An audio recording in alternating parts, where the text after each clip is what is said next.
Kill the Brickman.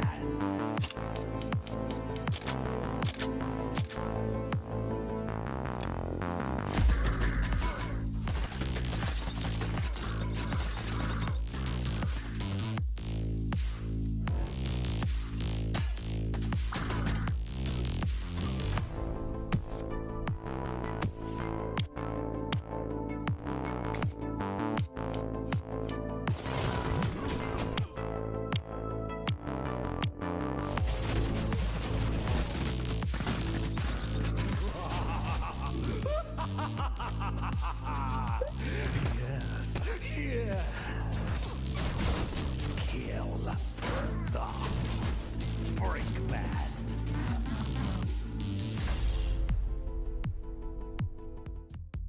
Only 1 minute into the day, and we've already dropped an Xbox Play Anywhere title, a world premiere, and you can go play it today. I'd call that a pretty solid start if you ask me.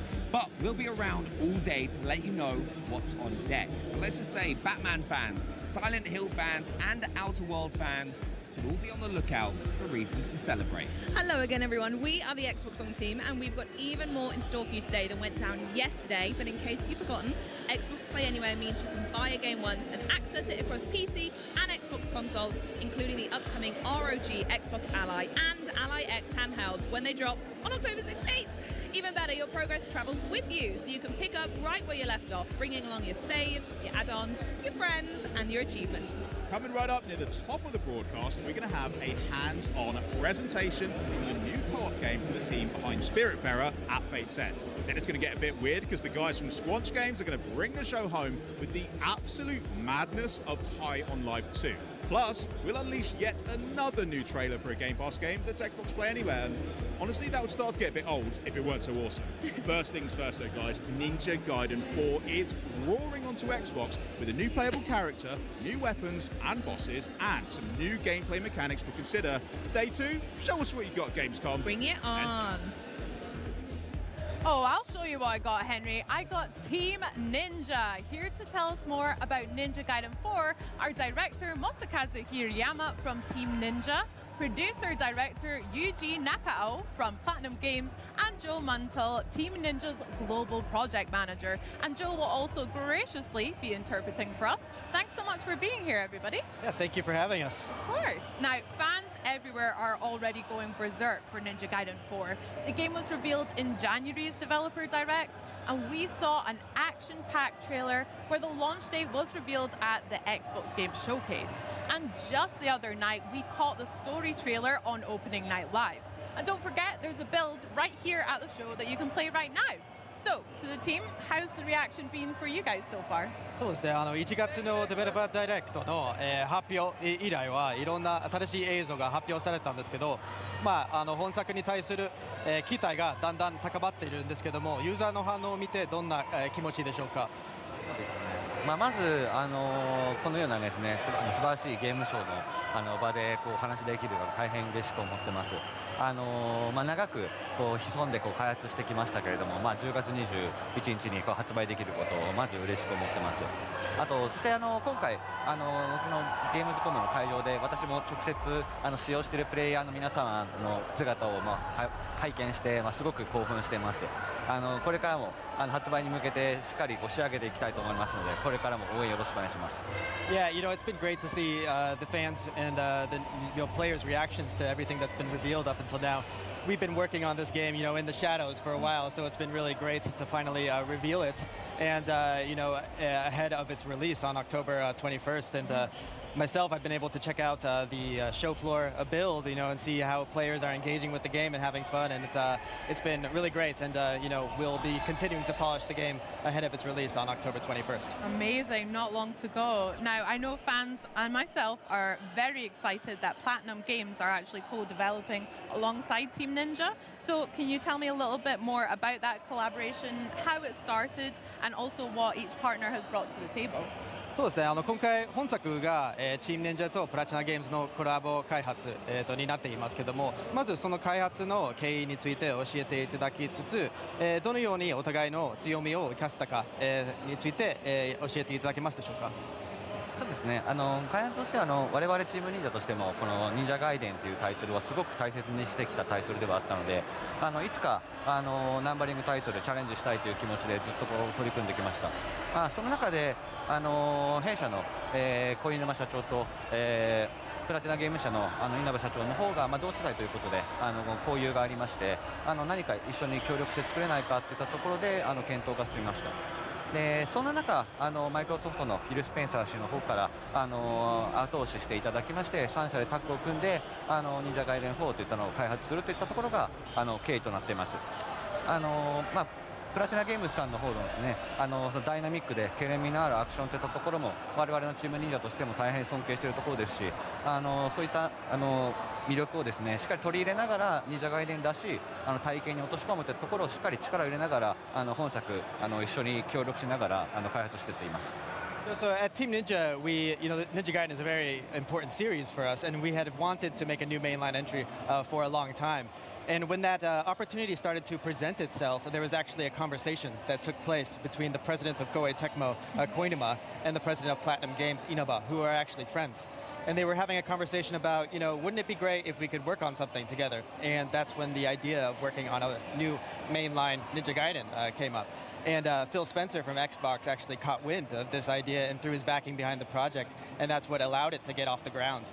In terms of how we've been able to leverage both of our strengths, we at Team Ninja really respect Platinum Games and the accomplishments they've established with games like Bayonetta and Nier, and we had this synergy where we were able to incorporate their take on action games, their really expressive, dynamic action approach, and incorporate it into the foundations of Ninja Gaiden to evolve the series forward, and it's been a really great experience. Love that. A collaboration of friendship beginnings. Love that. Now, at Developer Direct as well, speaking of friendships, we learned about our new protagonist, Yakumo, joining us for Ninja Gaiden 4 alongside Ryu Hayabusa, of course. And then also a new character, Sayori, was recently introduced and featured in the Gamescom trailer that we saw recently. Can you tell us a little bit more about both of our new characters joining us? そうですね、本作は新しい主人公、ヤクモ、が登場するんですけども、あと、セオリっていうキャラクターも、ショーケースの、トレーラーで、発表されたんですけども、ヤクモとセオリと、リュウハヤブスとの、関係性について教えていただけますか？そうですね、今作ですね、新しい主人公であるヤクモが、とある任務の途中で、セオリと出会うことになります。でセオリは黒竜の巫女と呼ばれておりまして、そうですね、なぜかヤクモの出自だったりとかどういう一族なのかっていう、秘密を知っている、謎の女性として出会うことになります。でそのセオリと、セオリからの提案で、黒竜を倒すという任務をヤクモと一緒に行うことになっていくんですが、この黒竜を倒すときに一度復活させなければいけないっていう、ジレンマがありまして、その際に、封印を守る竜神党という組織、それから、シリーズおなじみの竜ハヤブサと、目的が異なることによって対立していくことになるという物語になっております。So the game starts out with our new protagonist Yakumo, and he's on a mission. And on the course of this mission, he encounters this mysterious character, Seori. And Seori is a dark dragon priestess, very mysterious character, and she somehow knows about Yakumo, about the clan, the Raven clan that he belongs to. And through a series of events, they set out on a mission together to cleanse the world of the Dark Dragon. So the Dark Dragon has been sealed away because of its threatening nature. But in order to completely annihilate the Dark Dragon, they have to first release the seals that have sealed it away before they can kill it for good. And this is where the clash with Ryu Hayabusa, as well as the Divine Dragon Order, which is kind of the antagonist organization in the game. Their objective is to keep the Dark Dragon sealed away. So Yakumo and Seori setting out to revive the Dark Dragon and release those seals versus Ryu and the Divine Dragon Order, who want to keep the Dark Dragon sealed away. And this is how the clash between these characters play out. Got you, I see. So a little bit of conflict at the start. We'll see how that plays out. I've got to say, I do love Yakumo's hair. I think it looks very cool and stylish, so that's great. Can't wait to see more from them. But speaking of new characters too, we got a couple of them introduced to us during the Gamescom trailer as well. So could you tell me a little bit more about Kagachi and Achilles as well? そうですね、オープニングナイトライブで、新しいキャラクターも登場、してたんですけども、カガチとアキレス、について教えていただけますでしょうか。はい、まずカガチに関してはですね、先ほどお話した竜神島の、まあ、偉い立場の、将軍となっております。でこのカガチはですね、黒竜の封印を、竜とともに竜神島として守っていることになるんですけど、まあ、先ほどお話ししたようにヤクモと目的が違うことでカガチは愚か、竜神島組織もろとも、敵に回してしまうことになるので、ヤクモとはそのうち戦っていくことになるかなと思います。So first about Kagachi. So Kagachi is a high-ranking officer in the Divine Dragon Order, and because the Kagachi shares the same objective as the Divine Dragon Order, which is to keep the Dark Dragon sealed away. So this Yakumo, on his mission to release those seals, he ends up having to fight against Kagachi because they have conflicting objectives. でアキレスはですね、これまでシリーズでもいた、魔人のうちの一人になってます。でただですね、これまで過去作にいた重機卿、それから視察重機王とはまた異なる魔人になっておりまして、アキレスについてはこの後物語にどう絡んでくるのかっていうところは続報にご期待いただければと思います。So Achilles is a fiend, and fiends have appeared in prior Ninja Gaiden games, but he belongs to a different faction of fiends. In terms of what his motivations are, you'll have to wait and see for future updates because we can't reveal those at this time. Okay, secrets, I see. Well, look out for those. Can't wait to hear more about him. Very cool. Now, in addition to the fantastic story trailer that we just saw revealed recently, I hear that you've actually got some exclusive gameplay footage for us to take a look at today, and maybe you can talk me through some of that as well. そうですね、今日は、新しいインゲーム映像を用意していただいたと聞いていますけども、それを見せながらちょっと解説、していただければと思います。Yeah, let's take a look. So I hear we're in a little bit of a new setting here as well. Could you tell me a little bit about that, where we're at first? まずこのステージについて教えていただければと思います。そうですね、こちらですね、物語の中盤になっておりまして、先ほどお話ししてた竜神島の、基地に潜入するというパートになっています。Yeah, so this stage is a little bit after the halfway point of the game, and Yakumo is infiltrating the headquarters of the Divine Dragon Order. 潜入って言っても思いっきり見つかっちゃってるんですけど見つかっちゃって戦ってるんですけど Yeah, he's supposed to be infiltrating it. Of course, he's going in with a bang.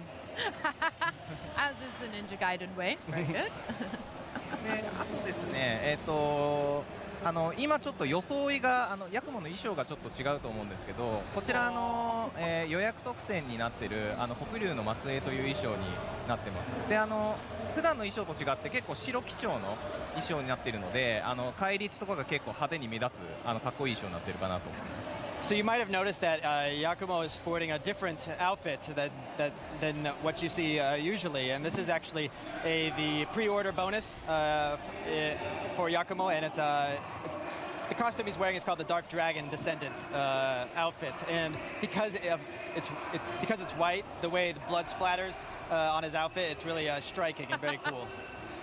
で今お見せしていたのが、これが今回新しいトレーラーで公開された暗記の武器になっておりまして、一つの武器にはなってるんですけど、手裏剣だったりとか近接武器だったりとかっていうさまざまな武器を切り替えながら戦っていく結構トリッキーな武器になっています。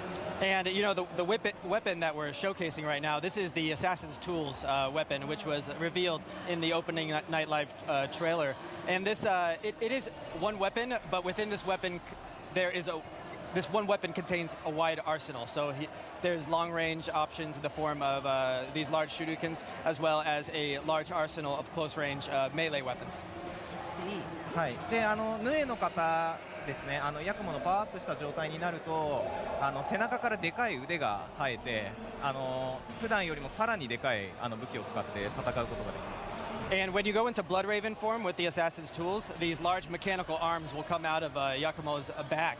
And this allows you to perform even more, devastating attacks using the weapons included in the Assassin's Tools arsenal. I see. あと本作ですね、これまでの発表とかでもお話はしていたんですけど、武器がリアルタイムに切り替えられるようになってまして、先ほどもからも映像でコンだったりとか暗記だったりとかっていう武器に結構素早く切り替えて戦ってると思うんですけど、もうこれぐらいリアルタイムで常に戦闘でいろんな武器を使いながら戦うことができます。And you might have noticed in the footage that Yakumo is seamlessly switching between weapons. So in the fight that happened previously and what's happening right now, you'll see Yakumo switching seamlessly between the staff and Blood Raven hammer and the Assassin's Tools weapon. Yeah, I like that. あと先ほどちょっとちらっと見えたと思うんですけど、シリーズファンの方向けになんですけど、今回首切り投げっていう敵を投げるアクションがあるんですけど、そちらがなんと今回から空中で使えるようになったので、より自由に戦うことができます。And, series fans might have noticed that Yakumo pulled it off an in-air guillotine throw. So this is a returning technique, and in Ninja Gaiden 4, you can actually use it mid-air and throw enemies at other enemies using this technique. Sounds class. Love that. Awesome. でここでまた敵が出てきてとこちらがツイストソードですね。突進力を生かした武器で結構移動が多いんですけど、単体に対してはすごく強い武器になっています。And right now we see Yakumo using the rapier weapon, which transforms into a drill in Blood Raven form. And this is really effective in one-on-one encounters. でこちらがおなじみのイズナ落としですね。And of course we see the Izuna drop. The classic. Oh! Very good. 今回結構武器がヌエの方とカラスの方っていう形態に分かれているので、それぞれでいろんな滅却の殺しのパターンっていうのが見れるので、かなり見てるだけでも気持ちのいいものになってるってことが分かるかなと思います。Yeah, so the obliteration techniques, which are these flashy, finishers, they combine both the base form and the Blood Raven form varieties of these weapons. So very flashy and very cool. ここは爆弾を使って一気にイズナ落としで敵を倒していきました。So we saw Yakumo use bombs and then connect that into an Izuna drop. Nice.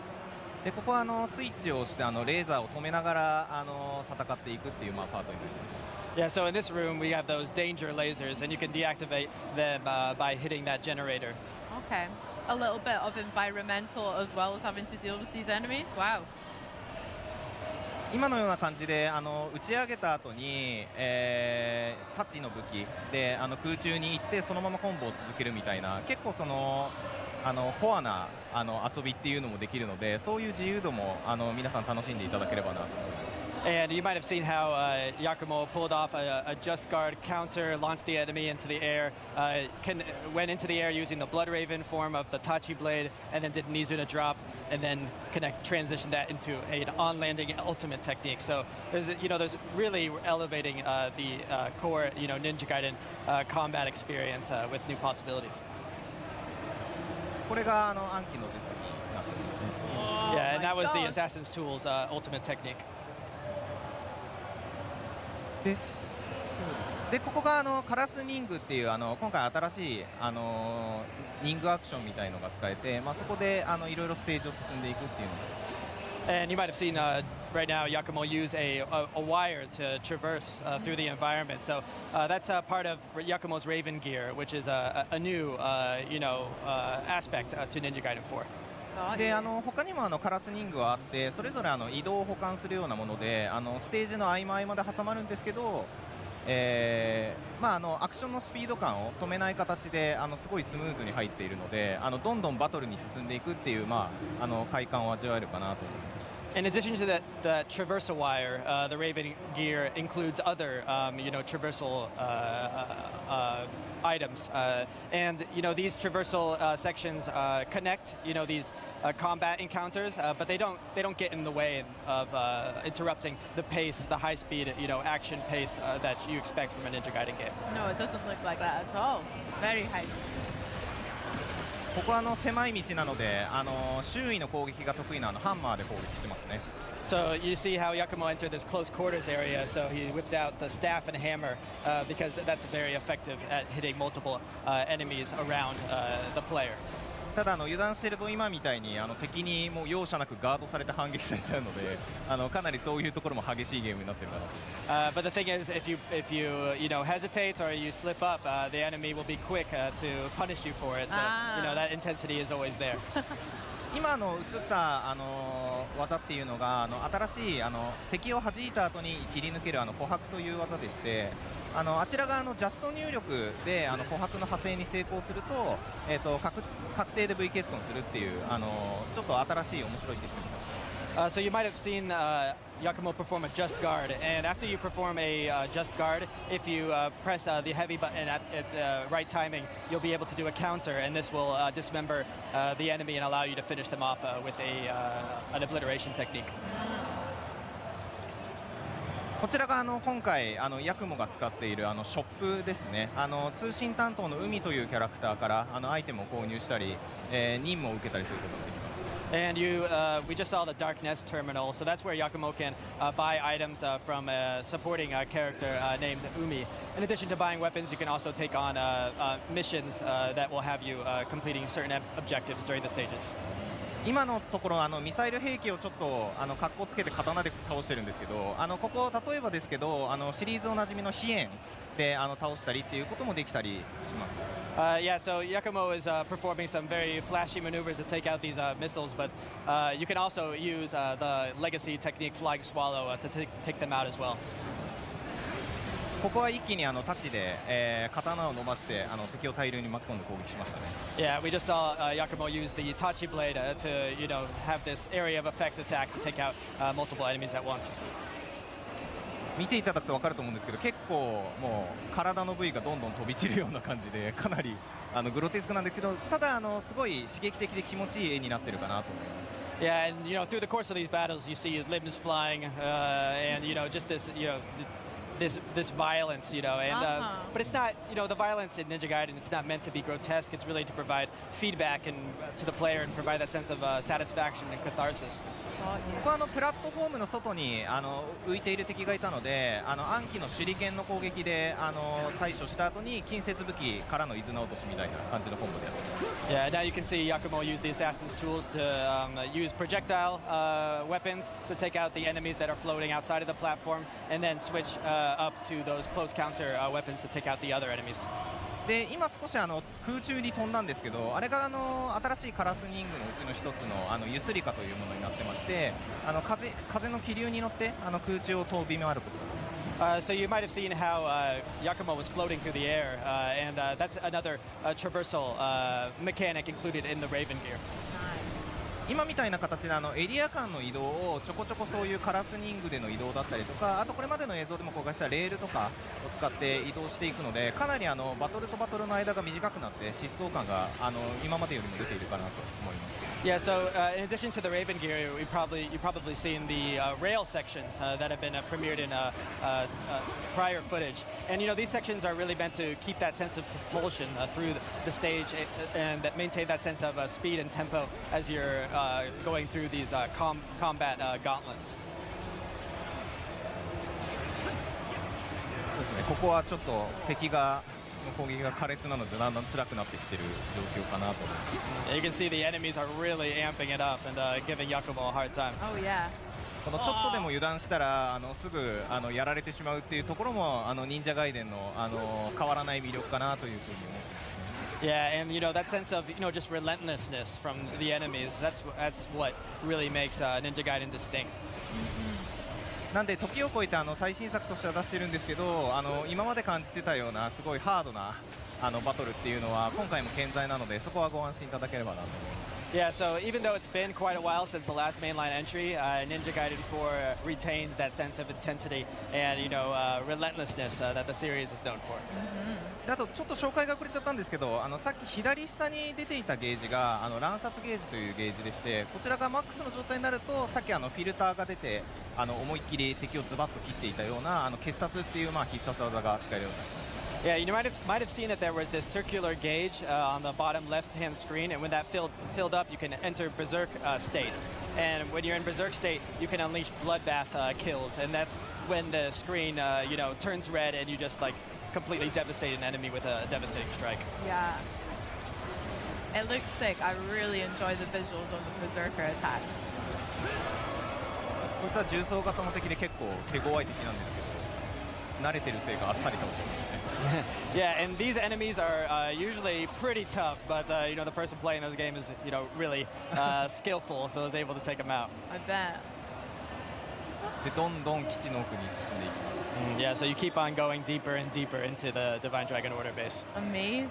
Well, thank you so much for sharing that look at halfway through the game. I can't wait to check out some more. I have a couple of questions about what we've just seen, and maybe we can dig a little bit deeper into some of the Bloodbind mechanics and stuff like that, if that's okay. かっこいい映像を見せていただいてありがとうございます。これからちょっと時間残っていますので、もしよろしければ、ヌエの方とか、本作の要素、について、詳しく、教えていただければと思っています。本作の要素について、はいですね。はい。そうですね。今作は先ほどお見せしたようなこれまでの忍者ガイデンでできていたアクションを一通り継承しつつも、新しくできたヌエの方によってよりダイナミックで、ダイナミックなアクションを行います。でこれっていうのが今まで1対1で手勢に無勢の状態だった戦況っていうのを広範囲の攻撃で一気に変えることができるっていう、新しいアプローチをしていまして、これまでの忍者ガイデンの良さも継承しつつより繊細にダイナミックに戦えるアクションとして据えています。でまた竜はやぶさに関しても、戦火状態っていう、新しい形態を用意しておりまして、そちらもより竜が町人だっていうことを知らしめるような激しく強いアクションになっておりますので、そういったところも楽しみにお待ちいただければなと思います。Yeah, so with Ninja Gaiden 4, we really set out to retain that core essence of what makes Ninja Gaiden, while also injecting it with these new, very expressive, diverse arsenal of techniques that you can use at your disposal. And you'll see that in the Blood Raven form of Yakumo. And also with Ryu Hayabusa, he has the Gleam State, and the Gleam State really just kind of demonstrates how powerful and how just absolute Ryu Hayabusa is. Amazing. That sounds really cool. So with the Blood Raven form, and maybe with Gleam as well, there's different weapons that we spoke about that Yakumo was able to pull out quite quickly on the fly. Can you tell us a little bit about what the particular unique states are for the different weapons, and also how they're best used in combat as well? そうですね、薬物の武器種、について、カラス、の方と、ヌエの方、それぞれの武器の、違い、その形態、について教えていただければと思っています。そうですね。まず全体を通してなんですけど、カラスの方っていうのはこれまでの忍者ガイデンでできたアクションっていうのを一通り取り揃えて、忍者ガイデンのプリミティブな体験っていうのができる形態になっています。で一方でそのヌエの方に関しては先ほどお伝えしたようなそのダイナミックな攻撃をできるっていう形態で、それぞれ自由にヌエの方はゲージを消費するんですけど、自由にスイッチングしながら戦うことができます。Yeah, so the base form of Yakumo's weapons, those really retain that foundational Ninja Gaiden experience, and then the Blood Raven form allows you to unleash these more expressive, dynamic, devastating attacks. The thing about the Blood Raven form is that it actually will consume gauge when you're using it. So the game is designed to encourage you to switch back and forth during combat.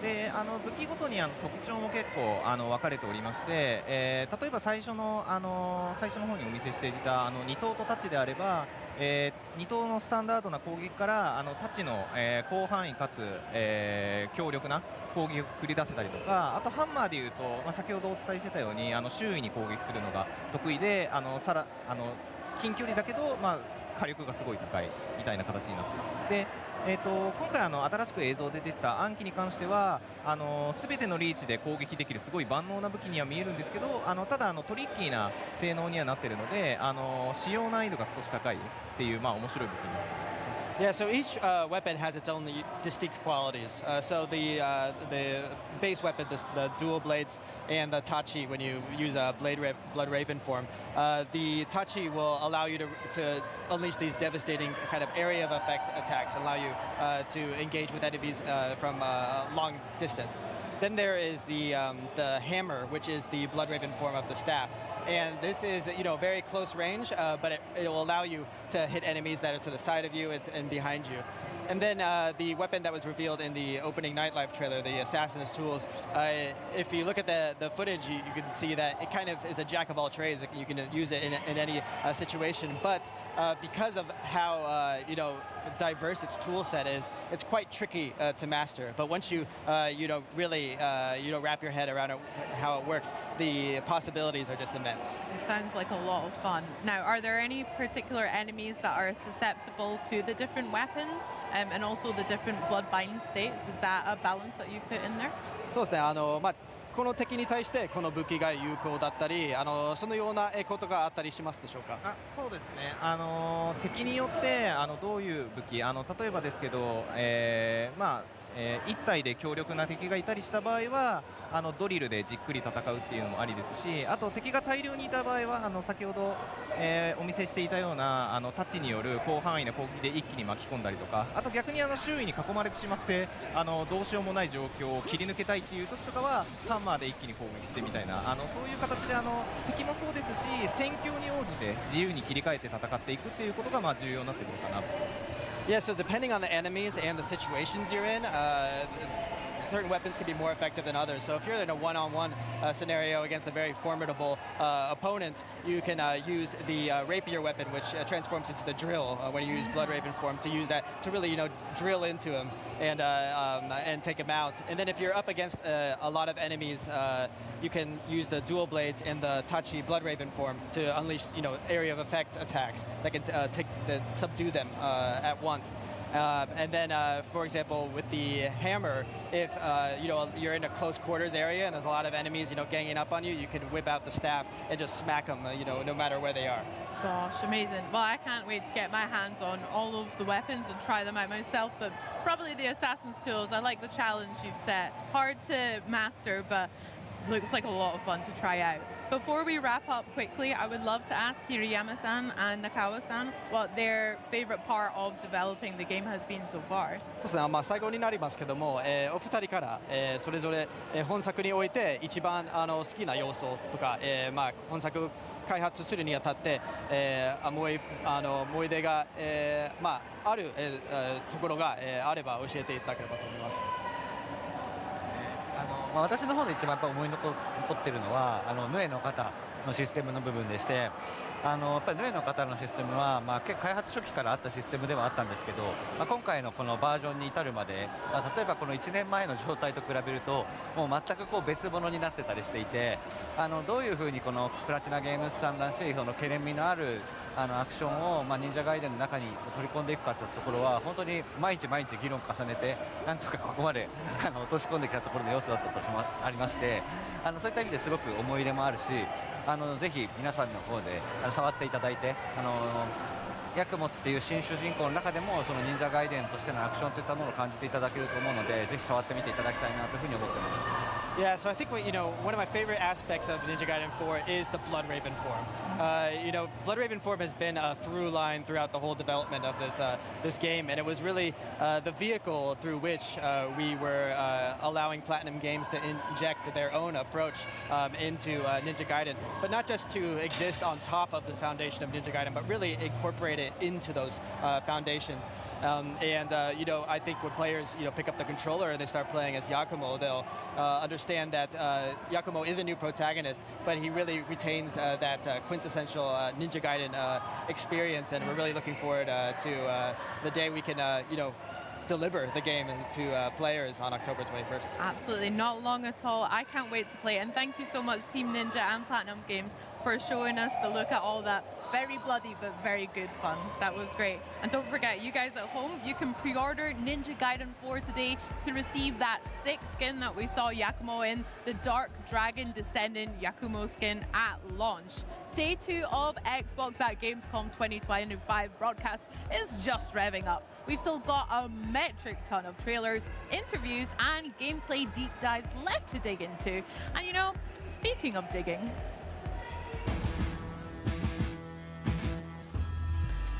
Time to get at it. There's beasties to shoot and work to be done. You can do this alone.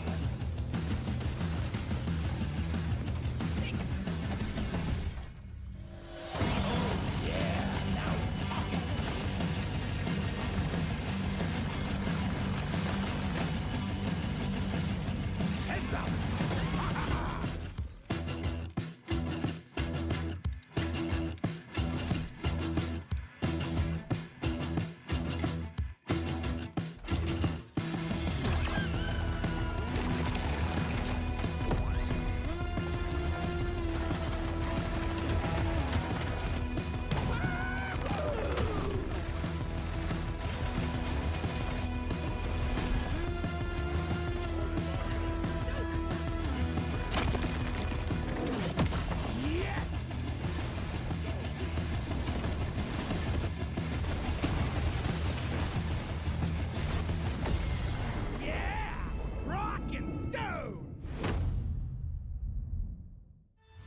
And now, a trailer for the part of the game you'll remember more than the ending.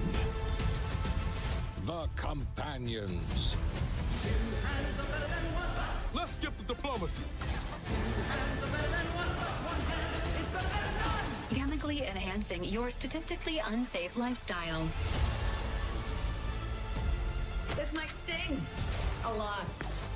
Ooh, an enemy. Son of a spread.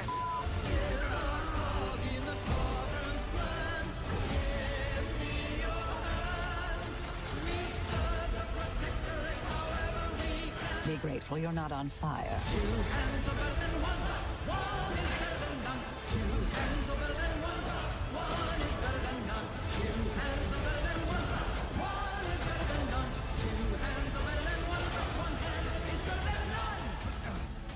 And no, you can't sleep with them.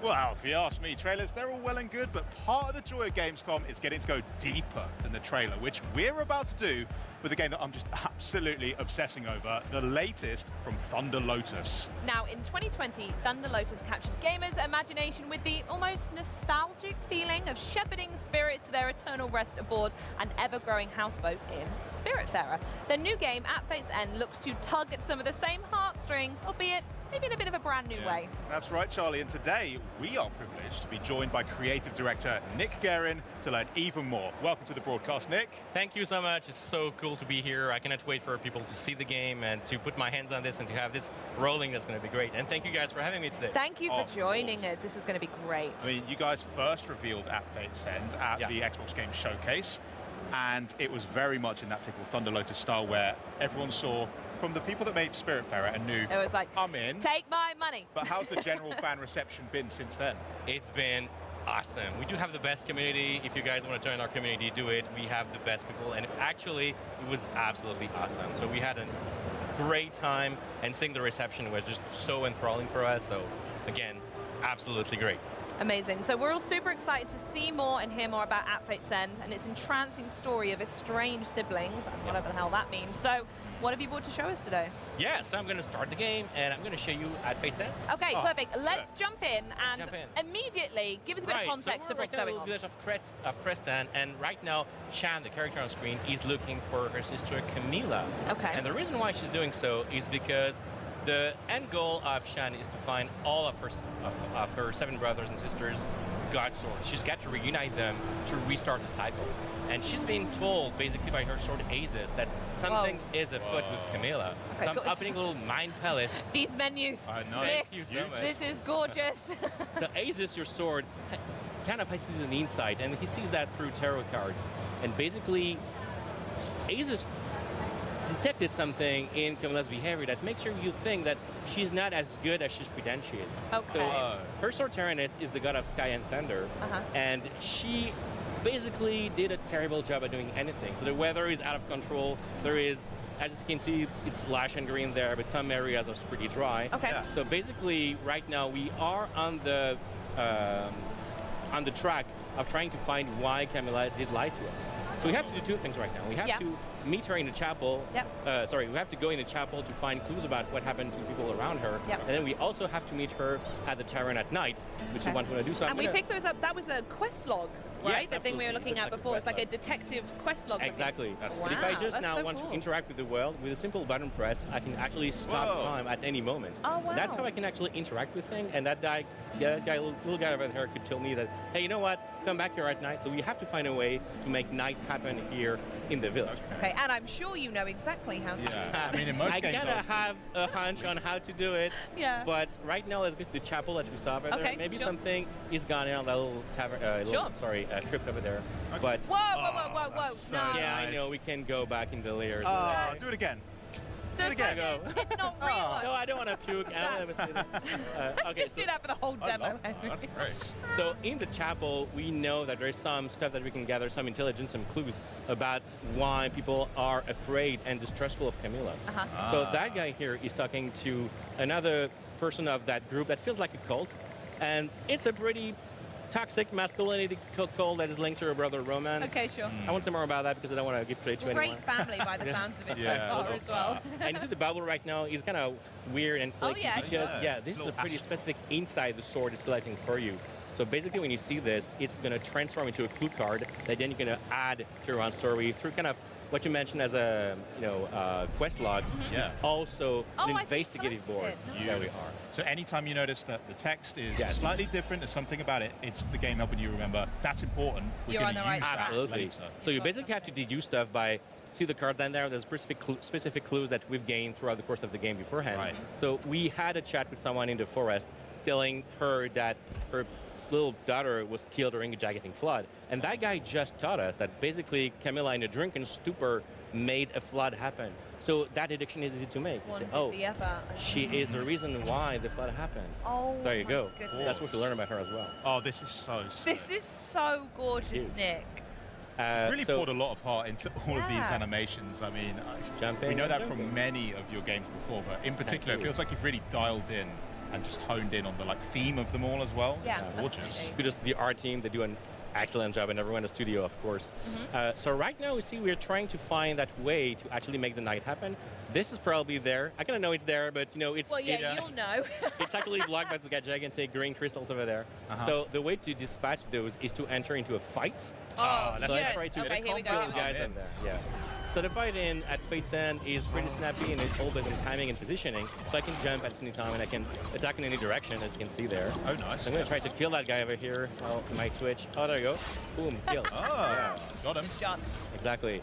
And now I can also pass time in the fight. So I'm going to gain some Arcana points to energy.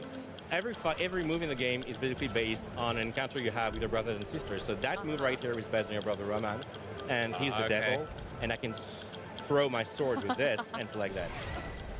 Oh, that was nice. So cool. So many fights, they do have specific arenas and many phases basically happening. So I'm going to try to be good right now and focus on what I do. Otherwise, the team at home watching right now will actually say, Nick. The blue barrier, is that like a shield you're trying to get behind? Nice. So I also have another move, which is a grenade, which I'm going to use right now.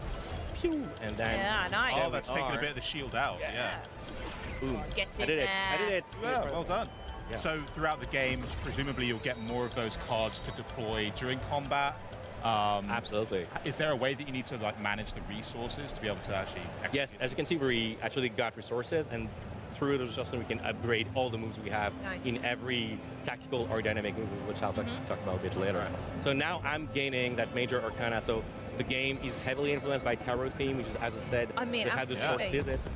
So the sword is basically making you absorb that power, which is the moon, which, as you can imagine, I see. might help us making the night happen. I think I'm on to what you're up to. Command the twilight. Yeah, I'm seeing this. And her hair's changing colour. Is that relevant at all, or is that just some cute thing that you've Yeah, done? absolutely. Actually, that family is called the Hemlocks, and all of the knights of the Hemlocks, all the brother and sister from that family that do have a sword with them, the sword live within them in a specific part of their body that Physically they've within sacrificed inside. Wow. exactly to host the sword. So for Shan, it's the throat, which also means that the sword talks for her. So we'll be able to select your bubbles, your thought bubbles, and then we'll be talking. All right, so I'm going to use the knight right now as a modifier. This is the moon, and there we go. Oh, and the knight should how and happen the there. who is interesting as well, but And good this job is with the the knight. moon. Yeah. We never really know yet if time is going forward or if we actually choose to be there at night. I'll maybe expect that some point later in the game. All right, we're in the pub, Henry. Tavern. Well, it's There the we perfect go. time to go. It's night time. Yeah. Everyone's having a good time. Let's see it. So Camilla is there waiting for us to have drinks, and of course that's not. Shan is here to talk to her. We've discovered tons of very creepy stuff about what she's Not been been doing doing so her far. job Yeah, particularly well at the moment. No. Needs to have a word. absolutely. So let's dive into it. Yeah, Camilla, what did you do? And she doesn't really want to talk to you. She wants play to a drink. But not only does she want to drink. If we have to. Sure, okay. Yeah. Yeah. When in Cologne. Yeah. We are. We've been drinking a whole. No, we didn't we're drink very anything. professional. No, very, very professional here at Xbox. All right, so let's will take a drink. partake in what she offers us, which is drinking first, talking later. And but- she's had two, notably, Yeah, as she's well. got two of them. Also gulping very fast. And there's the sword you mentioned coming out of Exactly. the throat, yes. So not only does she want you to drink, but she also wants to use your very special power to do very silly things by breaking mugs and showering people Yes. in glass. It's like clay pigeons. That's sick. There probably is a law here against this. I'm kind of worried. Again, we're back with the question, and she's still at the. All right, I don't want to talk right now. I still want to drink. Okay, but still, I want to talk to you, Camilla, about what the hell happened to you, and why did you actually leave your people suffer that much because the weather was terrible and nothing happened properly in your region. All right, let's, for the last time, drink something. More drink. It's going to be much harder because I'm way more drunk now, basically. That's going to have an effect, is it? It might have, yeah, I'm afraid. Oh, that's clever. Oh, okay, here we go. Actually, the screen I'm is usually good after rubbing, two drinks. and it's going to be tough to Oh my God, select it's the card. And now I can actually miss. Oh, no, I did it. Yes, nice, you did it. You're a pro. Yeah. You've done this before, haven't you? I'm very good at doing drunk stuff. Wow, this is getting way worse than I expected. No, I'm terrible. People don't drink at home or drink responsibly. Text has all gone UI's crazy. Yeah, as well. everything is skewed. But now she might, this Oh my God. really All over falling the apart. place. The speech bubble is also falling Oh, apart. and the camera's like swaying. Yeah. Ooh. Okay, so yeah, what happened really? Just tell us now. So basically, she's answering you that she had that duty to fulfill, but she basically inherited it and she didn't want to do any of it. Oh, I It's, see. I She's mentioned in charge of the weather, but she doesn't want to. Didn't choose exactly. that life. It's really hard actually. It takes hard work to do that, but also she doesn't really want to do anything. Oh, okay. She'd rather stay there. So again, so the speech bubble changes More to clues. give you more clues. Oh, Exactly. yeah, the color. Yeah, of course. Yeah. And it's her own opinion on that. One more That's drink. Finn. One more drink. Wow. More drink. That's the last one. Again, drink responsibly at home. Yeah. Of course. Or don't drink at all. Always an option. The easier option, sure. Is the option, yeah. All right, so she's giving you now a bit of a meeting. She tells you that you have to meet her back in the forest where you first met her. Okay. She's still taking all that as a training. She sees you as an inferior fighter, so the reason why you could actually convince her to give you her sword spat out She's done. Yeah, fair enough. on the counter. Yeah, she is out. Yeah, Okay. she's out. All right, so Nat, let's use that insight. And we had first learned by someone that we met in the forest earlier that she basically stopped, doing any effort, which the two of those clues together makes the deduction that actually Camilla doesn't want to do anything, which reveals a minor arcana, which is exactly the crux of a story. So every sibling will have 3 different secrets that we'll discover through the whole Oh, I through the course see. of the game. And we get to meet all of the siblings. Yes. Yeah. And all of them will have different stories embodied by those minor arcana that you can get to decide which side you want to use. Wow. Which Okay. will have an impact. So what's the plan now then? All right, so now we have to go back to the forest. So we're going to use the world map to basically teleport somewhere. Really? Let's go to Hagog Forest where we had to go. To the outskirts. Talk to us a bit about the size of... Yeah, so the world is pretty big right now. It's one of the 6 regions we have in the game. In total, and we have many destinations to explore. All of them are pretty open. We have to meet her during the day because she's still pretty hangover right now. She actually passed out on the counter. Actually have to go back to the day, so let's get rid of the moon card there. Oh, and you just take it out when it's back just take to it out, day. and day's happening. Easy. Okay. All right, so another very big theme of Fate's End are secrets. So you might notice something, but the game also tries you to look at things differently. So I'm gonna use the reveal mechanic right now to see, in the branches there were that weird esoteric symbol. It's actually a cancer symbol. And the cancer symbol is associated with Camilla, which will allow me to then to teleport much faster to her. I don't have to go through the whole forest again. I'm going to need to brush up on my symbols then. Oh, yeah. I play this. I'm a Capricorn and I've had no idea what I'd be looking for. It is a challenge. All right, so let's have that tough conversation. We know everything we need to know. Now it's time to actually tell her, you know what? Why the hell did you lie to me? Why did you do a crappy job at what you're supposed to be doing? And I have a feeling this isn't going to be a normal conversation. No, those guys, they talk with swords out. And also, basically, you're kind of threatening her with truth. Oh, how inconvenient. So she's going to get the sword out of her arm. Terran is the sword of, again, Sky and Thunder. Whoa. Like, animations are so on point. Thank you. And then Camilla gets aces out of her throat. Wow. Aces symbolized by 3 cranes and the bull with 3 horns. It's just beautiful. And now that's where that demo is gonna, go sideways, and I'm gonna lose that fight and skip it. Nah. She's a super tough fighter. Whoa, okay, here we go. My money's on you, don't worry. Yeah. I'm gonna, no, that's not, no. Okay. It's okay, you need to take 1 hit just to show her how tough the fight is. I'm gonna try to defend first. No, still, no dice. All right. Did you just have like a rose symbol around you there? Absolutely. She's the fool as a Terror Arcana. So I have to hit her in the back, actually. That's the way I do it. Oh, of course, because the shields, Exactly. Nice. Double jump from her. And again, the double jump could be another move in a tactical stance. So all the moves can be actually reversed and to be either dynamic or tactical. Okay. All right, so she's summoning Thunder. Let's... Oh, that actually missed it. That's fine. No. Okay. Right. I'm seeing a lot that the barriers are very directional, depending on their moves as well. Absolutely. So I imagine there's going to be a lot of traversal stuff you can do to maybe get behind people quicker. That's really cool. Oh, nice. Also using your brother against her as well. That's fun. All right, I can do it. Go on. Have faith in me. Have faith in me. Being a good string of hits. Oh no, she's summoning lightning rods. That's going to be terrible. Wow. Oh, okay, so we need to get rid of them. Yeah, I need to get rid of them. She's tough. Ooh, she's tough. I can do it. It's good. It's good. Yeah, if I do enough of them, she's going to disappear. I can do that. Get her! Nice Yes, big hit. I did it. Nice. Beautiful. All right. Let's not lose focus. Oh, yeah, that did kind of get that rose. Yeah. Holy. Yeah, I can do it. I promise you guys. totally believe Again, electrodes, I have to get rid of those. Oh, those are slightly different, though. There's quite a deep moveset for her. Yeah, she does an awful lot of things, to be honest. And she's super tough to beat, actually.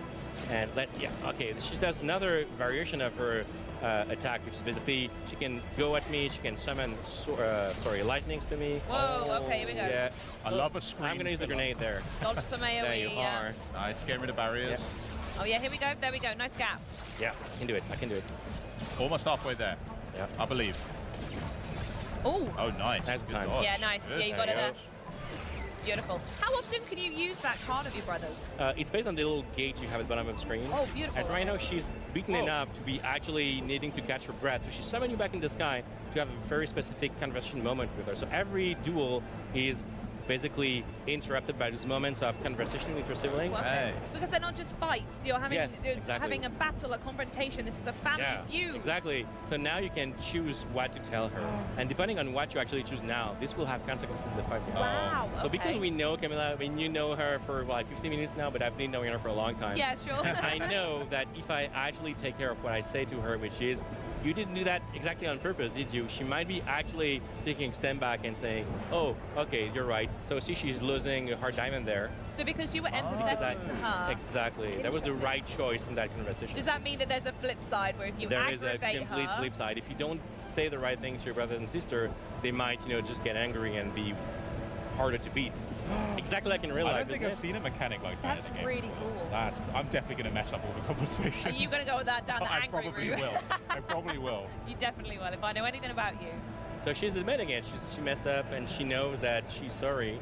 And so we basically got to her by saying this. Yeah. So her life is not only her life; it's also her mental stamina in a way. blast. But she's going to be tougher in phase 2, summoning the two sphinxes of her chariot because she's symbolized by the chariot's major arcana. Even the arena's like totally changed now. You can see like You've got more clouds cut on off. top. Yeah. Whoa, these attacks are intense. Nice. Oh, that's a there's good opening. great There's gap. nothing Good to shoot opening. right there. Yes, have it, I Camilla. did it. Oh, good dodge. Okay, Okay, I'm that's gonna it. wait Now for we're her gonna to jump attack over. me. Get ready. She Yeah, might get her there. summon the black sphinx over my head. So if you see something, a dark cloud, just tell me. You know, like in Okay. those kids, you know, Ice shows like field. there is someone behind you. Oh, like that. I can do it. No, Up that there, was up there, actually up there. a trick attack. Careful. Oh, there we Oh, go. I Nice. don't know where she's going. Right. Oh yeah, no, the She's electro so again. mobile. The lightning rods again. Yeah, she teleports over. All those, the Hemlock Knights, they are super mobile and they move so quickly. And the But fight is just a whole arena as well. Yeah, it's not absolutely. just back and forth. Doing that again. Yeah, while she's There distracted. you go. Oh no, it's not. No, I did. Okay, I can do it. Got it, I think. Almost there, guys. You are See so the black close. sphinx Yeah. over my head is gonna basically pump up lightnings at me. I have a feeling you're making this look Yeah. easy. Yeah. And even saying that, this looks really difficult. Well, when we play it, we'll be the judges. Oh, 100%. I'm gonna be all over this. Oh, that was a big one. We're in the No, redneck. oh yeah. It's fine. I'm gonna do something. Okay, I'm gonna. Oh no. Oh, there's a little lightning rod. there's a I'm lot of getting the hammered chariots right as now. well. Getting hammered. Okay, I'm gonna wait for my grenade to fill up. So Okay. grenade there, and then I will actually Cards. attack her. Yes. It should Beautiful. do something. Yeah, it worked. Okay, great. We're almost there. Nice. Two more left. Two more left. Yeah, two more. Oh, whoa, whoa. I'm That's a actually lot of sturdier than it lightning. looks. And grenade again, and then attack again. Nano I can do it. cards. I can do it. Nice. Beautiful. Oh, Okay. one left. It One works. HP. So she's gonna be completely hammered now, and that's the final moment of conversation that we call a stalemate. Oh, So this okay. is the choice we have to make, So you this guys. is it now. This Yeah. is it. The choice. Okay. So basically, you can try to be empathetic towards her, and I understand that this is a duty you should never had, or yeah, you should never had it, but at the same time you had a job and people died because of you. That's do you also wanna true. choose? It's not great. Balance. What are you gonna I- go for, Nick? I'd say let's be truthful with her. Let's say Yeah, like, I people think died that's because of fair. you, right? That's You had one job, didn't do it. Yeah. All right, let's Okay, go with it. I'm agreed. Yeah. It's already heartbreaking, Charlie. Yeah. So cool. She is still taking that pretty bad, which we understand basically. Yeah. But see, she brushes that up, saying that yeah, but we are gods. Come on, what happens if people die? You know, which is not exactly the answer we were expecting of her. No. Yeah. I would have liked to have seen some remorse, maybe. Or, Yeah, you know. true. No. I tell you what, I'm going to be taking so many screenshots of this game. This is a Stunning. mid-boss fight conversation, and it is gorgeous. That's what I'm saying. We are Hemlock, and that's it. They were Hemlock. Wow. I I want to am know what speechless. happens. I'm speechless. You will have to play the game in 2026. I was definitely going to do that anyway. I mean, yeah, this is just that's field fate even more for me. I would say that looked absolutely amazing. Thank you Yeah. so much for joining us, Nick. Yeah, thank you, Nicholas. Again, thank you so much for having me, guys. It was awesome. Thank you for the segment. It was great. Absolutely. I'd love to have seen more, but hey, I'm really just looking forward now to checking out At Fate's End when it drops in 2026. And if you at home are hooked, make sure that you wishlist At Fate's End today, and make sure you follow the journey on the link that we're showing on screen right now. But before that fated date arrives, let's check in with another project from the Thunder Lotus team. You guys have been busy. It's 33 Immortals. Then it's time to unbox Lego Batman himself. It's all games, no breaks, as Xbox at Gamescom 2025 continues.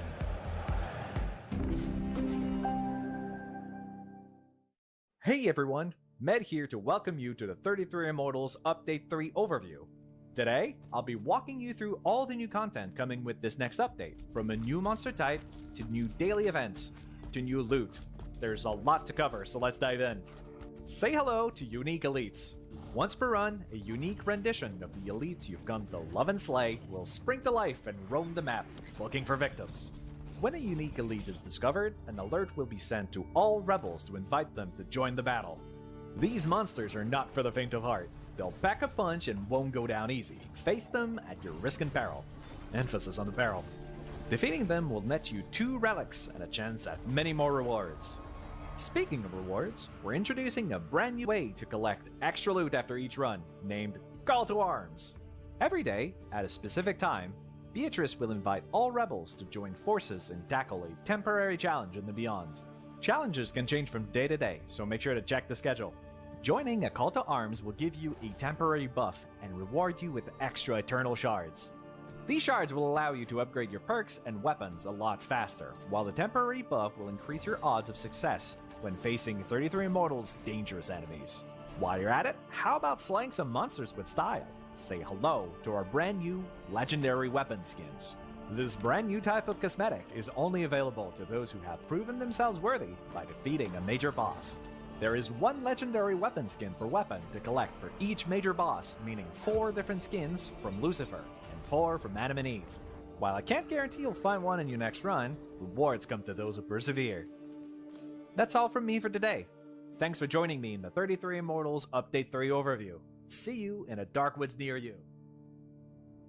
Alright, silly me, forgot to mention. The update is available today. Come heed the call to arms in 33 Immortals.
So let me get this straight.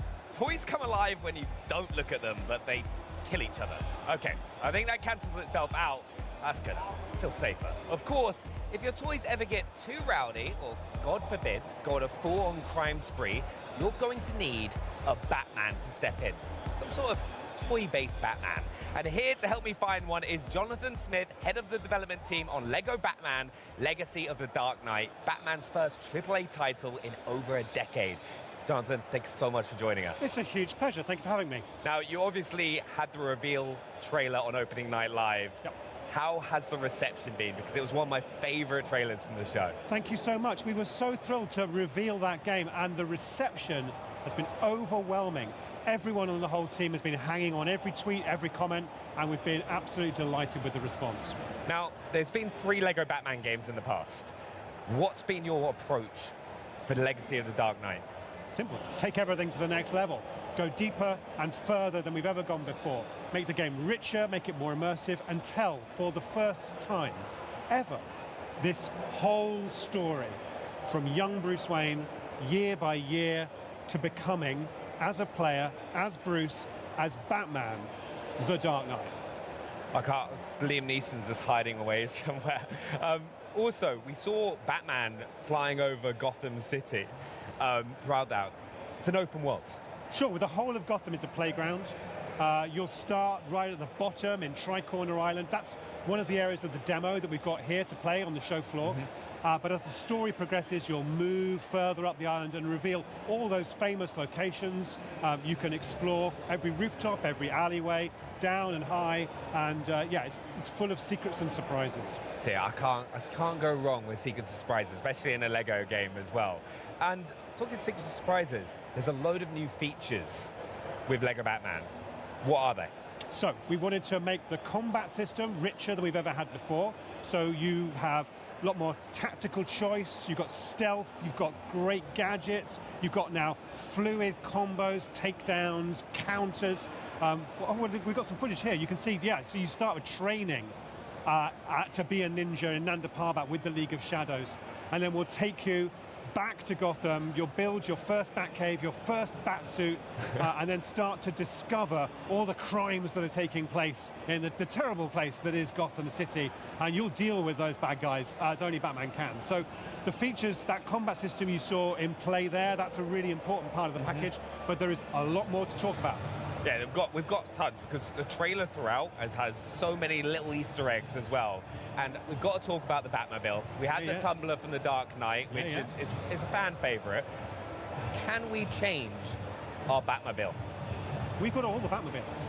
This is the ultimate, essential, definitive Batman story. So you'll start, as you can see here, when you first get back to Gotham in the Dodge Charger, which is the Batmobile we saw, like young Robert Pattinson Batman in the Matt Reeves Batman movie. That's where he sort of cooks up in his garage as his first Batmobile. But as the years go by and he draws more upon the resources of Wayne Enterprises, and we get Lucius Fox involved, so you get more and more over-the-top, ridiculous Batmobiles. So you'll see and you'll control the long-nosed Batmobile from Tim Burton's 1989. You'll get Batmobiles from across all the movies and TV shows. Some are pretty wild, but whatever you want, it's here. How are we going to? Can you give us a little hint about how we're going to get hold of those different Batmobiles? Or yeah. So as the story progresses, we'll put you in situations where you're given a new Batmobile, like the Tumbler, for example, comes to you at a key point in this story where the villains that Bruce and Batman are coming up against require like a new level of response, and there are iconic sequences from certain films you may know that we really want to make sure players live out through our story. That's gonna be so cool. Others you'll just collect and you'll be able to purchase with Lego studs. Oh, amazing! Oh, yeah, that's what I was gonna ask. That I was like, Lego studs are such an important part of any Lego game from TT Games, right? What else are we gonna be able to spend those studs on?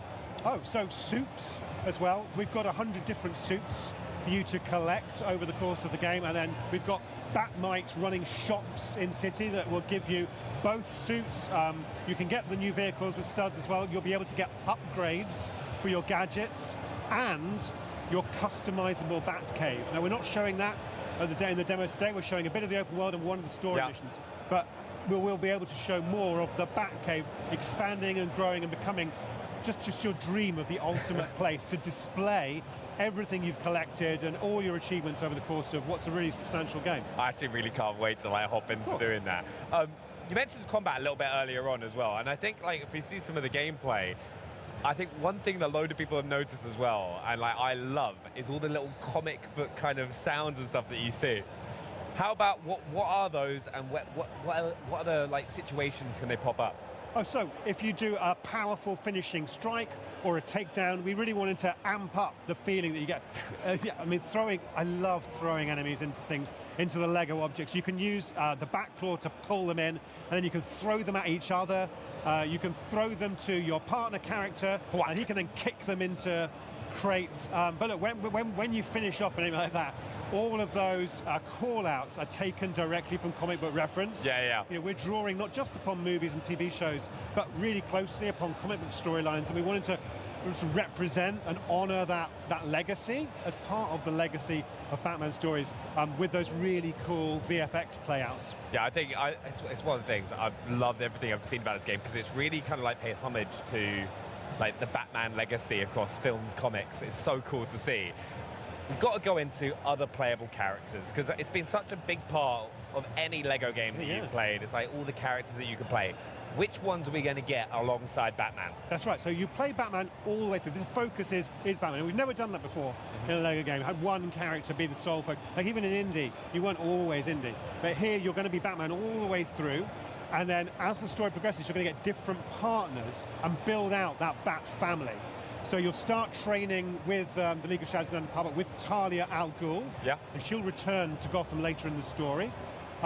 You'll then, as you move back to Gotham, hook up again with Jim Gordon, who you first see in Crime Alley when you lose your parents, one of the last good cops in Gotham. He's got fantastic gadgets that you've played on the show floor here. We've got him with his ricochet launcher with rubber bullets that bounce around and smash objects and bounce off enemies and cause them to misfire their weapons. He's also got a foam sprayer which incapacitates enemies and can be used to solve puzzles. So all of these different characters in combination with Batman and his cool gadgets as well give you all new kinds of different tactical choices in your combat. After Gordon, you'll get Selina Kyle as Catwoman with her whip and her other gadget that we'll talk about later on. We've also then, we'll see as Batman gets older, you know, he'll go to the circus with Selina Kyle, and that's where we'll go to see the Flying Graysons and young Dick Grayson, and another tragedy will befall yet another child in the world of Gotham. That's what happens. But Dick Grayson will become Robin as another partner character with really cool gadgets. And we'll see Robin progress to Nightwing, and Jim will actually get a daughter of his own as well. This Batgirl will join as Barbara Gordon. So loads of different characters, and we've really gone deep onto each of those characters, given them their own distinctive styles, lots of different suits, the gadgets, upgrades as well. So there's a lot more, I think, personality to each of them than we've ever had before. You've actually got everything, which is incredible. That's what I promised on Tuesday night. This game's got it all. Yeah, we've got to say as well, like one of the big things of Lego games, right, is hopping in with a friend, right? Are you going to be able to do co-op? Absolutely. So by having Batman and a partner, as a single player, you can switch between the two of them. When there's a second player, you're playing them both. One's Batman, the other's the partner character. Right, we've talked about the other playable characters, got co-op, but there's no use unless there's some big villains to go up against. What villains have we got? Well, one of the great, fantastic aspects of the Batman story is that we have an amazing rogues gallery of the greatest villains in comic book history, and we want them all on the streets of Gotham over the course of this. We've got a character who grows in to become the Joker. We've got Catwoman there, who actually will join as an Alias, as a sort of anti-hero. This is so cool. The Penguin, channeling there both Danny DeVito's sort of representation of that character in Batman Returns, but also there's there's Colin Farrell. We've got references to the Batman movie there. Bane, a highlight from the trailer, voiced by the inimitable Matt Berry. An amazing take on that cool character. I love the reception I got when that played out at opening night live. It just got everyone. It was amazing to see. And I will say, many more. Right. More to discover throughout the story. We've also got to go into gadgets, right? Because in the trailer, we saw the explosive gel. Yeah. What other gadgets are we going to be getting our hands on? Of course, all batarangs are very, very important. You can use them to stun enemies, hit targets, and you can upgrade them.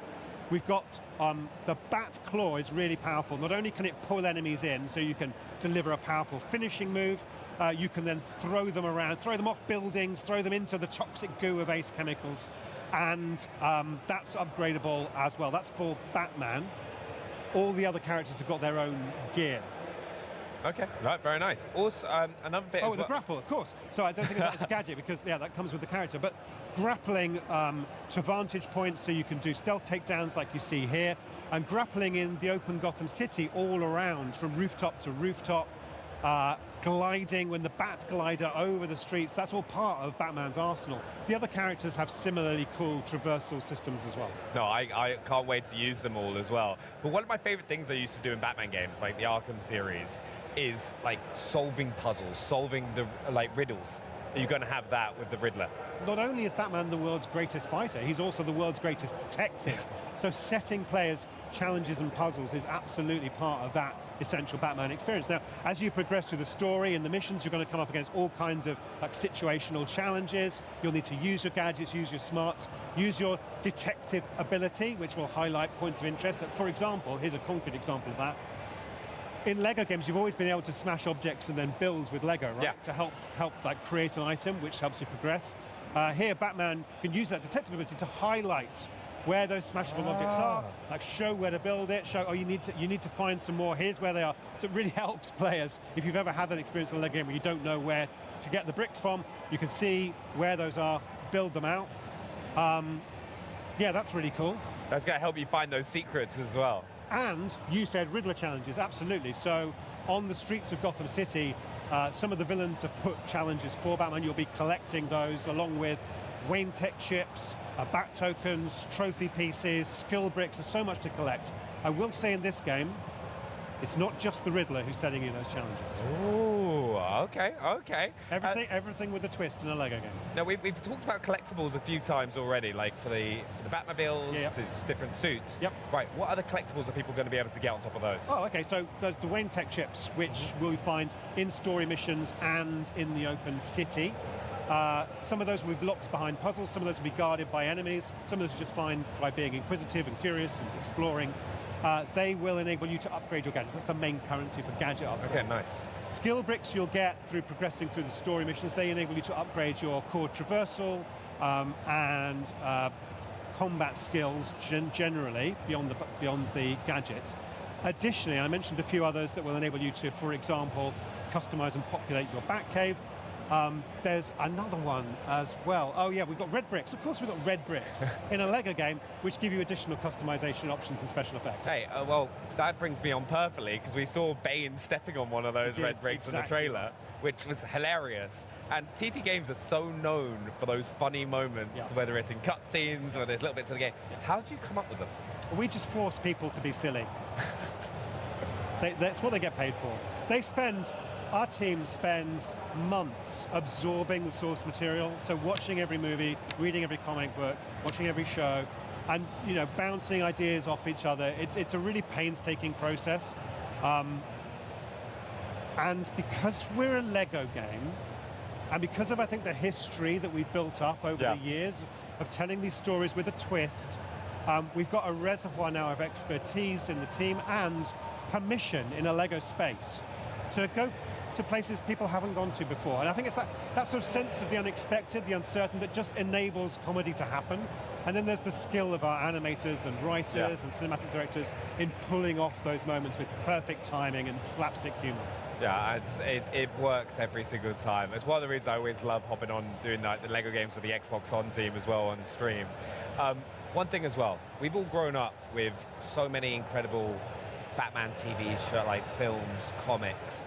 Like, what does Batman mean to the team that's really helped you kind of create this universe? Yeah.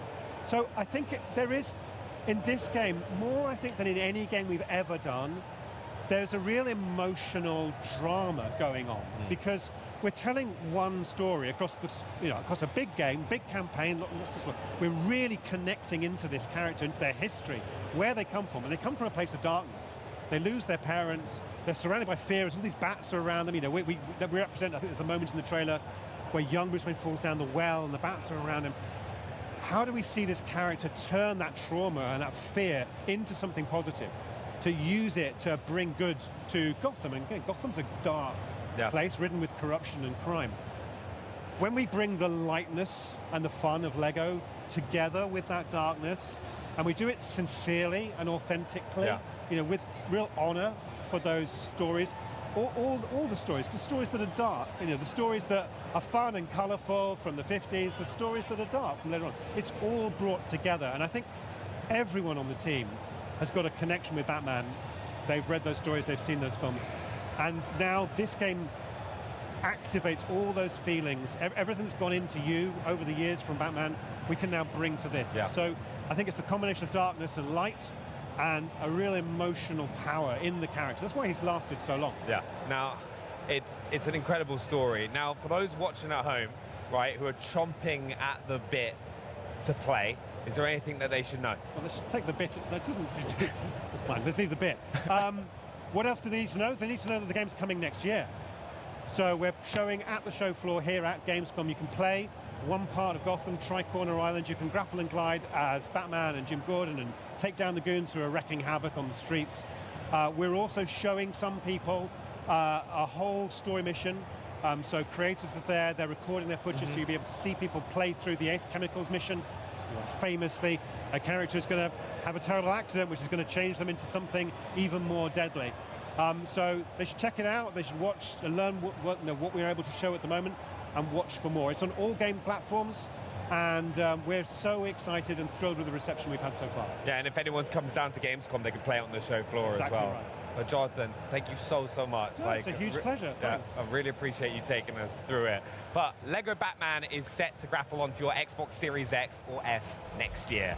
Although if you were keen to craft a deadly trap, even the Caped Crusader might find daunting, we've got another great game for you, Jurassic World Evolution 3.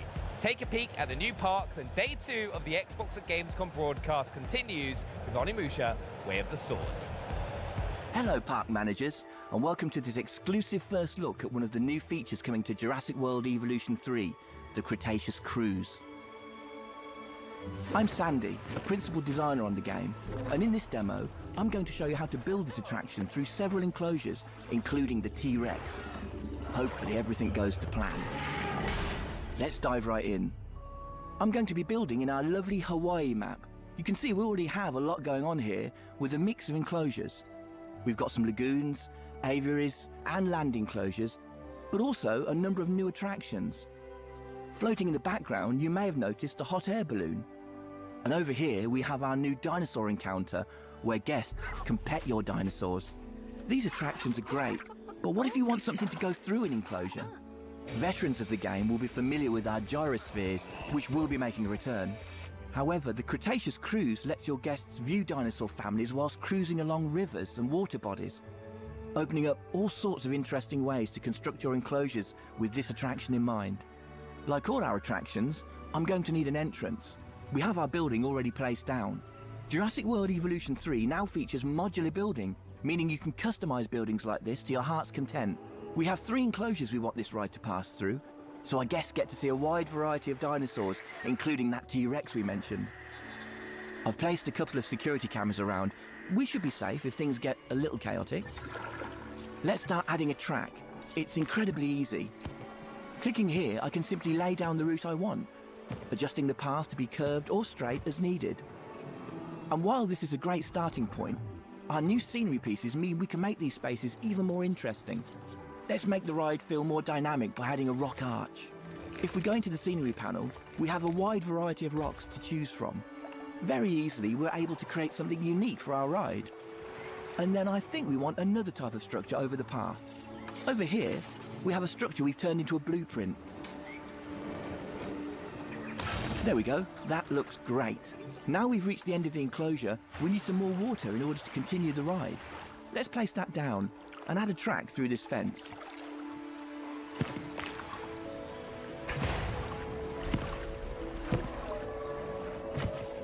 In this new enclosure, you can see that we have these elevated areas of terrain that can act as natural barriers to keep dinosaurs separated.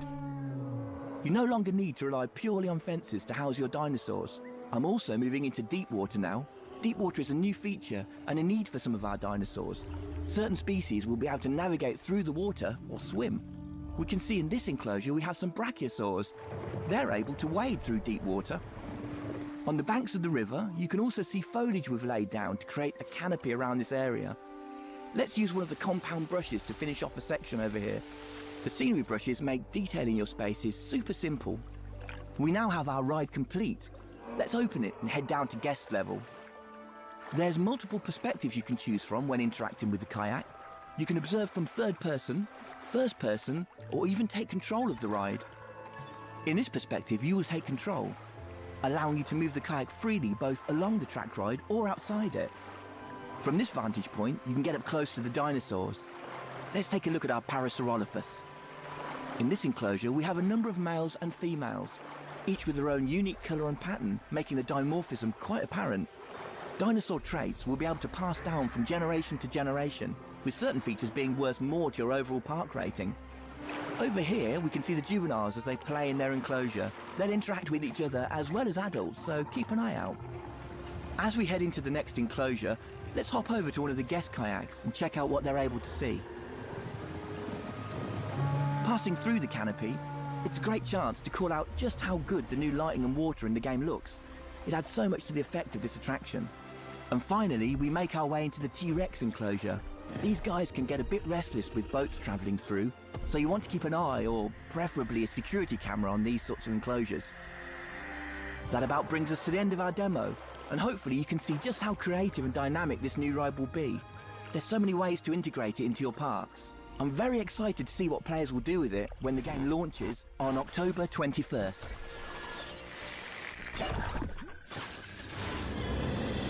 We have detected a loss for safety. Please proceed to your nearest shelter.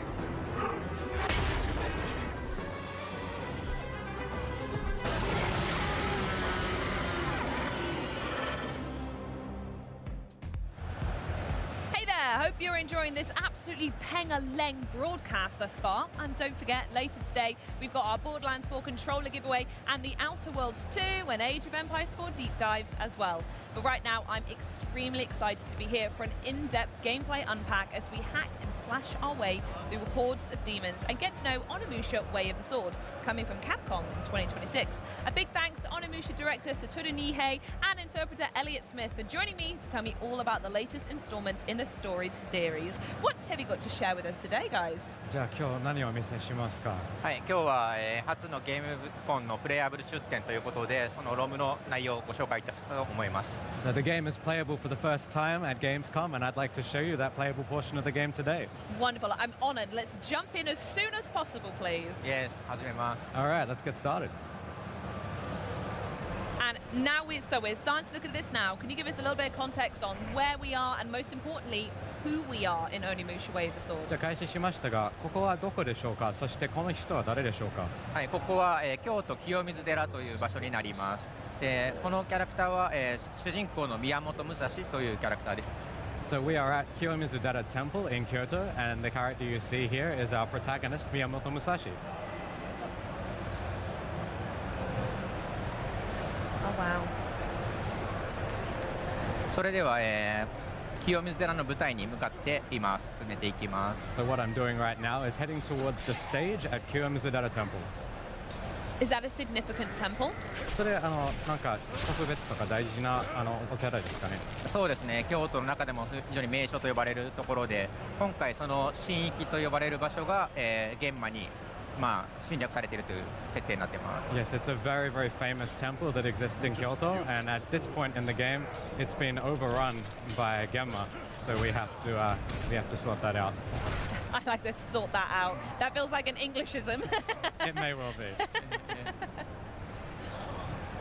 Can you speak more about the color that just went into the weapon then, if there's anyone who's maybe unfamiliar with the franchise? 今何か光ってて固定の中に入りましたが、それは何でしたかね。はい、これは、鬼武者で登場してくる、魂と言われる存在で、玄魔を倒したりすると出てきますね。So that's a long-running aspect of the Onimusha series, but they're called souls. And when you attack or kill Genma, they come out, and you can absorb them.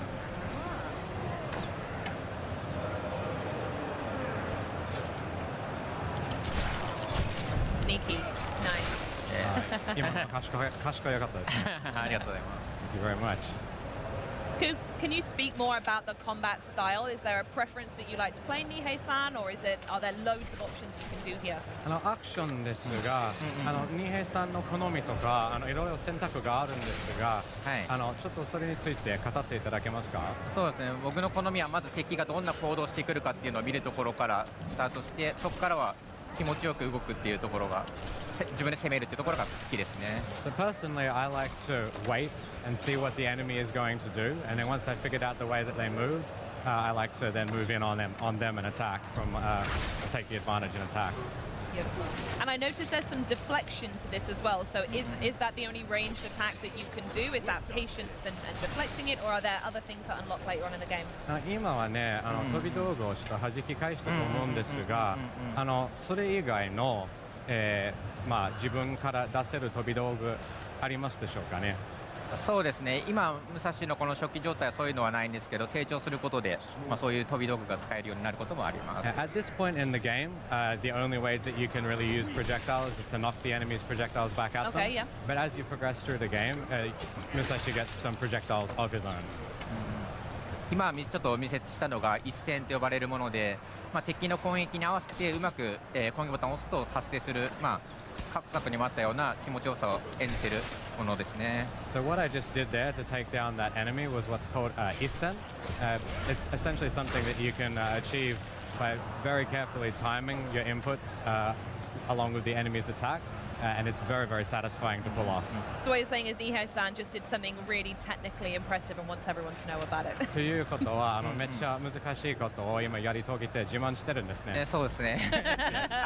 Definitely bragging. 攻撃に合わせて攻撃ボタンを押す、敵の攻撃に合わせて攻撃ボタンを押すっていうことはリスクがあるので、非常に難しいけどできたら気持ちいいというアクションですね。Because the button that's used to do that is the attack button, and the enemy's attack is coming in at the time that you do it. It's a very risky thing to do because if you mistime it, obviously their attack is still coming. And this feels significant. What's happening here? 何か展開ありましたね。これは何でしょうか。そうですね。ここのシーンは初めて武蔵がこの黒魂と呼ばれる新しい、今回登場してくる魂を吸うと。目の力が覚醒して、過去に起きた光景というものを見ることができます。So there's a right now what Musashi did is he absorbed what's called a dark mass, which is a new aspect of the series in this game. And when he absorbed that, he's gained the power of Oni vision, and it's allowed him to see things that happened in this area in the past. Oh, okay. So that's what's happening in this cutscene here.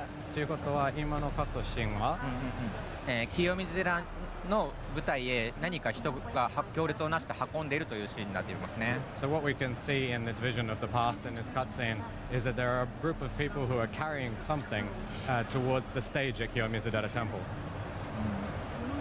まだなんでそこに向かっているのかというのは謎に包まれています。Of course, at this point in the game, we don't exactly know what it is or why they're carrying it. And I'm sure you're not going to tell me why they're doing it either. それ教えてくれませんね。このロムではまたさらに次に進むと新たな展開があるので、そこで見ることができると思います。As we work our way through this playable section of the game, you'll learn a little bit more about that. So please be patient for now. Okay, absolutely, I will. I got to say as well, I love how dark and thematic. And am I right in saying there's like horror elements to this inspiration of art design as well? 結構暗くて不気味ですが、なんかホラーの要素もあるんでしょうか。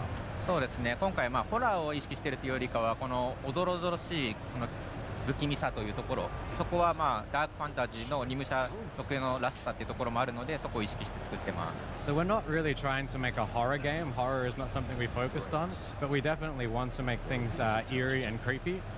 We consider this to be a dark fantasy game, and that's something that we've kept in mind while developing it. 今ちょうどこの目隠せを使うことで、封鎖されていた道が開けるというような、ところがやっています。When we absorbed the dark mass earlier, as I said, we got that Oni vision power, and using that, we were just able to see a way to unlock a blocked door. Yeah, it was that creepy hand-looking thing, and you said this wasn't a horror game. なんか手から作られたような化け物があったんですが、本当にホラーじゃないんですか？ホラーじゃないです。It's really not a horror game. 先ほどみたいにこの武蔵が鬼の力を使って、謎を解きながら進むという要素もありますね。What I wanted to show you with that Oni vision trick, though, is that the power of the Oni that Musashi has access to via his gauntlet can be used to solve puzzles and mysteries to get through the levels.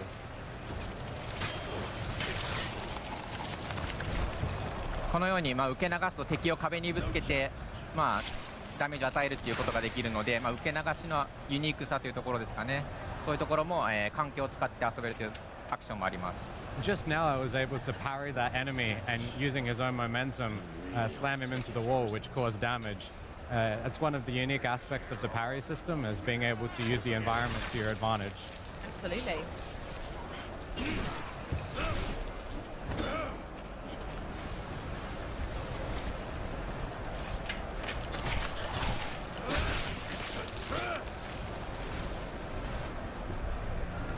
I don't think Nihei-san has taken a single hit so far. I just want to call that out.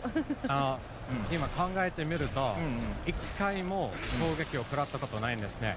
そうですね。自分がちょっと覚醒してるかもしれないですね。Yeah, I think I might be locked in right now.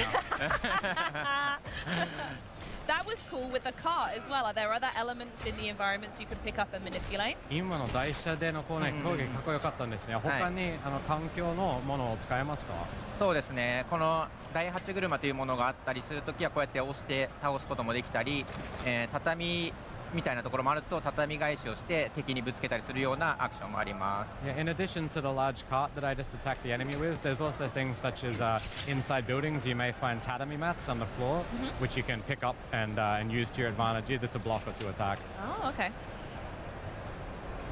それではまた新しいところに黒魂があったので、ここで次の展開がまた見ることができます。So we've moved ahead here and found another dark mass, and this is going to give us a little bit more of the story.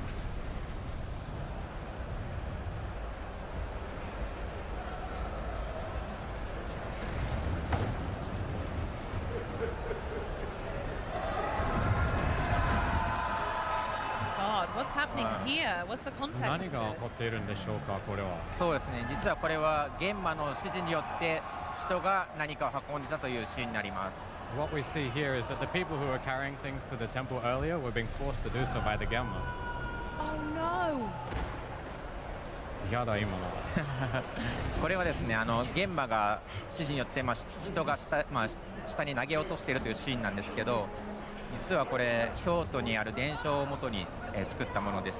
実際にその京都の舞台から人が投げ捨てられてたという、話があったので、それを、今作では玄馬が指示してやっていたというような、お話を作ってます。So, in real history, people used to throw bodies from the temple from the stage at Kiyomizu-dera Temple to dispose of them.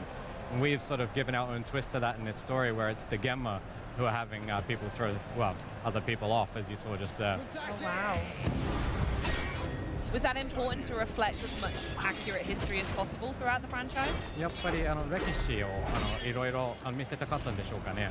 そうですね、今回京都を舞台にした理由の一つに、その長い歴史のある京都にそういうおどろしいお話とかそういうところが非常に魅力的だったので、今回このただの綺麗な京都を描くというよりも、そういうところを鬼武者と絡めて、新しい世界観とものが、ゲームを作りたかったというのがあります。Absolutely. Part of the reason we chose Kyoto is it's a place that has lots of legends and myths surrounding it, and a lot of them are quite creepy.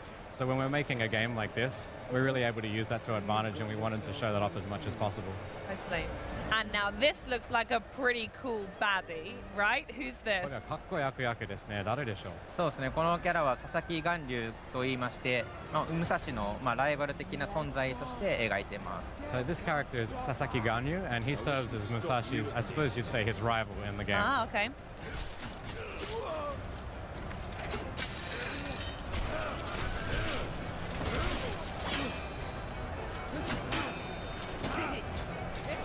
Great blocking there. はい。いい弾きでしたね。ありがとうございます。Thank you very much. これ今敵の攻撃を受け流し続けると起煙状態となりまして、刀が強化されて、青魂が出やすくなるという特徴があります。What I did right now was just enter the blazing state by doing lots of parries. You can see that the sword there is glowing blue, and what you get from this state is that when you attack, you get more blue souls. Ah. で今ゲージを下の体力ゲージの下のゲージを削ってこの V が選択できるようになったんですけど、これも新しい要素として崩し視点と呼ばれるものです。Just now, by depleting his stamina gauge entirely, you saw a little scene where we're able to pick a part of Ganyu to attack. And when doing that, obviously, you can get certain advantages. That's a new system in this game. Interesting. So what were the two options we had then, and what choice did Nihei-san make? 今の2択は何でしたか？また何を選びましたか？そうですね、今は頭を選んだんですけど、この狙っている部位によって効果が異なって、アイコンの色によって効果が変わるんですけど、ダメージをより与えたいのか、鬼武者らしさの魂を多く出したいのかなど戦略的な駆け引き要素になってます。So what I did just then was chose to hit his head, and generally speaking, the options are whether you would like to do more damage or to receive more souls from the attack, which you could then absorb. I like the choice of just I chose to hit his head. I think I would do the same. やっぱ頭を攻撃するのはベストですね。自分もします。本当ですか。そうですね。僕もまず頭を削ってダメージを取ろうとしてました。Yeah, I definitely want to focus on hitting his head first, doing a bit more damage. Nice. Nice. ありがとうございます。 You make it look so easy, Nihei-san. 簡単に倒せるように見えますな。いやいや、いくつかダメージ食らったんでちょっとドキドキしながら戦いました。I'm not sure actually. I took a few hits there and I was worried for a moment. No, you were absolutely fantastic. That was such a good demo. I really enjoyed seeing more about it. I was wondering if there's anything else you want to share about the game before we say goodbye. すごく上手でしたね。もう楽しかったんですよ。他にお伝えしたいこととかありますでしょうか。そうですね。先日新しい PV も出しましたので、そちらもぜひご覧いただければなと思うのと、ぜひウィッシュリストに登録してもらえたら嬉しいです。Well, we actually released a new trailer yesterday, so we'd love it if you would all go and have a watch of that, and also if you would please add us to your wish list. 100%. Consider it done. Thank you so much for joining me today and having a look at that stunning look at Onimusha Wave the Sword, which you can wishlist today. From cutting down demons to raging against Ragnarok, stay with us for the latest from the mythic world of Mistfall Hunter, including new heroines, paths, and quest lines. We've got a trailer and a gameplay sneaky peeky coming up, followed by a closer look at World of Tanks Heat and a celebration of Rare's 40th anniversary later in the day. But first, I have just got given some major breaking news. Team Cherry has announced that Silk Song, the long-awaited sequel to Hollow Knight, it finally has a release date. Hollow Knight Silk Song will officially release on September 4th. That's pretty soon. I feel like I've just reported on the moon landing a little bit, if I'm honest. I would remind you to wishlist it, but statistically speaking, most of you probably already have. So to celebrate this historic moment, what say we check out the Silk Song release date announcement trailer right now. Silk Song, let's go! "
大家好，我是《雾影猎人》的制作人浩，很高兴能在 Xbox Gamescom Broadcast 上正式宣布，《雾影猎人》新一轮的测试将于9月份正式开启。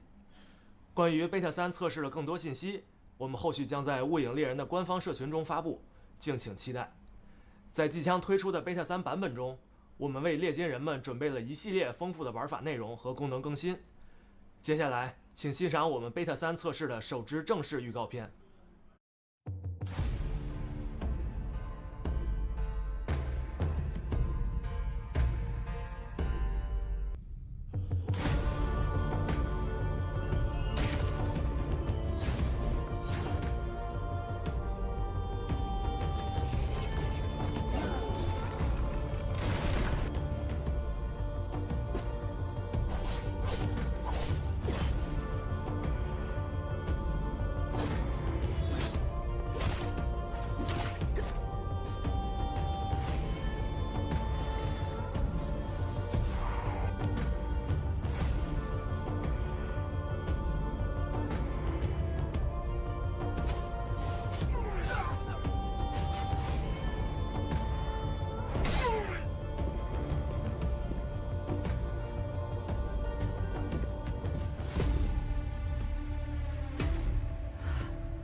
retreat!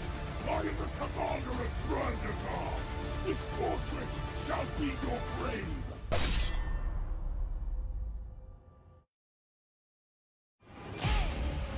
Yeah, guys in their 20s. What kind of video game are they gonna make? We knew that there was something special going on. Fight!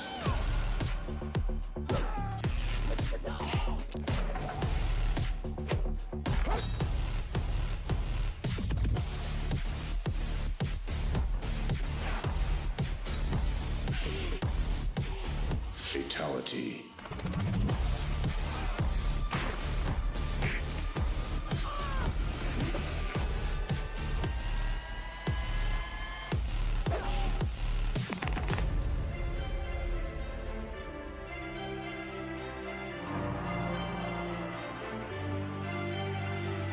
The freedom that we were given to create that game, in hindsight, was incredible.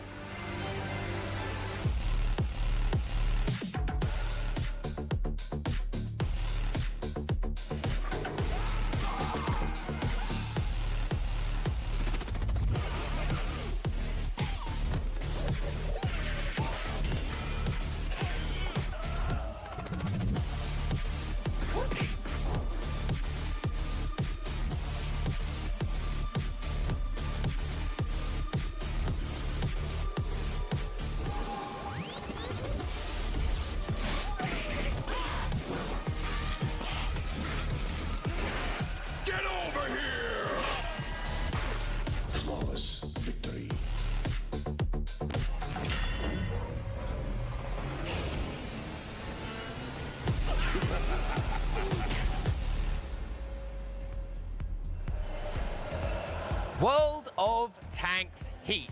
What a bombshell when the team dropped their announcement and world premiere trailer on opening night live. And right now, the game's game director, Artem Yantsevich, and product marketing manager, John Peck, are here with me at the Xbox booth to tell us even more about Heat's fast-paced 10v10 tank battles.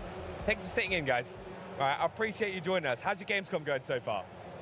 Been great. Yeah, absolutely.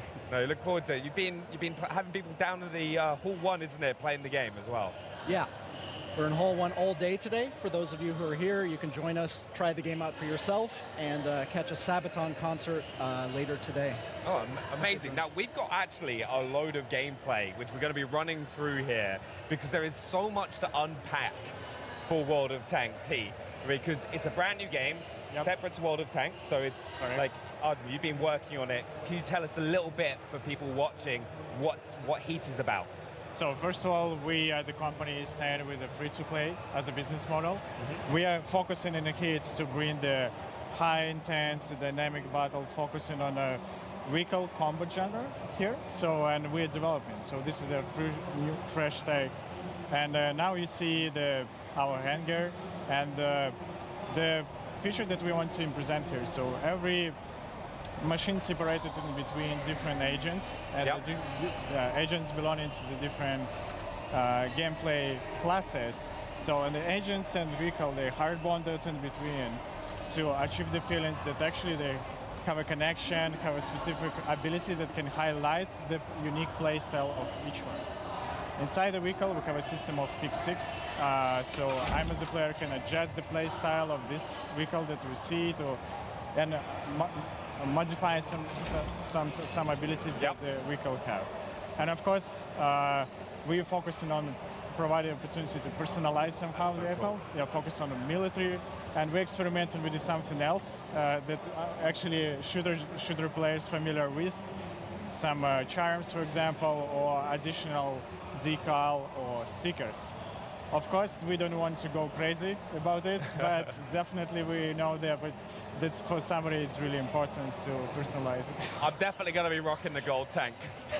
It's got to be done. It has to be done. Just example that actually we experimented with a lot of stuff.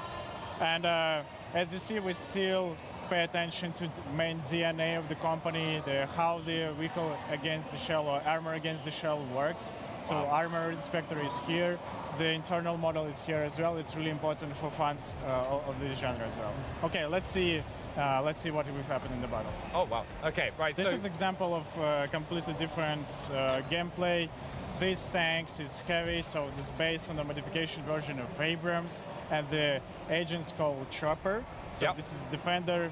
The main responsibility, let's say, of these agents is just keep the opponent busy on key points of the map. And you see here the few different examples of ability, like coaxial weapon, like Gatling gun right now, so it's pretty suitable to immobilize him. Yeah, and there is a really importance to introduce here. So we have a number of error correction, tactical error correction features like respawn, for example, or repair kit or another.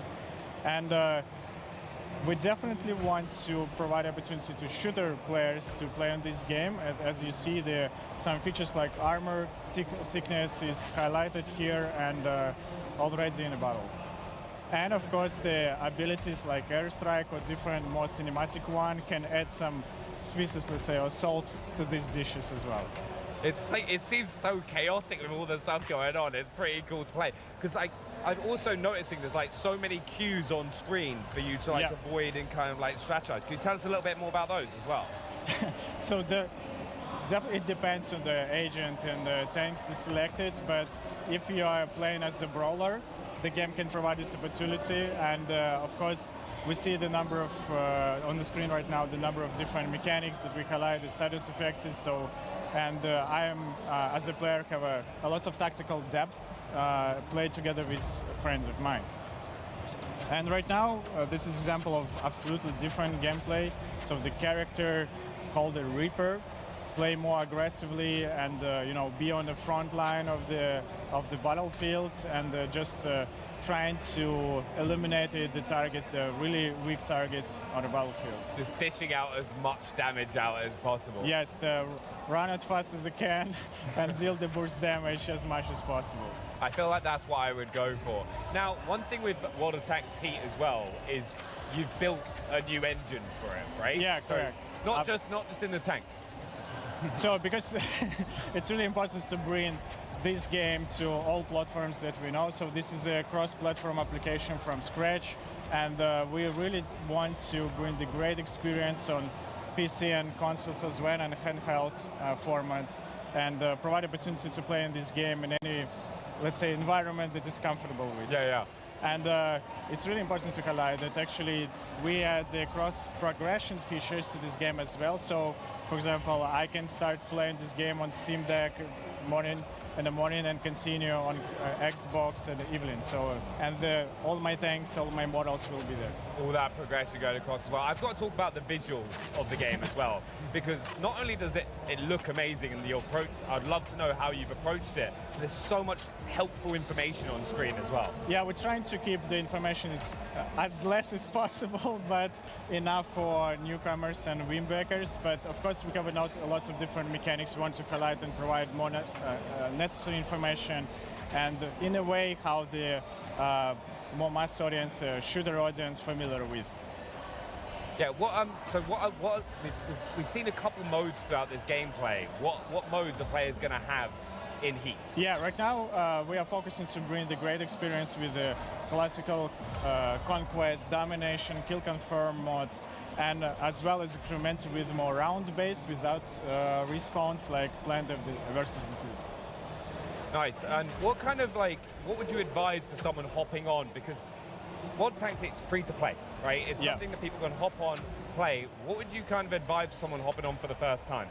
Just wish list on our page and start playing. I mean, and invite the friends. I think this game is more fun when you play together with friends of mine, or you can focus and select just character and the vehicle that you like, and just mastering it. So this game can provide a lot of opportunity to master the skills, to understand better, and enough depth, to play one more time. Yeah. What kind of tank's this? Because it's modification. It was modification version of M60, and right now this is a HS TVL, more light version. And for example, the Kent with this machine can play more aggressively, more mobile, and find the weak spots in a enemy defense, for example. It's so much faster than the other tanks. Yeah, it's much. I was going to say, that kind of helps to suit to different play styles, right? Depending on how you want to approach You're absolutely right here. So we are focusing to bring the wide roster of more unique machines with different play styles. Not only tanks, but light machines, for example, as SHCVL right now on the screen, and wheel-based, and even we highlighted in our announcement trail the railgun.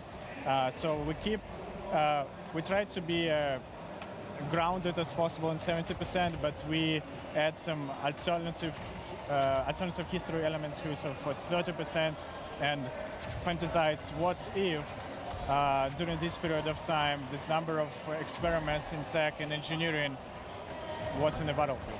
And for anyone also wondering, right, where is Heat set? Like, what's the setting? So this is, as I said, this is alternative reality post Second World War. And this is a world when humanity decided to invest a lot of effort and resources in tech and science. And we provide opportunity to player be a leader of a rapid response team, and assemble the agents with the unique machines and develop their skills. Yeah, no, honestly, thank you so much for coming and like showing us the gameplay. But John, like you said earlier as well, there's people who can come and play it here at Gamescom. That's right. So we're in Hall 1 today, the big events hall. We're opening that live took place. It's our whole Play Big day, so come down, check out the game, play it for yourself, and check out the Sabaton concert in a few hours here. Yeah. Thank you. And for those of you who are not at Gamescom, and for all of you, we hope you'll wish list it on Xbox soon, and check out the game when it comes out. John, thank you so much. I really appreciate it. And also, for you at home, thank you for coming in.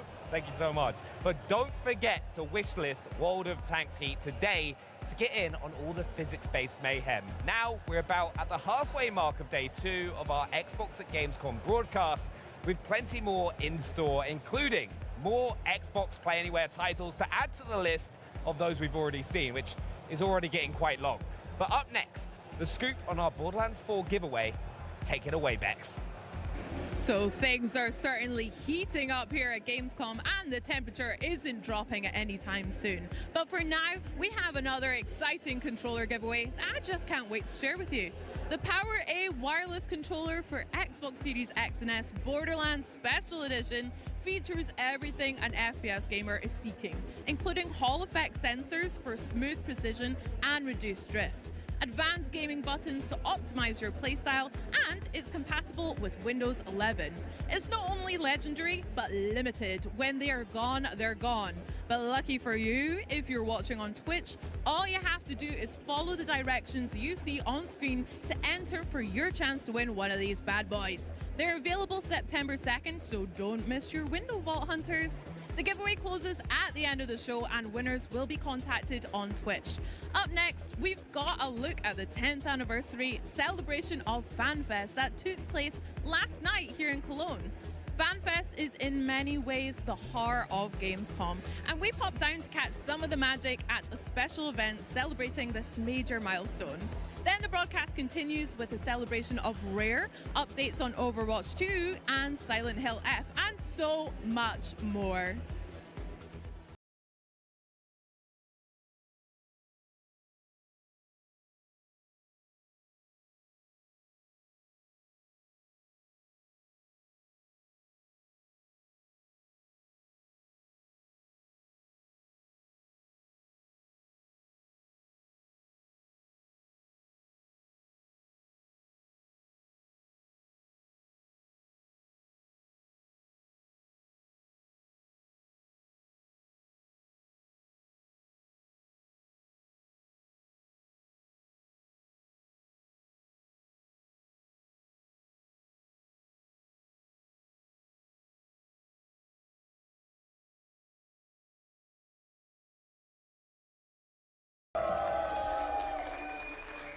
Xbox is all about community, all about our players.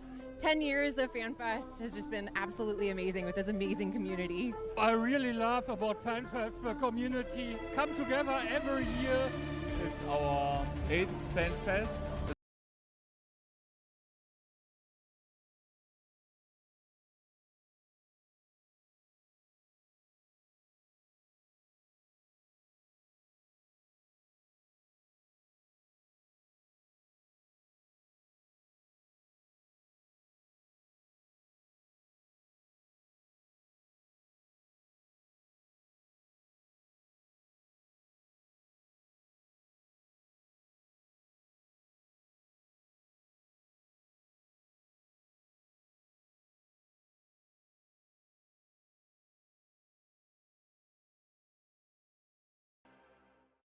This is the tale of Belinda. I don't even know what that means. Please do make your mind up. Gregory. Gregory the snail. Hello, Gregory.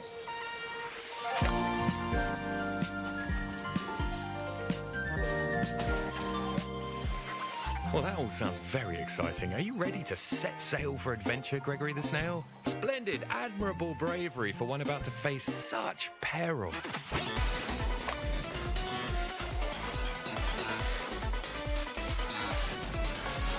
Oh dear, Gregory, rather you than me. I can't help but feel you'd be slightly less doomed if you had some friends. You do have friends, don't you, Gregory?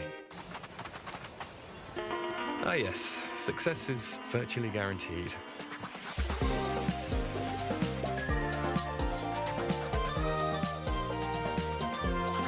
Goodness gracious, it's raining cats and dogs, Gregory. Have you got a house, a home, somewhere you can shelter from the... Oh, I love what you've done with the place.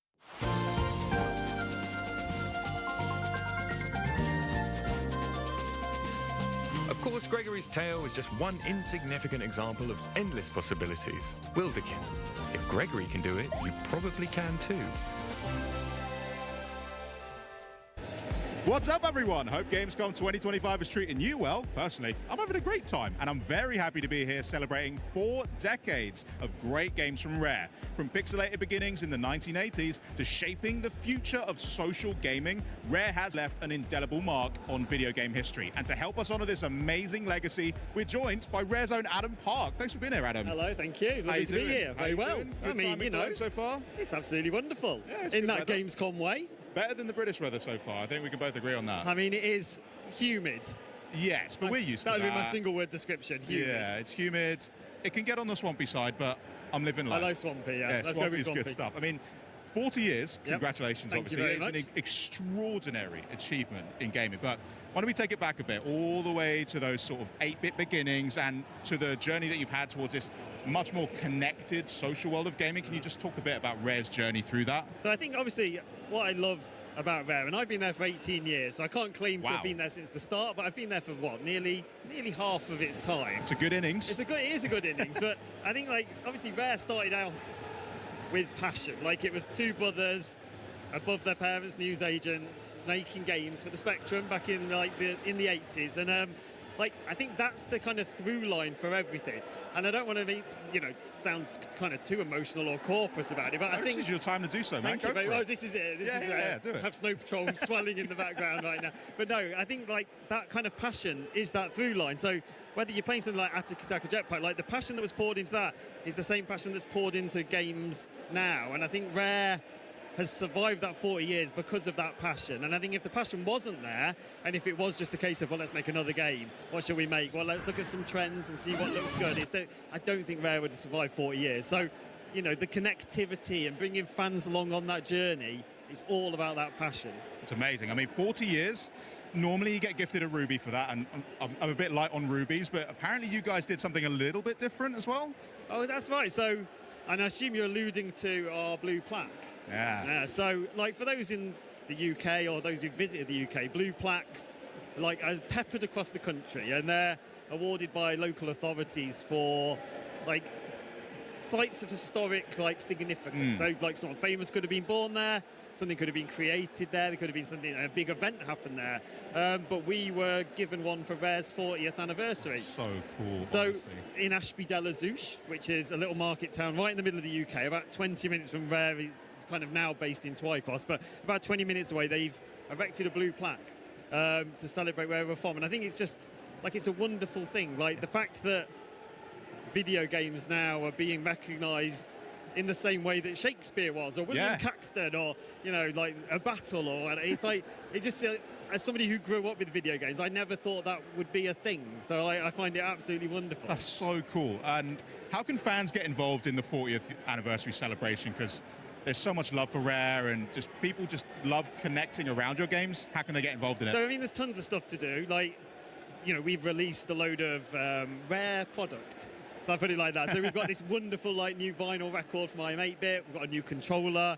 We've got some fantastic like apparel from Fangamer. But obviously a lot of our 40th is focused on Sea of Thieves, and Sea of Thieves has been a massive part of our history. Like if you take into account like the development time, Sea of Thieves is what, a quarter of Rare's history? Yeah. Sea of Thieves has been there. I think that. That's about that. You frowned. You made me doubt myself then. And I mean, it's been I'm going to believe you. I mean, it's been out 7 years, so time before that, so 10 years easily. So, you know, we focused a lot of that anniversary celebration on that because that's where our players are. So, you know, there's login bonuses. We've got always fun, end of the month, community weekend in Sea of Thieves. There's a lot of Rare themed kind of shenanigans going on there. So I'd encourage anyone to get involved. And things like MS rewards, Game Pass perks, there's a huge amount of Rare love across the whole Xbox ecosystem. So yeah, so come on in. I've got to say, Rare always has this signature style to it. Would you say that there's a secret sauce behind making a Rare game? I don't know if there's a secret sauce. That's a really good question. I think what it is that we've never taken ourselves seriously, but equally we take ourselves seriously at the same time. So I think it's that ability to go from kind of these huge kind of vistas and epic moments, like even melancholy and just like the thrill of an adventure. The next thing you know, you're kind of fiving yourself out of a cannon, or you know, it goes very Monty Python all of a sudden. And I think that's like looking at this wall behind us that one of our kind of super fans illustrated for us. A guy called Dustin, and it's just like this beautiful piece. But you can see like even in our kind of most serious games, there's those moments of levity, and I think that's Rare's special sauce is. Like, it's quintessentially British, I suppose. True. It's hard to replicate that, to be fair. So if you're taking notes, any future devs, go with some quintessential British stuff. It always wins. So let's fast forward a bit back to today. I mean, Sea of Thieves continues to bring in players all across the globe. Looking back, what have been some of your favourite community moments from Sea of Thieves specifically? Oh, within Sea of Thieves? Yeah. Well, I think, like, and there's people around us right now, Sea of Thieves Fest. So, like, every year, the fans have organised this event, which takes place, and they come from all over the world, meet, like, cosplay, have, like, make stuff, share stories, and I think that ability to kind of have a game that's made people want to do that themselves, like, I can think of nothing greater as a game dev and for a community to want to come together, and, like, I'd say that's, like, a pinnacle. Like, that's such a wonderful, wonderful moment. But obviously throughout the game, like, you know, there's Easter eggs galore to like significant community moments, which I won't spoil, but like things that have happened throughout the, you know, before, you know, when we were in early access, first person to fall off a cliff, you know, things like that. They're all kind of marked out within the game as well. So I think, you know, community is the heart of Sea of Thieves. Like, it doesn't exist without its community. And I know a lot of games can say that, but I think for Sea of Thieves, that's more true than anything. So yeah, like, I think that would be it. The Sea of Thieves Fest is such a wonderful thing. I always keep track of the Sea of Thieves Fest hashtag on Twitter because the photos from it are so heartwarming. It's so lovely to see people rallying there together, seeing friends that they normally only get this one chance to meet each other online. So it's lovely. You've got 40 years in the bag now. What excites you the most about Rare's future? I think Rare's future, that's a really great question. I think just the ability to continue doing what we're doing. And for me, I think Rare's, like, it goes a bit back to what you asked earlier with the secret sauce. I think one of the things Rare's always done well is create kind of fairy tales, ultimately. Whether that's a pirate fairy tale or whether that's like a, you know, a racing one, whatever it is, like, you're kind of the ability to create a fairy tale and go into it, I think is wonderful. And Rare doesn't always reinvent the wheel. It's like, you know, there's been pirate games before. Like, before we did Banjo-Kazooie, there'd been 3D platformers, like RC Pro-Am, there'd been racing games, but I think it's like Rare's ability to go in and go, like, how can we make this our own, and what makes this different? And I think that's what excites me. The same thing that excited me when I started all those years ago on Viva Pinata. It's like, it's just the kind of the crazy creative energy that is in that building is wonderful. Well, maybe you can use some crazy creative energy to explain to me, how can a monkey be a donkey? Come on, it's been 40 years. Explain that one for me. I think I know the answer to that, but I don't know if I'm allowed to say. Oh, okay. Well, I'll ask you off camera then, you know, don't worry I do know the answer though, yeah. Okay, next up though, we're going to play a little game. We're going to do some quick fire questions. Right. Don't think too hard on it. Just go with your gut. So it's just... Nice and easy. All right, ready to go? I'm okay. as I ever am, yeah. All right, what's been the wildest Rare pitch? The wildest Rare pitch? Well, I would say actually, a lot of the wildest Rare pitches actually make it. Like Viva Pinata, that's a... Yeah, that is a weird one, yeah. Make a garden. Yeah. Have populated with pinatas. Who were just off to get battered, That's it. Then there's some kind of maniacal teacher arrives now and again to steal them from you. Imagine that on paper. Oh, no, yeah. Well done for getting it through the game. Well, yeah. Who would be a better pair? Some Battletoads or Conker? Battletoads or Conker? Oh, I think Conker. Yeah. I think the Battletoads would be more like unruly toddlers in your house. At least Conker, I think I could at least put him in the garden and be like, true. Just recover out there, yeah? I think he's generally quite ambivalent, I think, is the right Yeah, word. I'd definitely go for Conker there, I think. Good shout. Okay, would you rather have a Sea of Thieves grog or some Viva Pinata candy? Oh, candy. Yeah, definitely. Even knowing it's come from a destroyed the creature that you've raised and sort of taken care of. of. Oh. But I mean, you've played Sea of Thieves. You've seen what that grog does to people. It tends not to stay down very long. That's true. It's like, hey, straight back out again. Okay, Banjo or Kazooie? Kazooie, for me. Okay. I mean, that's not to disrespect Banjo, but Kazooie, I just like... People at home, they'll be making their judgment on you. That's There's fine, a lot of judgment. I hear it. I can hear it already. Okay, what's the best rare cosplay you've ever seen? Ever? Well, actually, I saw a fantastic one yesterday here. Yeah, someone from the Order of Souls. It was like epic. Nice. Did contact lenses, skulls, smoke effects, the lot.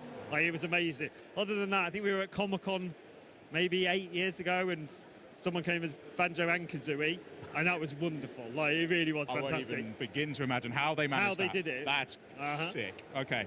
Can you tell us any Rare developer secrets? Any secrets to Rare? Yeah. Oh, that's an interesting one. I suppose, like, it's not really a secret. It's like the biggest, where we are, I would say, is Rare's like developer secret. Like, I don't know if you've ever visited Rare. I have, and I got to talk to Mike Chapman before. Ah, there you go.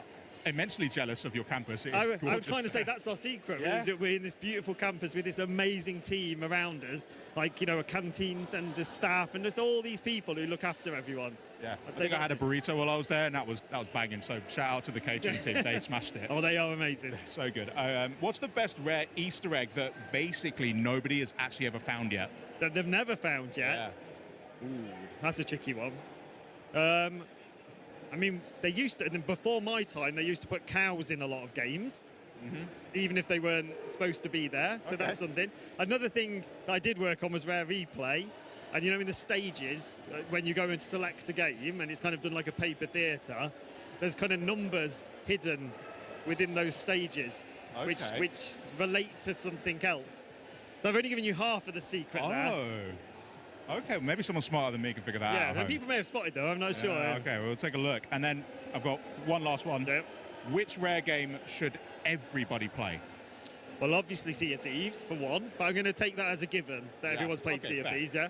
So, for me, I'm going to give two answers, sorry. So I would either go Viva Pinata, because that game has just kind of, I think has just matured the older it's got. Like, going back to that now, so ahead of its time, such a wonderful experience. Or my favourite game growing up was Cobra Triangle. So I would definitely direct people to Cobra Triangle as well. Good shout. You know what? I've got one more I just thought of. Go on then. I have been to the Rare campus, like we said. Every workplace has got some kind of weird traditions. Does Rare have any there? Weird traditions? I mean, many. Like, too many. Give us the best one then. Probably too many to talk. Let me think. So weird traditions. Like, I don't know if it's weird, but we just we have like a very inclusive kind of family culture. So just like the last 2 weeks, we've had everyone's families in. Kids can be in for 2 weeks. So it's not necessarily weird, but it just gives Rare its kind of energy. And I say that as somebody if you don't like children, maybe it wouldn't be so good, but loads of little kids running around the place. Of course, yeah. Well, honestly, thanks so much for being game for that, Adam. Thank you so much. And a very happy anniversary to Rare. One thing that's decidedly not Rare are never-before-seen game trailers at Gamescom. So here is the debut of the new trailer for Hotel Barcelona. And then we're going to update you on Overwatch 2 Season 18 and reveal a few more surprises that we save for the back half. Outer Worlds. That's all I'm going to say. 2. Okay, that's it. I'm done. All right, fine. Full gameplay presentation, but that's it. That's all you're going to get out of me. So for the rest, Xbox at Gamescom 2025 continues. Now, entering West Virginia. Hey, is that GPS broken or something? No, it's working properly. Now, entering Pennsylvania. What? I thought we just went back into West Virginia. Now, entering... All those who obstruct the transmission of justice will be banished, even if it's a goddamn GPS. How am I supposed to know where to go now? Huh? Keep your eyes on the road!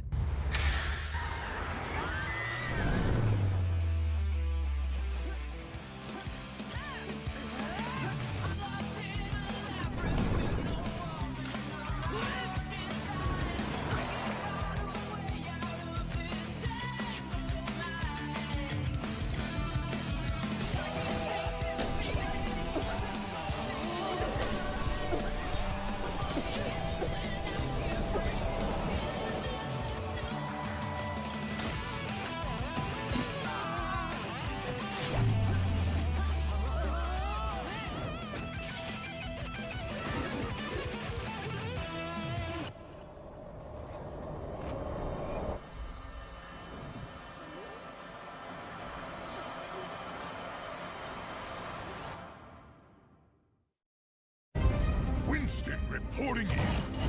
My research shows big changes coming to Stadium. Ooh, I've been waiting for this. Okay, team, let's jump in.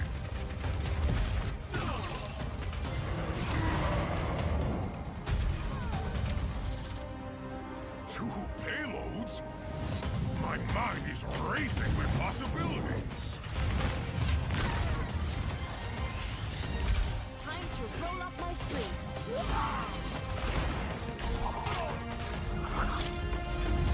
Winston! Tracer, glad you could make it.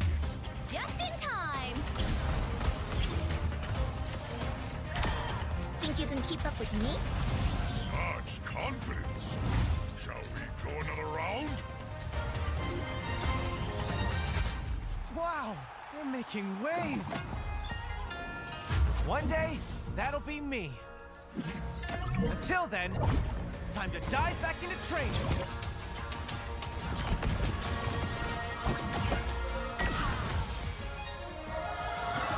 Seems like I'm not the only one getting stronger.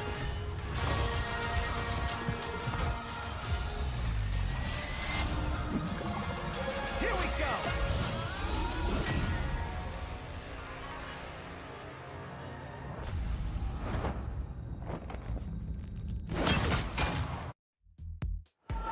Whoa, tons going on in that trailer, including a new release date. So let's get into all of that with Aaron Keller, game director of Overwatch 2, who's so kind enough to join me today. Great to see you, Aaron. How are you? Doing so good. Thank you so much for having us here. This is great. I am so excited to geek out with you. Obviously, I wore my Mercy t-shirt especially for today. I love that. Representing some support mains. Okay. So first up, number one with the bullet. Season 18 is almost upon us. So how is the Overwatch team feeling this year?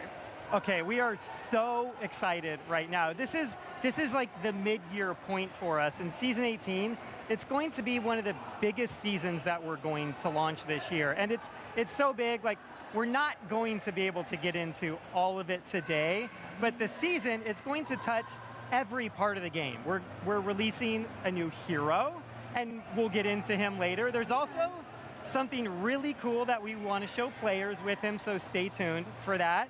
We have a huge update coming to our perks system this season.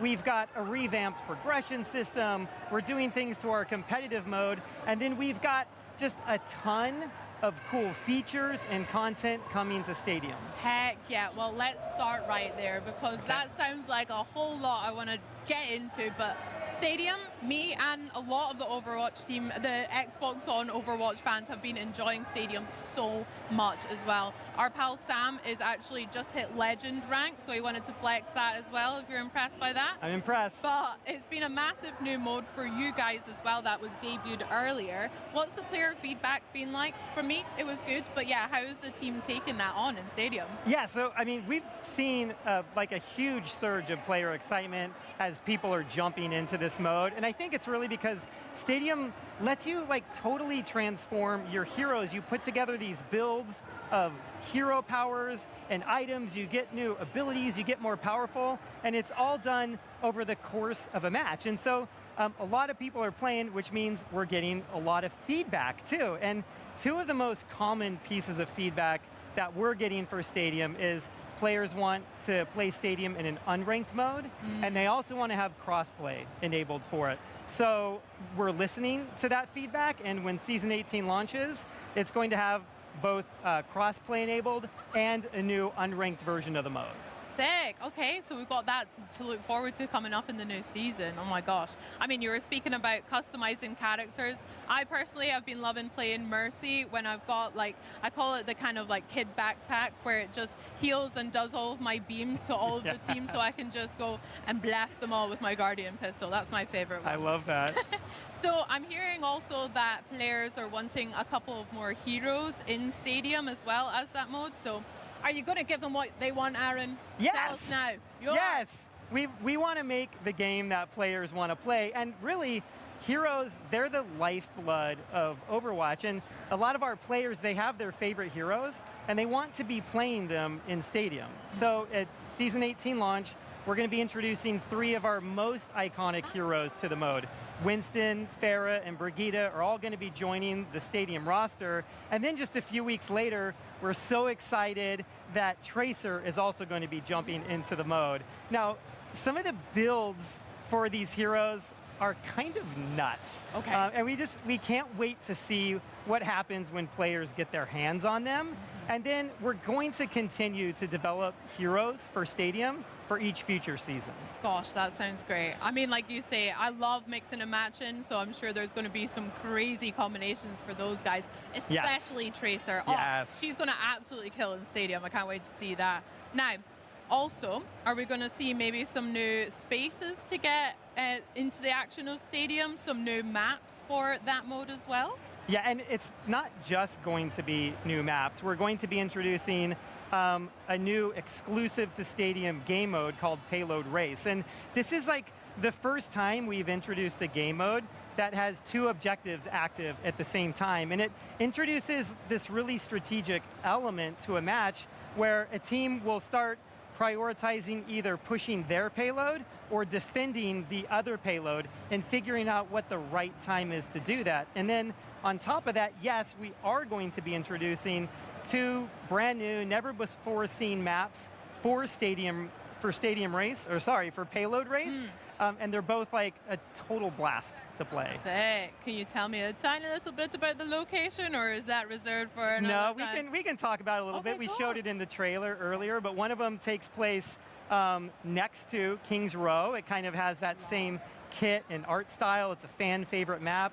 And then another one takes place near Route 66, and it kind of has this like Deadlock gang sort of like references to it. Sick. Aaron, those are 2 of my favorite maps from Overwatch and Overwatch 2. So you're talking my language, Aaron. That sounds sick. I can't wait to see those in the new mode as well. Now, it sounds like you're giving us exactly what we want, but is there anything else coming in Season 18 that is a highlight for the team that you want to share with us today? Yeah, I mean, yes, there's a lot to go over, but one of the biggest things that we're doing is we're releasing a huge update to our perk system.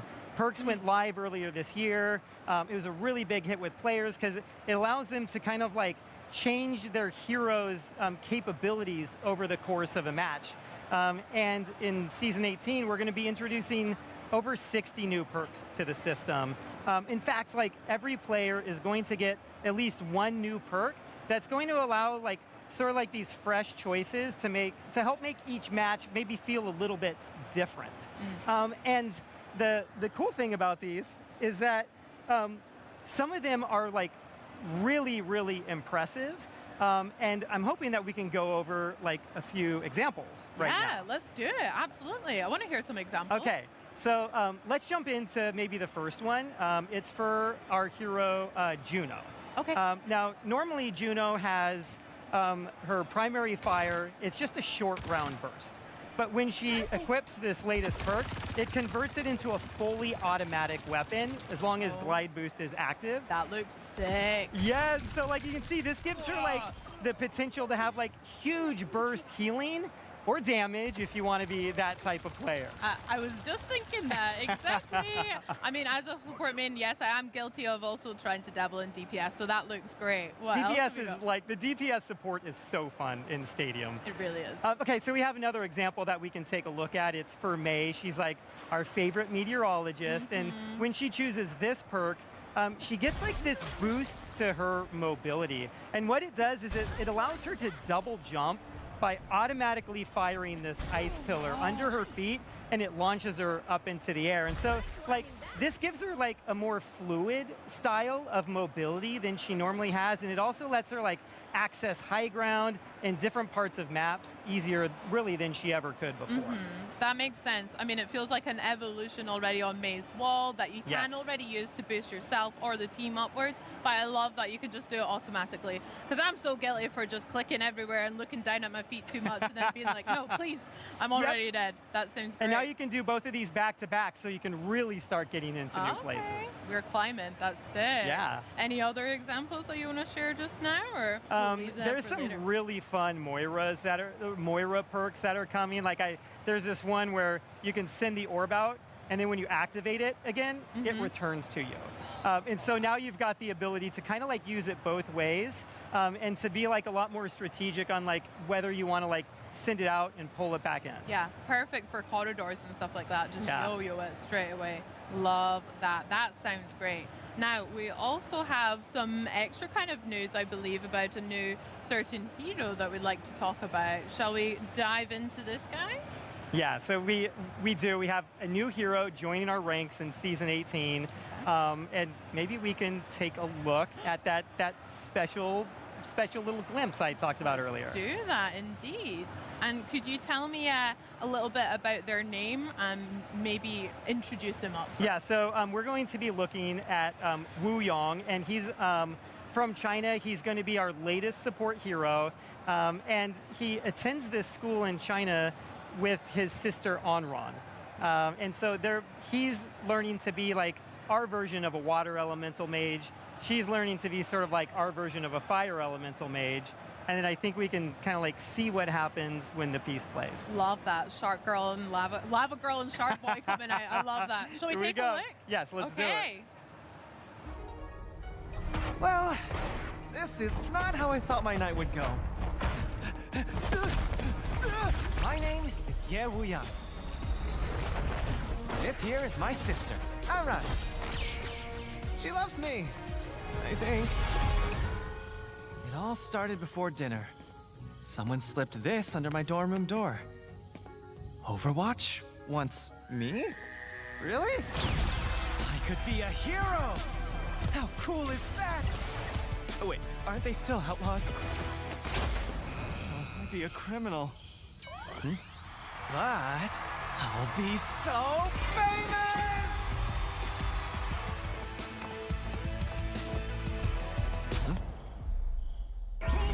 What about Mom and Dad? They'll disown me. Oh no. What will Anran say?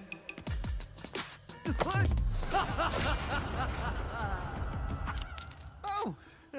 Anran! Overwatch, huh? Cool. There must have been a mistake. I'm not good enough. I don't deserve that. You were invited to Overwatch, and you don't think you deserve it? You and me, sparring arena, now. But I... Look, I don't really... What the... Anran! No warm-up? Nobody cares if you're ready. If you can't take me here, you won't make it out there. Exactly! I'm not ready! It should have been you!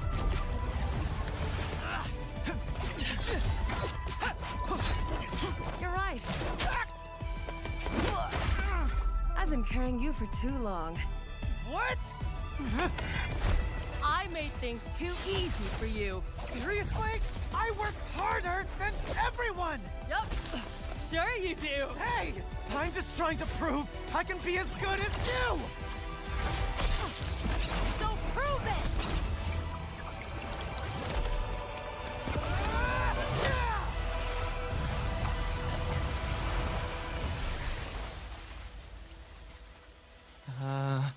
Amron? You okay? I'm so proud of you. I never want to hear you say you're not good enough again. Because I will literally fight you if you don't go. We literally just fought. I'm gonna miss you, though. Well, maybe not. What? They invited you, too? Put me through that! You kidding me? You could have burned me! You know how dangerous fire is! Stop laughing. Oh, Aaron, that was sick!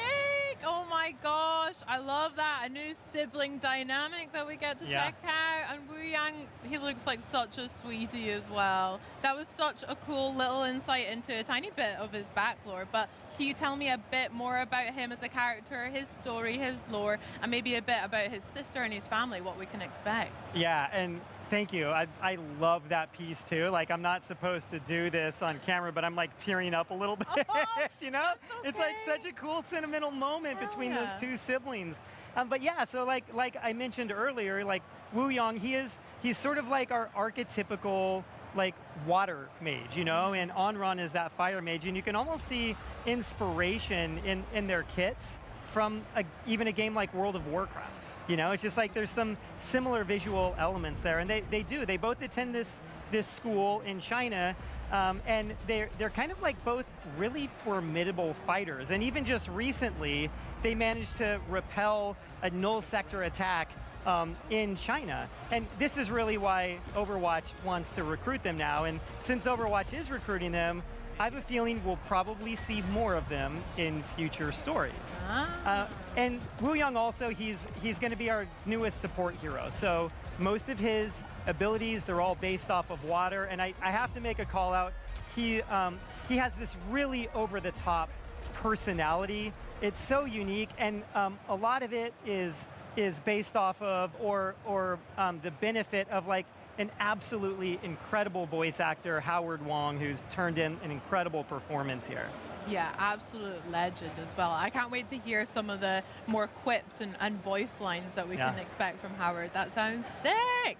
Now, can we talk a little bit more? He's a support character. Can't wait to try that out. What's going to be his gameplay like? We saw a tiny glimpse there, but can you break it down for me a little? Yeah, definitely. So like I said, a lot of his abilities are based off of water. And so since he is a support hero, one of his primary roles is healing. And the way he heals is he sends out like a channeled beam to teammates, and that will heal them. But what's cool about it is when he turns his attention elsewhere, that aura will stay on that teammate, and it will continue to passively heal them as they're moving around doing other things. He also has this really cool ability where he puts like this torrent of water on his feet and uses it as like this mobility in order to be able to get around a map easier. It gives him a speed boost, and it also like really expands the distance that he can jump, so he can start crossing gaps in maps, or he can use it to get out of a tough situation, or to get to an ally to try to save them. He can use his staff, he'll like slam it into the ground to create this wave of water. You saw like a giant version of it in the hero trailer right there, but what that does is it'll knock back enemies, it'll start amplifying healing on all the teammates that you hit with it. And so it's one of those really cool abilities that has multiple purposes, and it gives you a lot of strategy over how you're going to use it and when you're going to use it. Nice. And then, okay, let's talk about his ult a little bit, because his ult is really, really cool. Like, what he does with the ult is he'll place like almost like a ticking time bomb style mechanic on a teammate, or even himself if he wants to. And what it does is, after a few seconds, it's going to detonate. And when it does, it knocks down any enemies within range, and it also gives the person that was holding it a really big healing boost. And so the cool part about that is, because you have that healing boost, you can have the confidence to be kind of aggressive when this is on you. You'll dive into an enemy team knowing that that's going to keep you up, and hopefully you're able to make like that really big play with that ability. And then I think maybe like the most unique part of Wu Yang's kit is his primary fire. You saw a little bit of it in the hero trailer, but what he does is he shoots out orbs of water. Now, once those orbs are out, he can take control of them and start guiding them around the map. And you can steer them into enemies, and when you get good at it, you can even start bending them around corners. So if there's like an enemy that ducks behind cover, something like that, you can bend it around that corner and hit them. And there's like nothing maybe like as satisfying as like seeing an enemy trying to disengage at low health, run into a building, and you curve that orb into it and take them out. It's like, it's pretty amazing. No getting away, that's class. No, there's like no getting away. And then, you know, we talked about perks earlier. Wu Yang is getting a complete set of perks when he releases at Season 18. I think my favorite one is rather than just shooting one orb at a time, he'll shoot 3 orbs out simultaneously, and you'll be able to continue to control those. Control all of them? That sounds so good.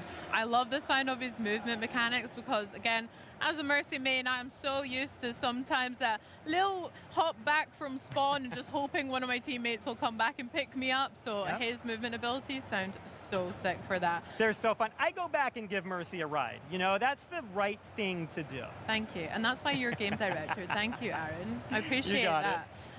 So I wanted to ask a little bit about his ultimate there. Now, you said about this ticking time bomb that can attach to himself. Could that also be then put on other characters on your team to kind of like send them into the fray as this way to blast other enemies down, almost like a diversion or something like that? Yeah, and that's what's so cool about it. So when you activate the ult, you have the ability to choose, like, do you want to place it on yourself, or are you going to place it on like the teammate that you're targeting right there? And when you hit them, he does his big ult voice line. They get it. It's very obvious that they have it on them with VFX. They know it's on them. And then it's a little bit like getting nano boosted, you know? It's like, now's your time to go and do the thing that you're supposed to do because you have this on you.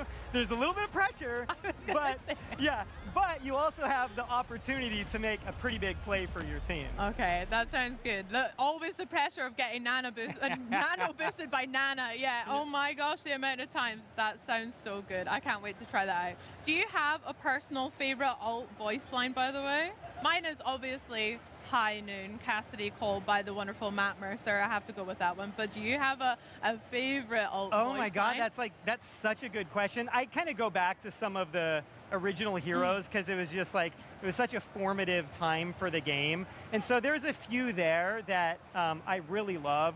There's something about Reinhardt's where like that character is so over the top in the way he delivers everything, and even with his animations. And because there's so much counterplay with that ult, just kind of like hearing it, especially if you're a Ryan facing off with him and you start to see that little wind up on the animation, it's like, I don't know, I think that one is really, really cool. Sick, I love that. Aaron, I am absolutely gutted that is all the time we have to talk about Overwatch 2 and Season 18, but you and me, we're going to talk more after this, for sure. I can't wait.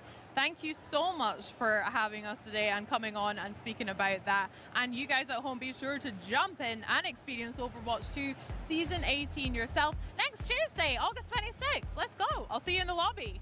Today, we've still got more to share though. Something silly, something scary, something shooty, and right now, something out of this world. In 2019, the Outer Worlds introduced players to a brand new and hilariously corporized universe dripping with that wit in action that Obsidian are known for. Now, the stellar action RPG is back with new companions, new adventures, and new tough calls to make, many of which I'm sure will come back to bite you on the butt.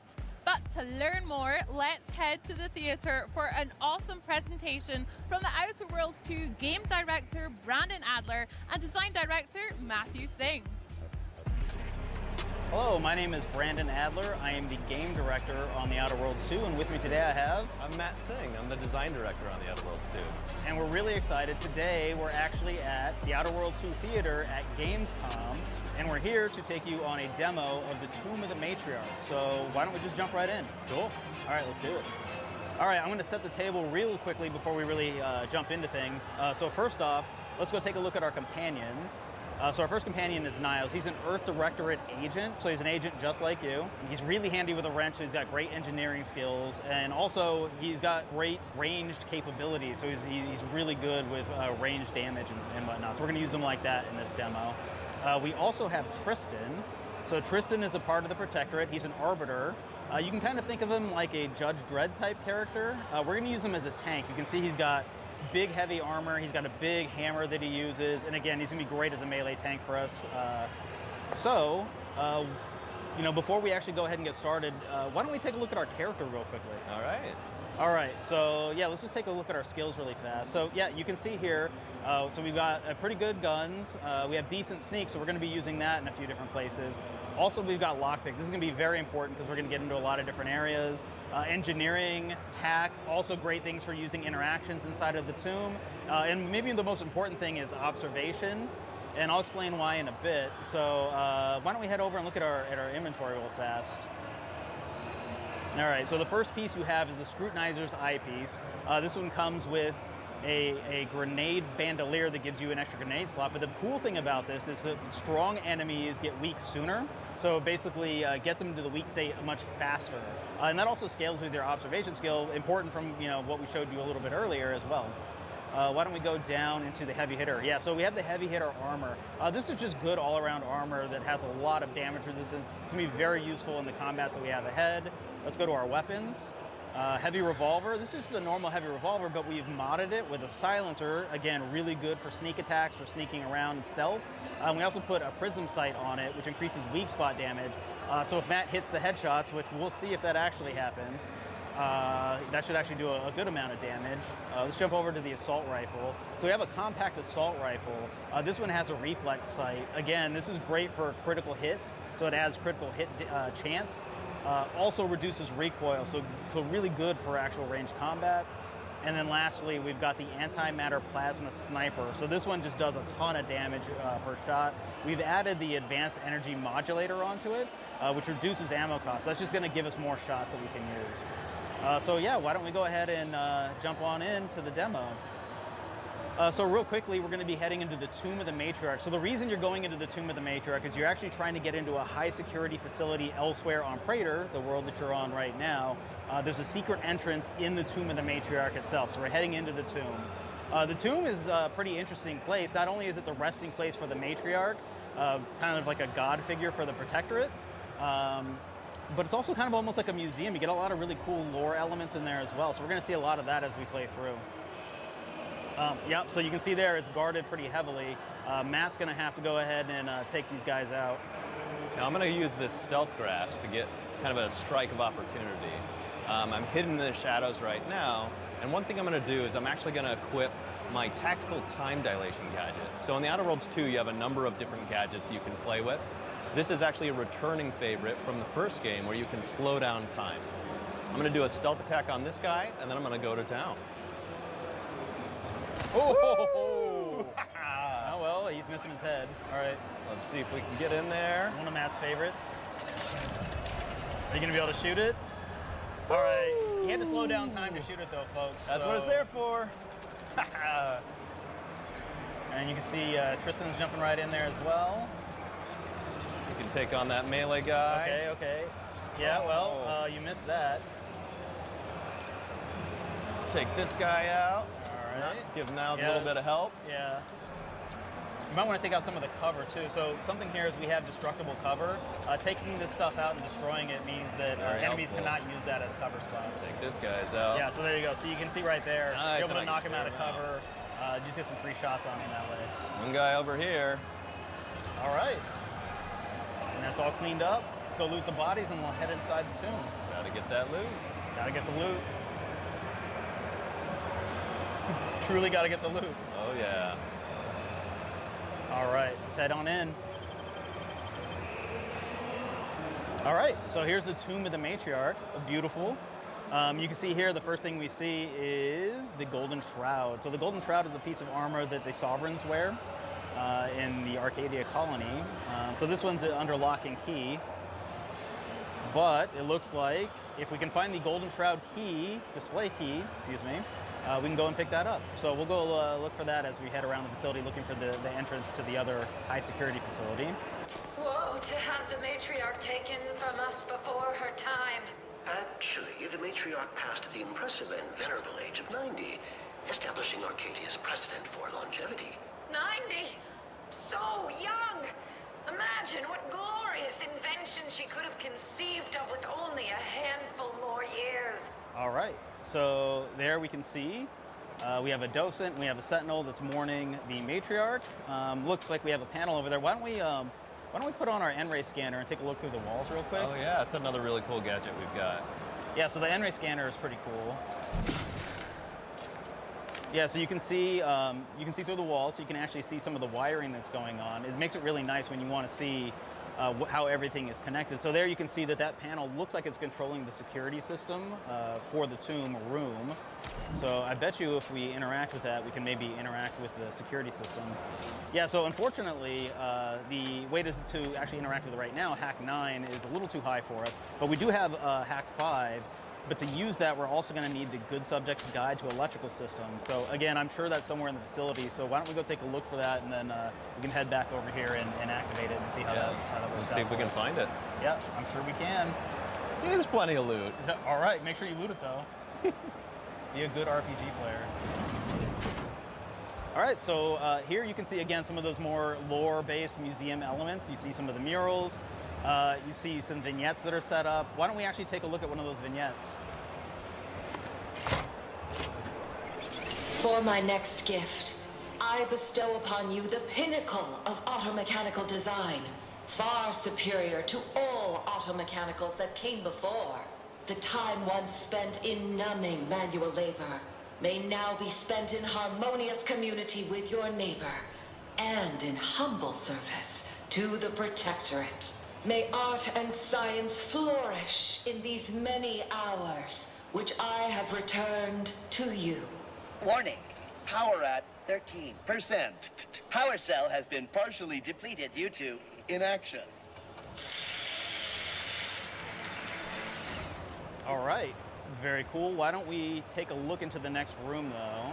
There's some windows over there we should be able to see inside. Yeah, let's see what's over here. Yep, just like I suspected, there's some automechanicals. I don't know if we want to fight those just yet. Why don't we find a way to distract them? Oh, yeah, as you can see right there, we have a cable leading to the back. Maybe there's something there we can use to distract them. Let's take a look. Yep, there we go. Not only do we find loot, but we have engineering panel that we can use. Yeah, so it looks like that will disengage the locks on the automechanical, and we'll see what that does for us. Who knew all you had to do to be an engineer was turn a few knobs? Warning, power at 13%. All right. Power cell error. All right, let's see where this guy's going. Has been partially depleted due to inertia.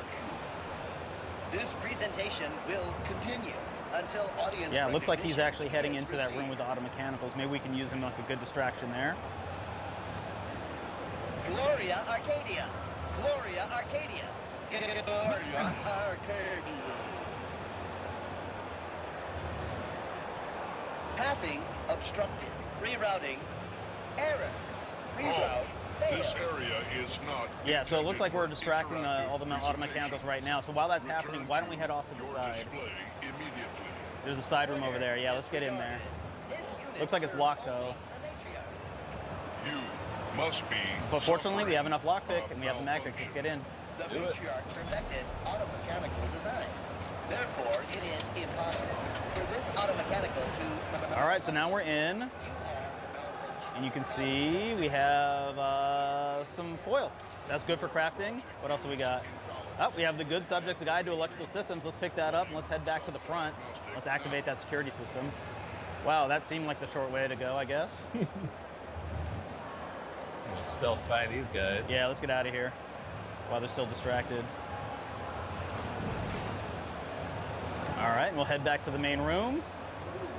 Picking that up as well, obviously.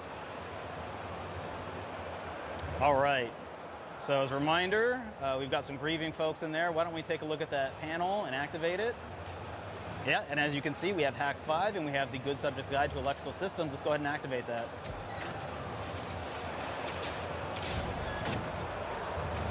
Excellent.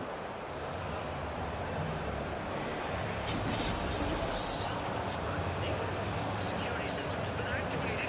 Run! Do not push me.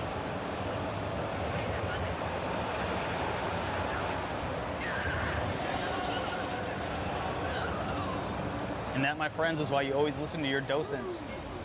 Yeah, that's bad for them.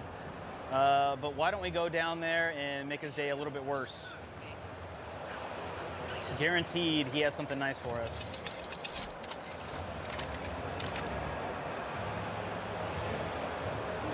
Looks like they're still distracted. Let's head through. All right, Matt. Let's go ahead. This guy out. Oh, wow. That was a pretty nasty headshot. All right. What do we got here? What do we got here? Oh, see, we got the Golden Shroud display key. That's exactly what we were looking for. Nice. And she had some armor. Why don't we take a look at this tomb, though? This is the actual casket of the matriarch, so an extremely important figure. Lucky for us, I think we already activated the security system, so I think we can just open it right up. Nice. And there you go, we have the remains of the matriarch. Why don't we defile the honor of the matriarch, the most important person to the protectorate, folks? It looks like the remains are worth a lot. We're gonna definitely sell those. I don't know who's gonna buy them, but they're worth a lot. All right. Let's go ahead and take a look around. Still looking for that secret entrance to the top secret facility. And just in case we get into combat, I'm actually gonna equip my shield gadget here. Yeah, that's a good idea. And sure enough, more automechs. Mm-hmm. Let's take them out. And you got to be careful with these guys, especially because they leak Zeranium, and Zeranium can actually empower automechanicals to walk through it. Yep, you can see he's overcharged. Yeah, and he took out.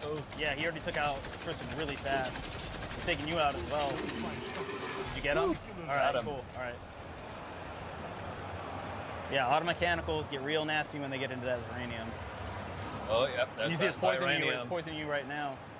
But why don't we take a look around? There's some good stuff to loot here. Oh, that looks sick. All right, sick. so we unlocked that with lockpick. Yeah, now that's a pretty nice looking weapon. Let's use that later. We grabbed a helmet. Again, I'm sure a priceless protectorate artifact. It's over here.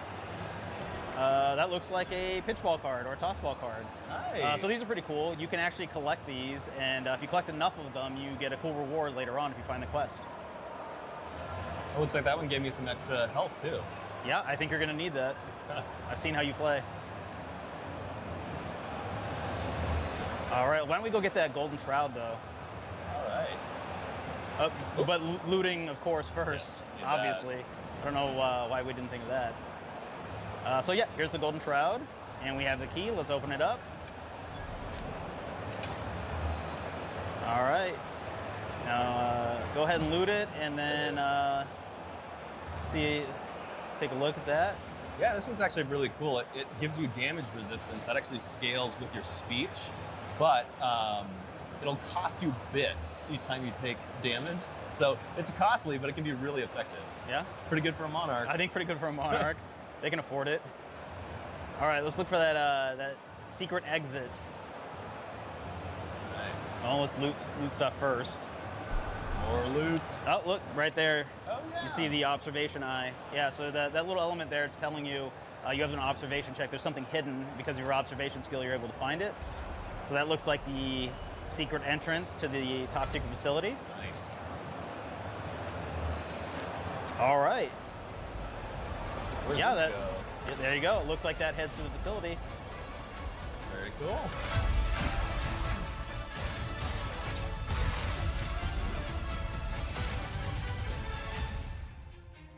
Really appreciate you guys sticking with us and watching everything. The Outer Worlds 2 actually comes out on October 29th. You can pre-order that right now. And have a great Gamescom, and thanks for being with us. Of all the amazing stuff happening at Gamescom this year, obviously a pretty big standout is the upcoming release of the ROG Xbox Ally and Ally X, Xbox's very first handhelds, dropping on October 16th. Yesterday, my best friend Henry got to sit down with some of the Ally team and get hands-on with it for the very first time. I know, I'm jealous as well, but let's check out that demo one more time. Show me how you turn on one of these things. Yeah, so One thing that's great is there's a fingerprint reader on the power button, but as Dom mentioned, we made a lot of improvements in Windows to help add gamepad navigation across the device. So I can press A to dismiss the lock screen, and I can navigate all elements that I would expect to with a gamepad. One of the features I really love is that we've added gamepad indicators to the pin pad. So if you're familiar with them on console, you'll be able to enter your pin or have your own kind of combination that you would have to put in your password quickly. You can also use directional navigation, and we really want to give the flexibility to the players of how they want to get into their gaming session. Cool. So I'm not going to peek at your pin, don't worry. No one's going to look like what the pin is. Device. I'll get my own later, don't worry. Yeah. So I'm going to quickly put in a pin for this device, and you'll boot right into the Xbox app. Cool. And what's the first thing we're kind of seeing here? Yeah, this is that Xbox full screen experience that we've talked about. So it boots directly into this experience. It's really tailored for gamepad navigation, for the handheld screen, and again, it doesn't even load those processes that aren't required for gaming. In some of our initial estimates, this shows an estimated 2 gigabytes of savings in memory, which can all go back to your games, which means faster startup times and less idle power draw. Absolutely. I mean, that was super snappy just to get into that. I mean, super cool. And I've got to say, big compliments on the library that I can already see. Why don't you run us through a bit of this experience as well? One of the buttons that we've added on this device is a library button, so you can push that and it'll take you right to your library. Dom mentioned about the aggregated library. You'll see these new indicators across the thing. So, hey, these are my games from the Game Pass entitlement.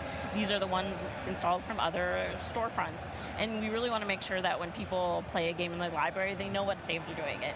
You might be like me and you own the same game across multiple storefronts. Your save files are so important. I'm very guilty of that. And so you want to make sure that when you launch your game, you know where it's coming from, and you're able to kind of get that jump back in where you expect. Amazing. Can you launch up a game for us? I'm going to let you choose. Yeah, so let's launch up Gears of War. Good. You can see that the bootloader that we have launches full screen. That really takes you to kind of that immersive experience, so you're not seeing those desktop elements that Dom mentioned previously. Very cool. Because there's something I use at home on my desktop, which is Game Bar. I use it to access my screenshots. I use it to access all of my friends lists, party chat. We have a little look at that. How does that operate on the Ally? Yeah, so one of the main differences between the original Ally and the Xbox Ally is now there's an Xbox button on the device. And so by pressing it, you quickly bring up Game Bar. And this is the optimized view that we shipped last year called Compact Mode. That takes that same widget model that we have before that's completely extensible, but it puts it in a more streamlined, optimized form for these handheld devices. So it lets you quickly get access to device settings, and most importantly, Command Center. Nice. So instead of having multiple overlays that you're juggling, it's all in one overlay, and it's all in Game Bar, and so you can get access to some of those awesome AMD features as well as the Asus features that you've been known for before, to be able to navigate those and adjust those kind of performance settings on the fly. As a person who is already a multi-device user, it does instantly feel quite familiar as well. Like across my console or my PC, I'm kind of getting this very fluid and connected system. It's really nice. Yeah. So we could jump back into Gears of War, but we know this is a fully fledged Windows device. Yes. What else can you do with it? Are there other apps that you can use? Yeah, so one of my favorite features is we've added a new custom task switching view. So by long pressing on the Xbox button, you'll get this new experience where you can quickly bumper between existing applications, as well as go to the Windows desktop if you need to kind of tweak something that you can't do easily. And it really kind of makes it feel fast and fluid. And so if you're using Discord or getting a little hint and edge, you can quickly bumper between them and then go back to your game really smoothly. So snappy. I absolutely love it. Oh, well, what do you think of that? Bet you want one now, hey? Well, we are just now closing in on the climactic final hour of the final day of the Xbox at Gamescom 2020 broadcast. And guys, there's no time to dally. After years lost in the fog, the Silent Hill series is back with a bold new direction. And joining me now to give us just a glimpse into the newest title coming September 25th, Silent Hill F, please welcome Silent Hill series producer at Konami, Motoi Okamoto, and game director at Neobards Entertainment, Al Yang. And interpreting for us today is Daiki Yamamoto, also from Konami Digital Entertainment. Thank you so much all for joining me, guys. Welcome. Thank you for having us. Okamoto-san, can you please just give us a quick introduction to Silent Hill F and why this new entry in particular is so special? はい、サイレントヒル F は日本で初めて舞台になるというところと、高名な竜騎士07さんがシナリオを書くというところが特徴になります。またホラーとアクションが融合したゲームプレイを体験できるのが特徴です。So, what makes Silent Hill F stand out is that this is the first ever game to take place in Japan, and we also have enlisted the help of Ryukishi07 as the scriptwriter for the game. Another important aspect is that the gameplay centers around a fusion of both horror and action. That's amazing. I mean, Mr. Yang, what does that unique setting really bring for the horror of the game? So something that Silent Hill series has always been about is that kind of feeling of tension and unfamiliarity. So with Silent Hill F setting in Japan, and actually in Showa-era Japan in 1960s, gives us kind of two main points. The first one is, and I like to always use this phrase, which is it's foreign yet familiar. So using the school as an example, everyone culturally knows what a school is, but you might not know what a school in 1960s rural Japan might be. On top of the time period, which is the 1960s, where you might have seen like a rotary phone before or like an old style car, but you've never actually maybe experienced that before in real life.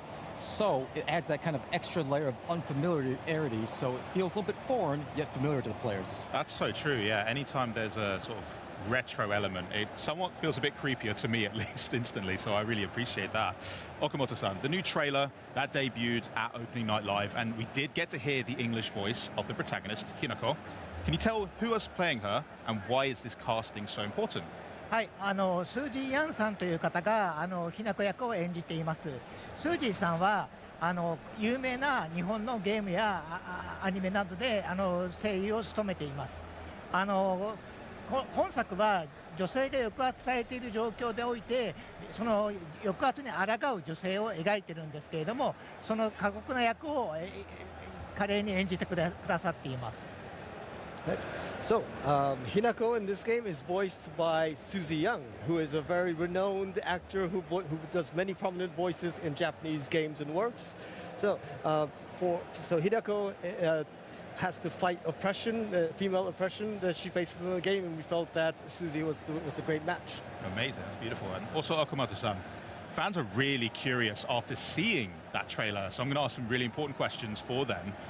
First off, who is that mysterious guy wearing the fox mask? How does the Silent Hill F story connect to the rest of the Silent Hill universe? And also, what does Ryukishi07 bring as a narrative writer to the franchise?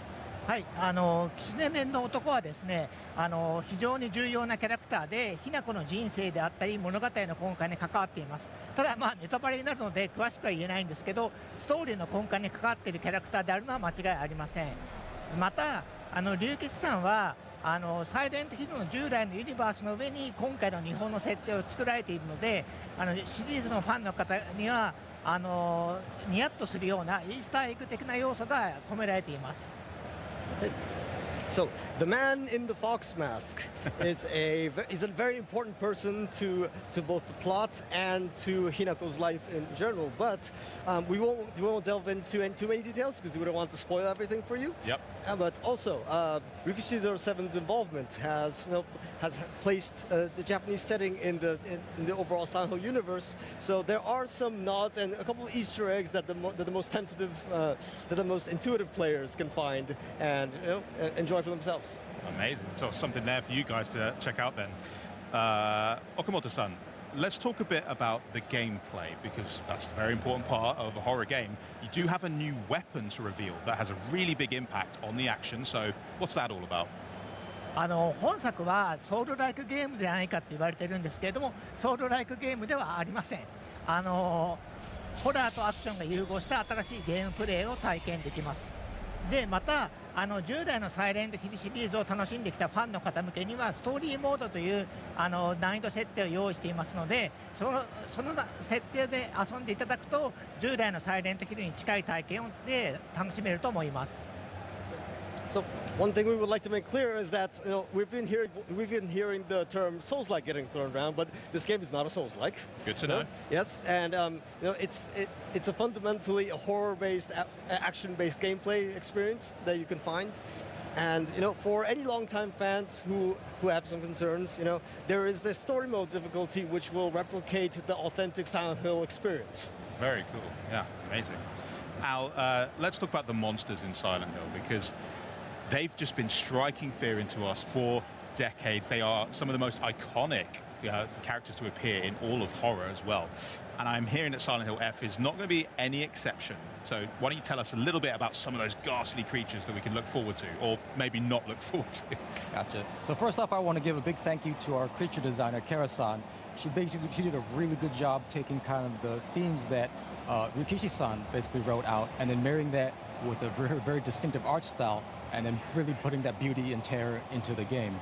But in traditional Silent Hill fashion, as you know, that each monster in Silent Hill represents personal turmoil for the main character. And then in the case of Silent Hill F for Hinako, that's basically the same right there. So it's very interesting that we're seeing fans are already kind of talking about, oh, based on the name of this monster, or based on what they look like, what does this represent for Hinako in her story? The second point I want to talk to is that for us, when we're designing monsters, each one is its own kind of puzzle, a combat puzzle, if you will. So we spend a lot of time making sure that the combat and the movement and the actions that these monsters could do matched very carefully with the lore and the meaning behind each of these monsters. That's so clever. It is really true to the fact that there is a personal journey that goes along with the horrors that you are seeing as well. It just makes for even more player satisfaction for me as well when I'm playing these types of games. Okamoto-san, the Silent Hill games are also very famous, not just for the monsters, but also for the sights and the sounds that we are also experiencing. So can Silent Hill F also give us that same classic Silent Hill experience? はい、山岡明さんというですね、シリーズを代表する音楽家の方が今回も音楽を作ってくださってますので、シリーズの本質的な音楽を楽しむことができます。また稲毛健介さんという方が日本の楽器を使ったガープというですね、日本古来の音楽を作っているので、ユーザーの方は日本の古来の音楽を楽しむことができます。So, of course, the renowned Silent Hill composer Akira Yamaoka will be returning, and he will be providing some music for this game. But it's not just him, but we will. So, of course, he will be providing the fundamental, the classic Silent Hill audio experience. But we will also be having Mr. Kensuke Inage, who will be providing some more Japanese-themed music in the form of gagaku, which is a more classical type of Japanese music that interweaves like native instruments and more classic elements. So you can expect a very diverse musical experience. That's incredible. I'm very excited for that sort of melding of a very authentic representation, but mixed with the classic Silent Hill that we all love. So it's all really exciting. Thank you so much, guys. Is there any last thoughts that you'd like to share with the audience before we check out our next segment? 最後にもし一言ファンに向けて何かありましたらお願いいたします。非常にですね、自信を持って送り出すシリーズですので、ぜひ楽しんでいただければと思います。コンバットに関していろいろご意見いただいておりますが、ストーリーモードで遊んでいただければ従来のサイレントヒルに近い体験で楽しめますので、よろしくお願いします。Okay. So we would like to say that we are going to deliver this game with the utmost confidence, and so we sincerely hope that all the fans get to enjoy the game. You know, of course, to any people who have some concerns about what the gameplay experience will be like, again, you know, story mode will be providing the most authentic and quintessential Silent Hill experience. So please give it a try. Excellent stuff. Thank you so much, Okamoto-san. Thank you so much, Mr. Yang, and of course, thank you as well, Yamamoto-san. Guys, thank you so much for joining us for these insights. Silent Hill F, shaping up to be an unsettling rebirth for the series. By the way, it's available to pre-order now, and it's launching September 25th. I just cannot wait to experience the horror for myself. Now, some fresh gameplay from a game about a sentient rail-grinding school bus. And yeah, I know what you're thinking. That doesn't sound as scary as monsters, but you try saying that when one's bearing down at you at 65 miles an hour. And then more on Valor Mortis when the Xbox at Gamescom 2025 broadcast continues.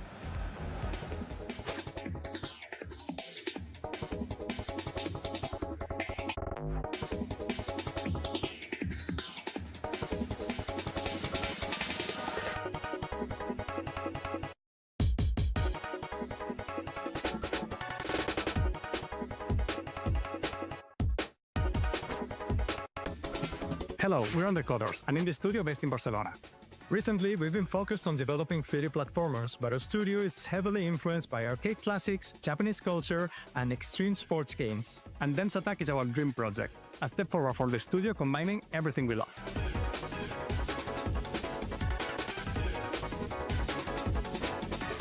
In Dem's Attack, you'll discover a not-so-distant future Japan in which local railways have been abandoned and are now used by underground gangs to compete in illegal contests of train acrobatics.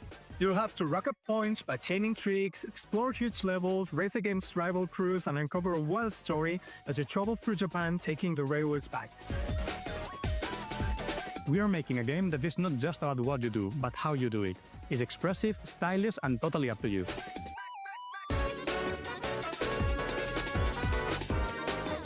From our first trips in the late 90s, we've been obsessed by traveling across Japan by train and being able to dive into the local culture, getting to know the architecture, the landscapes, the folklore, and we're always captivated by the sheer contrast of their peaceful countryside and the high energy of its huge cities, which somehow feels connected and part of the same cultural rhythm. It's a never-ending source of inspiration that has been fueling our creative energy throughout all the years and has now materialized in Den's Attack. On your adventure, you'll find a variety of challenges to move forward, from trip-pack arenas to compete for high scores, to objective-based exploration levels, and even racing circuits. The world is packed with a bunch of unique characters from different gangs and personalities that you will have to face on your journey through Japan. And with every new challenge, you will grow as a Denshi attacker and further add to the chaos. We've handcrafted every stage from the ground up, pulling from real-world locations to make every landscape different but recognizable. You will go really fast, but if you look closely, you'll catch references to every corner of Japanese culture. You'll be fighting wild boss battles against gang leaders, which will test everything that you've learned. These are always full of surprises. You'll never know what secret technique your rival hides, so you'll have to get creative to overcome them with your train. They're a mix of spectacle, personality, and challenge that one could expect for an anime-style showdown made game. Denshi Attack is a love letter to anime, skate games, and Japan's iconic train system. If you like Jet Set Radio, Tony Hawk, or Denshi to Go, you can't miss this train. Pun intended. Wishlist now. We can't wait to show you more.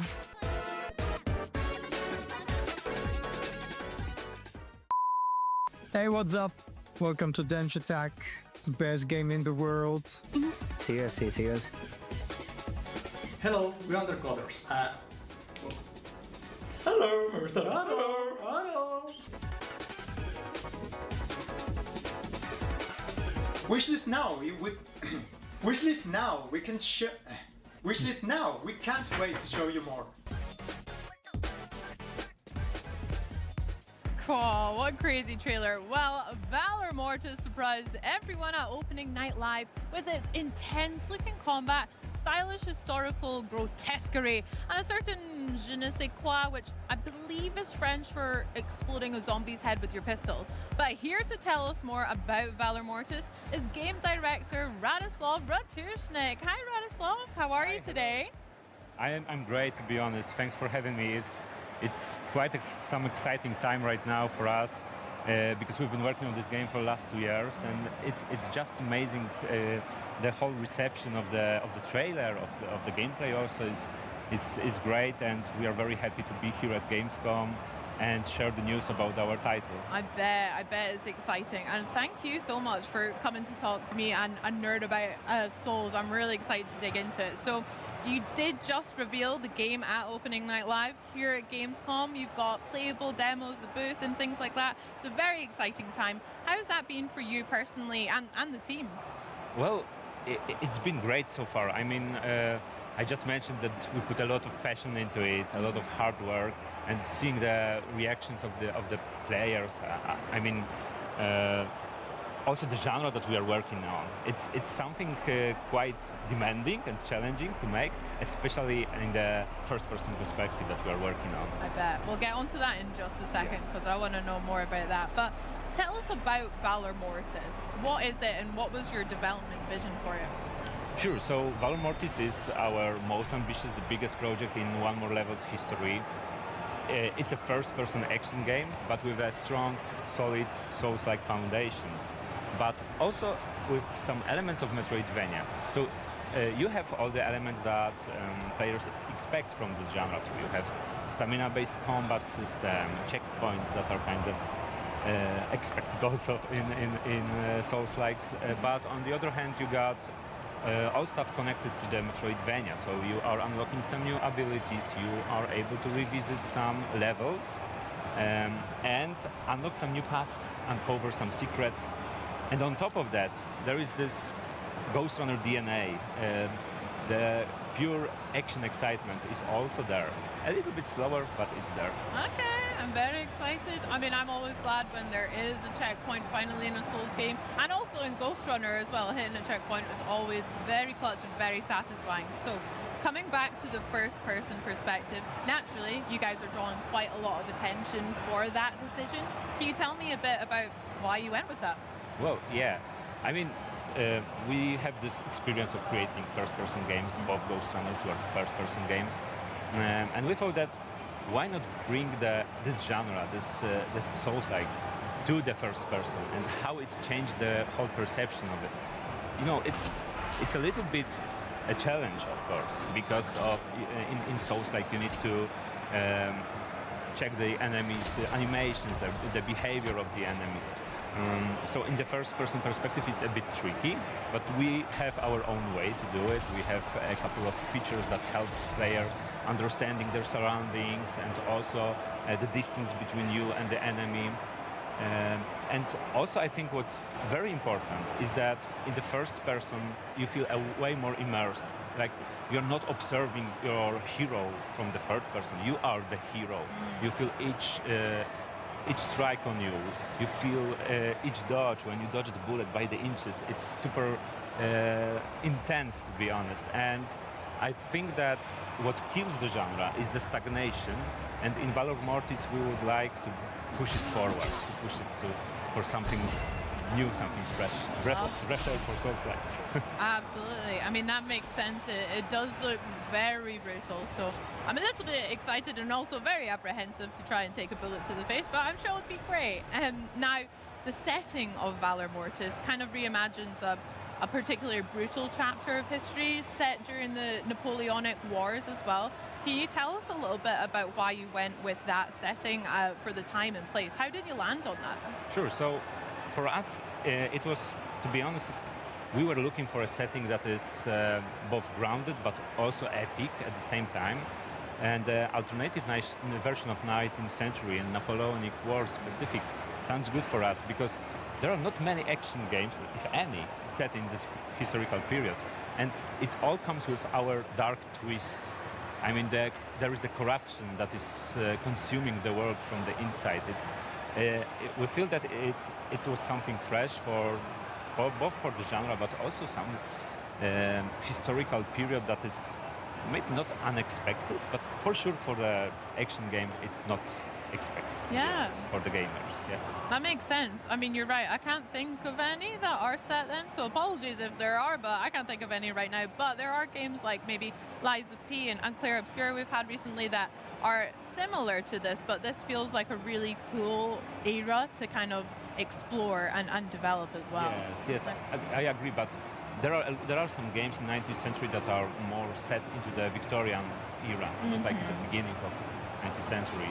So yeah, so we feel good about it. Yeah. Nice, very cool. We were speaking a little bit backstage about obviously Ghost Runner and yourselves. They're very known for this kind of sci-fi setting, whereas again, Valor Mortis, we're going into Napoleonic 19th century. Personally, have you and the team had more fun kind of developing in a sci-fi environment, or have you really enjoyed this kind of fantasy historic time as well?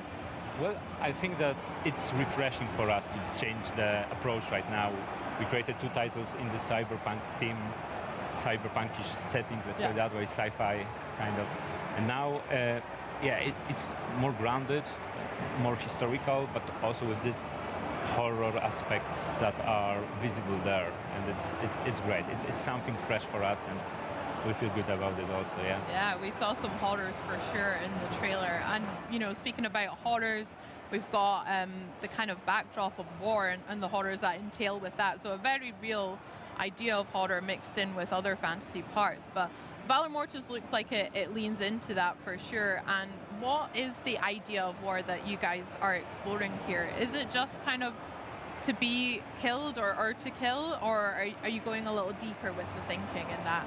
Yeah, it's deeper. I mean, it's the horrors of war in general are the main theme for this game, but also there is more than that. We have the message in the game that there are no true winners in war because everyone loses something, either their lives or maybe their humanity. And in Valor Mortis you have this physical horror of confronting these abominations, but also you have this more psychological aspect where you are a witness of some nightmarish things that are happening during the war. You play as a soldier, as a young soldier, young British soldier who joined the Napoleon because of the ideals that stood that Napoleon stood for. And quite fast, our hero needs to reconsider his actions and his approach there, because there is this thing that this corruption is also touching our hero and changes him quite a bit, to be honest. Yeah, it looked like it. Let's talk a little bit about that, because we saw some fleshy lumps and maybe some deadly mutants, and I don't think history actually included those in the Napoleonic Wars, but Valor Mortis certainly does. So can you tell us a little bit about the source of these antique abominations? That's right. So the source of it is called neptoglobin. It's this enigmatic essence, almost living essence that is consuming the world from the inside. And Napoleonic forces encountered this essence when they were pushing east, basically. So it works like that. When it touches anything, like when it touches the human being, like the soldier, for example, they are turned into some fanatical monsters. The animals can be also turned into some twisted predators, and the ground itself is also diseased somehow. So you are fighting not only against the enemy, you are fighting against this force that is changing the world here. Got you. Within yourself and all around you as well. That's crazy. I mean, in some of the clips we've seen, I noticed that some of your own guys, it seemed, guys in the same uniform, are kind of turning on you as well. So is that kind of a battle that we'll have to deal with as well? Unfortunately, yes. I mean, yes, you are referring to the Eternal Guard. These are the elite soldiers of the Napoleonic forces, and in our demo you also fight against one of these guys, and they are wearing the same colors, they are fighting under the same banner, but when you approach them, they will show no mercy to you.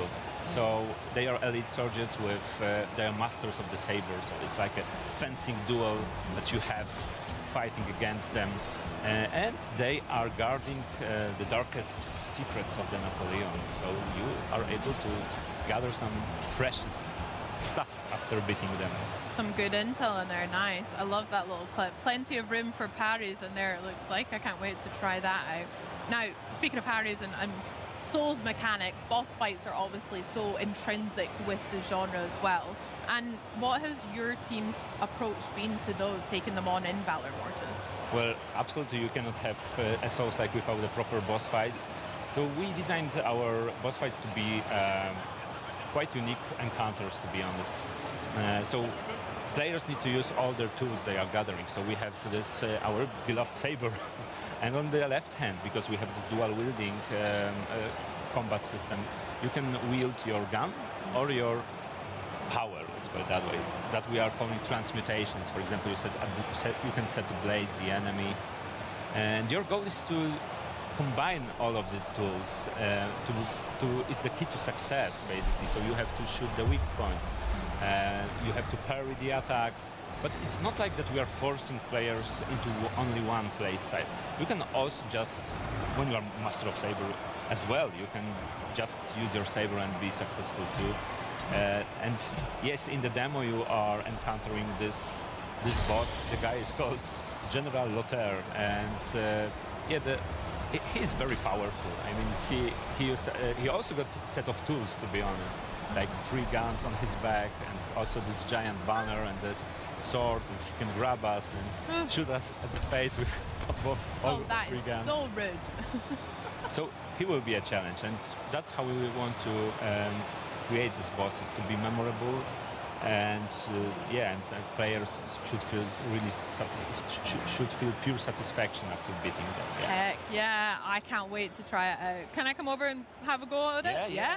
Sick, let's do it. Radislav, thank you so much for sharing Valor Mortis with us today. I cannot wait to check it out. And guess what? It's Xbox Play Anywhere. Yes! So there truly is no escape from the horror. I mean, I guess you could delete it, but don't do that. Sign up for the community playtest and wishlist it instead. And don't click away because we've still got High on Life 2 to come. But for now, let's check out the gorgeous Germany City update to Microsoft Flight Simulator 2024.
Whether you want to fight your way through a reimagined history or perhaps a real one, we've got you covered here. Here to tell us all about the latest update to Age of Empires 4 are World's Ed's principal lead producer Savannah Harrison and principal design director Christopher Rubio. Thank you so much for being here, guys. How you doing, you guys? Yeah, we're doing great. Hi, Charlie. Good stuff. Like, oh, God, I think I'm good, but I need to talk on camera for a minute. We're doing awesome. I think we're having the show has been great. So and it's awesome to be here to talk about the game. Absolutely, and your booth is full every time I look at it. So fantastic reaction. So let's talk about Dynasties of the East. Let's hear a little bit more about it and what it's going to add to the Age of Empires 4 experience. Yeah, absolutely. I mean, I've been waiting to talk about this expansion for ages. That's not meant to be a pun. It just kind of came out. Nice. Well done. So I'm so excited that today's the day. I'm going to be patient for, I don't know, 15 more seconds, though, because I think it's important to say that, you know, this is a big week for Age of Empires 4 All Up. Not only have we announced the expansion, but we also announced that Age of Empires 4 is coming to PlayStation 5 on November 4th. So how exciting. It's so exciting, right? We're so excited to have more people able to play Age 4. So just, I don't know, just a great week. We're overjoyed. Yeah, it's awesome. Expanding the family. Yes, it's always great to expand and age up. Yeah, 100%. The puns here are ridiculous. Are you kidding me? Don't worry, we've been practicing them. I'm sure we'll pull out a few more. But Dynasties of the East is really going to be a great expansion to jump in with. It's full of content that we know people know and love. We're introducing 4 new variant civilizations, 8 maps, which are a mix of kind of very competitive focused and also a little bit more casual, a little bit more fun and quirky.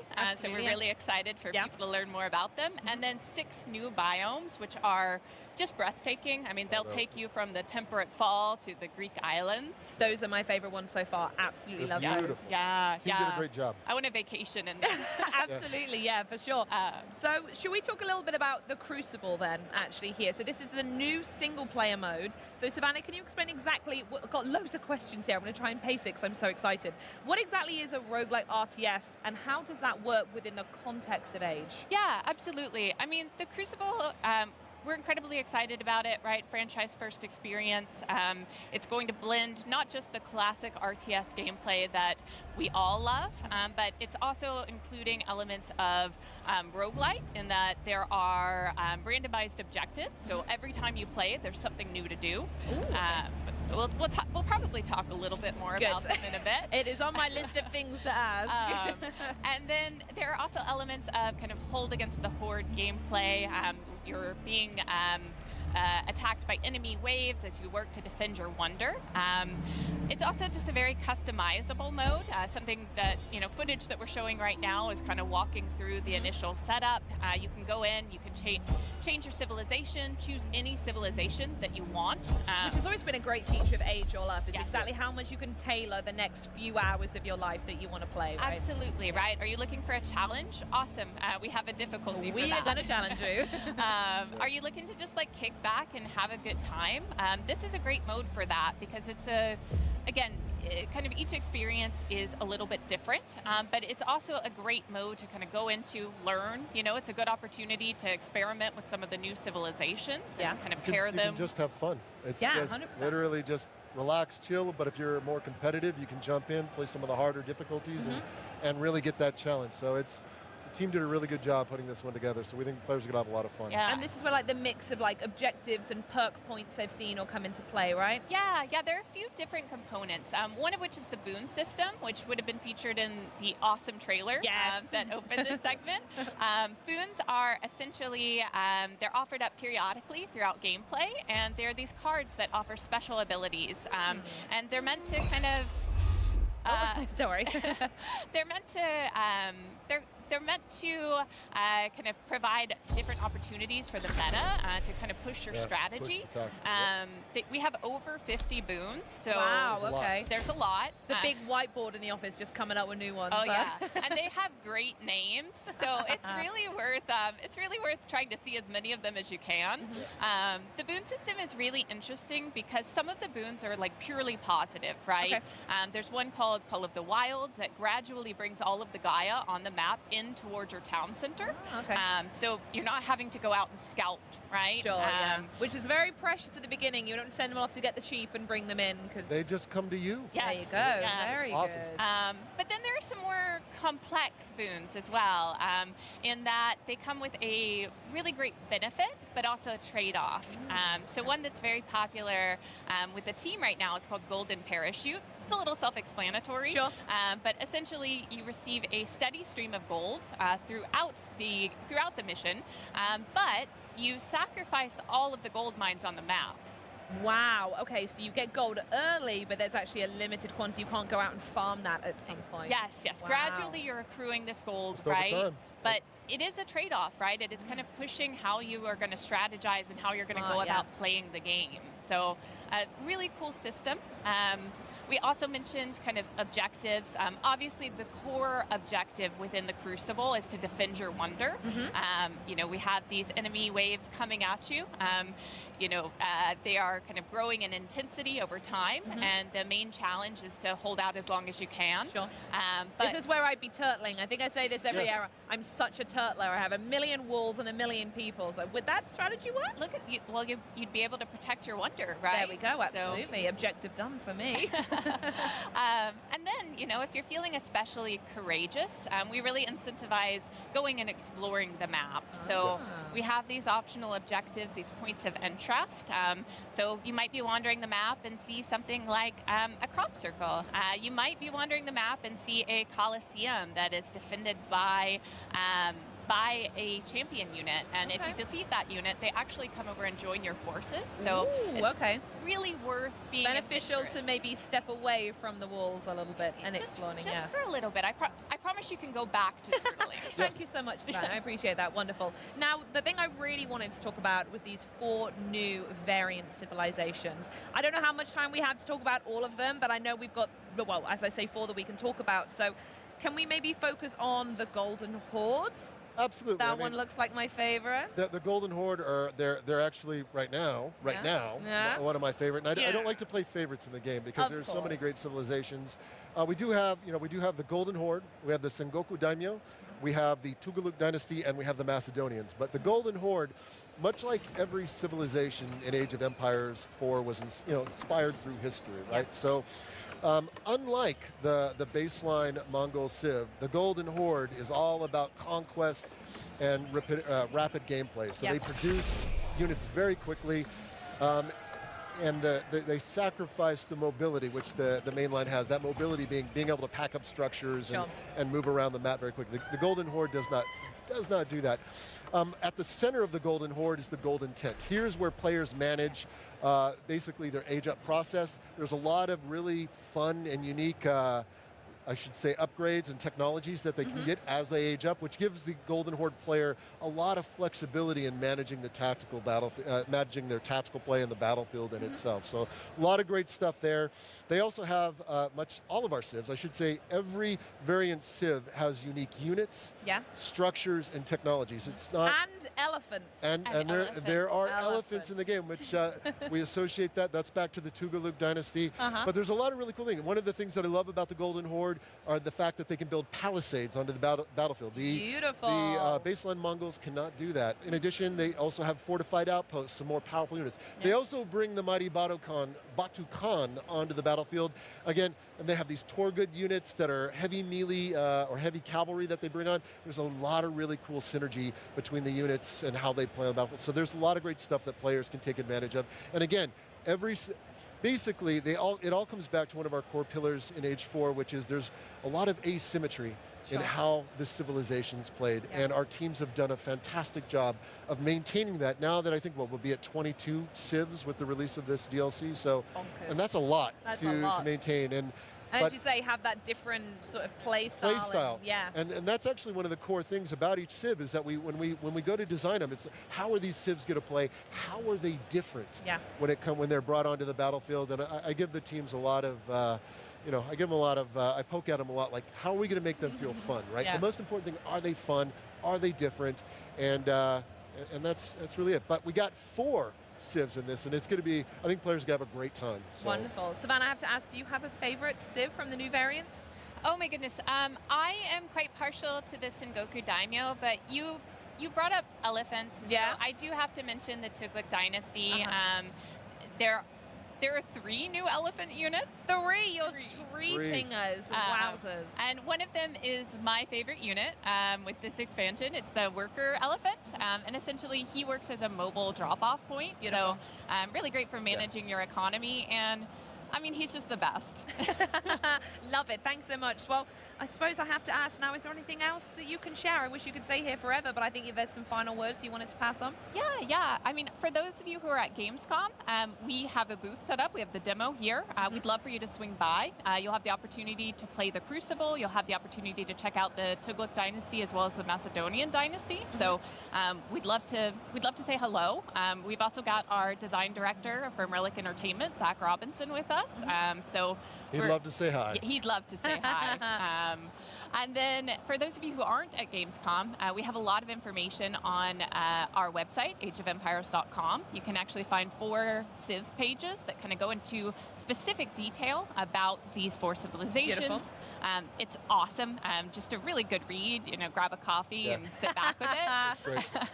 And then obviously, Dynasties of the East is available for pre-order today on your storefront of choice. So you can learn more about it there as well. And we also just want to give a huge thank you to our community. Our players are so passionate and dedicated, and Obviously, this is content that we've made for them, and we can't wait to hear more of what they think about Dynasties of the East. We can't wait to see more people play it. So I'm just thrilled. Yeah, I want to add on that, what Savannah's saying about the players. That we have teams. We have Relic Entertainment, Forgotten Empires, Climax Studios. These teams are incredibly passionate about building on the greatness that is Age 4, continuing to make it better, more fun. What are new types of modes and experiences that we can add that players haven't seen before? So these teams are, I got to tell everybody, they are really passionate. They want to make the best Age 4 possible out there. So, and again, we got teams here. They would love to talk to fans and players and show off all the greatness that we have in Dynasties of the East. Beautiful. And based on the reaction alone from this news, I think the fans feel that too. It's been so good to talk to you both. Amazing to hear more, especially about the elements, Savannah, and I cannot wait to play myself. So, real-time strategy fans, remember, you can pre-order Dynasties of the East now for 15% off. Didn't say that before, but there you go, fun fact. But hurry back or just open another tab or something, because we're about to go mad with High on Life 2 to wrap up the day. But first, a new chapter for My Hero Academia. Let's get scholastic. I fight for everyone! But still, I also can't pretend I didn't see you crying in there! With the greatest roster of heroes and villains to ever clash, are you ready for one last smash? To protect everyone! I can do it now! Okay, let's go. Let's go all out! Enter the fray in teams of 3. Victory is achieved when you eliminate all 3 members of the opposing team.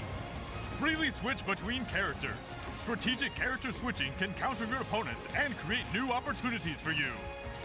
Time your switch commands correctly during attack combos to seamlessly swap characters and continue the assault. Switching characters while guarding can be a highly effective tactic to turn defense into offense. With normal controls, even beginners can pull off impressive combos with simplified controls. Destroy everything, that's all. Master the 4 core actions: target combo, counterattack, guard, and unblockable attack to dominate the battlefield. Combat is a battle of wits, quirks, and timing. Outsmart your opponent and target openings to unleash devastating combos. If your opponent gets the upper hand, use evade action or counter crash to escape from danger. Burn down to the very bones! You can't stop this! Experience a diverse range of quirk skills only possible in My Hero Academia. Mix and match your team's 3 quirks to find synergies and add depth to your tactics and strategies. Unleash the devastating power of Plus Ultra moves. If you coordinate your abilities, you can unleash a collaborative Plus Ultra combo with all 3 characters. Forge a devastating technique where quirks collide, guaranteeing massive damage. We'll blast through to your main body! Come on, Dice! Fill your gauge to activate a character enhancement, rising during battle. While active, your attack power, movement speed, and recovery speed are all enhanced for you to gain momentum. Plus, if you're down to your last character, you'll automatically start in rising state. It's the ultimate card for turning the tables when you're cornered, allowing you to snatch victory from the brink of defeat. All the power you've built up, all the justice you hold, everything is finally here. Experience the true potential of each character's quirk in its final form. You're not going anywhere. I'll fill you full of holes! Whatever it takes! I won't let anyone be hurt again! Smash! My Hero Academia, all's justice. Wishlist now. Well, that was a look at the battle system in My Hero Academia All's Justice. And before that, we got a lovely overview of Age of Empires 4 Dynasties of the East. And I think so far at Gamescom, we've had some world premieres, some surprise sequels, some updates, some interviews, and enough gameplay demos to drive any gamer silly. But you know what? I think we should keep things that way with perhaps the silliest FPS series ever made, High on Life. I mean, if you thought the original Henry, High on Life was a wild, drug-fueled fever dream, then the sequel is here to double down and crank it to 11, I hear. The announcement trailer dropped back in June during the Xbox Game Showcase. We got a trailer breakdown, and now we know you're not the hero anymore. Wow, you're skateboarding through alien worlds, and the galaxy hates your guts, but what's new? I mean, it's weird, it's wild, and it's so Squanch. Joining us are Matty and Mikey from Squanch Games to spill even more juicy details. Matty, Mikey, welcome me. Thank you so much. Thanks for having us. Great to have you guys. Now, how are you doing? How's your Gamescom been so far? It's been awesome. Yeah, it's a lot of nerves coming for the first time and seeing if people are actually going to like it. And I've been so nervous, and our first play session went really well, and then it was just from there, all positive. Oh, amazing. Really, really nice. It's been really sweaty. Yeah. Yeah, you get used to it? No, you don't. Yeah. No. I'm not even going to bother. Maddie and I are competing. Who can sweat more? Oh, nice. Who's Let winning me in so on far? that, yeah. Liz guy. Easily. Okay, so let's start with the basics, guys. Mikey, walk us through the events that set up the sequel here and what we can expect from those big bad pharma bosses this time around, please. So in the sequel, at the end of the first game, you've beaten the G3 cartel, which is the big fleshy weird guy. At the end, he was kind of the leader of it. You destroyed him, cartel's fallen apart. So you're this famous bounty hunter. Everybody knows who you are, and you're kind of being a fame kind of jerk. You know what I mean? Just doing like fame jerk stuff. I don't know how to say it without cursing, but you know what I mean. So anyway, you're living high, right? And you get a bounty, and the bounty is your sister, Lizzie, from the first game, because while you've been famous and living it up, your sister, she's been kind of fighting the good fight for humans still, because humans still really aren't accepted in the galaxy yet, right? And so in that process, you realize, hey, this is a really high bounty on my sister. I better get there first so that she doesn't get killed, right? And so in doing that, you end up on the other side of the law. By protecting your sister, you've killed a bounty hunter, you've broken the bounty hunter code, and now all the bounty hunters are after you, you're a wanted criminal, and it's very different to be the bad guy this time. Kind of sounds like it is our fault and we deserve it in a way. Oh no, humans suck. I mean, you know, I feel like humans know that more than anybody else. Yeah. That's fair. Do you guys prefer being the antagonist or protagonist day-to-day gaming stuff? What do you think out of those kind of storylines? I mean, it's all made up anyway, I think. So it's kind of like, maybe that's an antagonist behavior, right? It's Yeah. like the rules mean nothing, right? Yeah. You know? We very specifically try not to put much personality into the character at all.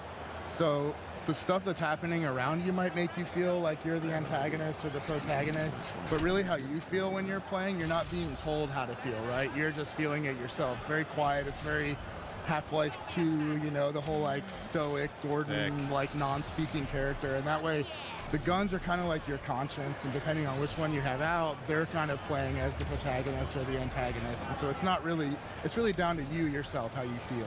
We'll definitely get into the Gatlians in a bit, but I want to talk about something that's a bit new, because lately in gaming we've kind of been going through this skateboarding renaissance period, and High on Life 2 is getting involved in the action. So how mad can we really get with this thing?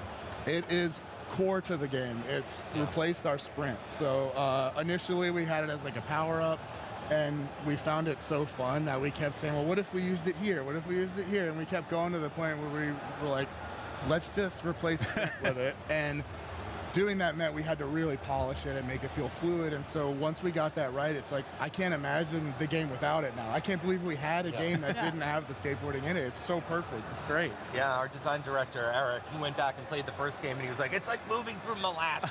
You know? It's a really cool addition, and you know, we're going to keep tuning it till the game comes out, but I feel like it's already in a really fun space. Awesome. Let's talk about the Gatlians a bit then. Who's going to be back in the game, and are we going to get some new friends as well? Absolutely, yeah. Almost all of the original from the first game are back. So we got Sweezy, we got Gus. You'll see them in the demo. Sweezy played by Betsy Sidaro, Gus played by JB Smoove, the Inimitable, right? And you're also getting a new gun in the demo whose name is Sheath, and he's played by Ralph Ineson. I heard Ralph him say it. Ineson? No way. Ralph Ineson. That's how Ralph he says Ineson. Is He it? says it like that. He says it like that? Oh, I have said it to his We- face incorrectly. We had That is probably big, why I hate we had it. a big debate about it, and then we looked Yeah. it up, and Okay. our producer Bex was like, Yeah, "No, Arbex. it's Einstein, Arbex." Yeah. Yeah. Also Yeah, got not you. EX. Yeah. Yeah. But yeah, so that there sheet, that's Ralph Ineson. No Oh, way. that What an icon. It's, I know. His voice is he's so funny too. Yeah. If anyone was going to be a knife, his voice embodies it. Yeah, feel. well, he's a battle rifle. He's basically Oh my like God. battle rifle from Halo. Yeah. And in the demo, you'll see that he's not a Gatlian. What's happening there is you actually pretty much kill him in a boss fight, and he has the same target that you're pursuing, so he Right. tells you how to save his head. And so his gun is like a life support system. And there's a whole scene where you're performing surgery to remove his head and attach it to his gun. God. It's in the demo. Yeah, yeah. That sounds sick. That's, yeah. Not actually in the demo, but like Preacher Tim Robinson is also Preacher's back. back, Knifey. yeah. Yes. Yeah, we just Love recorded Preacher. some Tim last week. It was Yeah. amazing. I love him to death. Can you please tell him how much I love him? I will tell him. I will use this opportunity. Yes. I freaking love. I think He's you should leave. the sweetest Obviously, man. He's just Give a him one for wonderful me, no? man. Yeah, you he's- stop that. I am so jealous. Can I become producer Bex with you guys? Okay, we'll swap places. No, we've got a job to do here. Come on. Okay, fine. Well, I do have one more suggestion, maybe for a new gun. Have you guys ever thought of like a chainsaw thing? Because I could do it for you if you want to go like. Oh, yeah, no, we actually in our DLC we had a knifey focused DLC, and one of the first things that we did in it was give him a chainsaw. Hell yeah. So he's basically a chainsaw knife, and you could even use the chainsaw to sort of climb walls and stuff. I don't know if you guys ever played Duck Game, but you know you can use Okay. the chainsaw to kind of ride up walls. Yeah. We had that in the DLC, so we had all these weird little paths you could ride around. I need to go back and check it out. Yeah. It was like an early iteration of the skateboard, right? As Yeah. soon as we started moving fast like that, I feel like you guys were like, oh, we got to get a skateboard. Yeah, in the this thing. skateboard is Yeah. like next level chainsaw riding. Hell Very cool. That sounds sick. We touched on it a tiny bit, but let's talk about boss fights, please. I mean, we've got a little bit of something that you kind of talked about there, and we might have showed it off, but can we talk about, or can we maybe see what you were just talking about? Let's take a look, shall we? Yes. It's from the inside.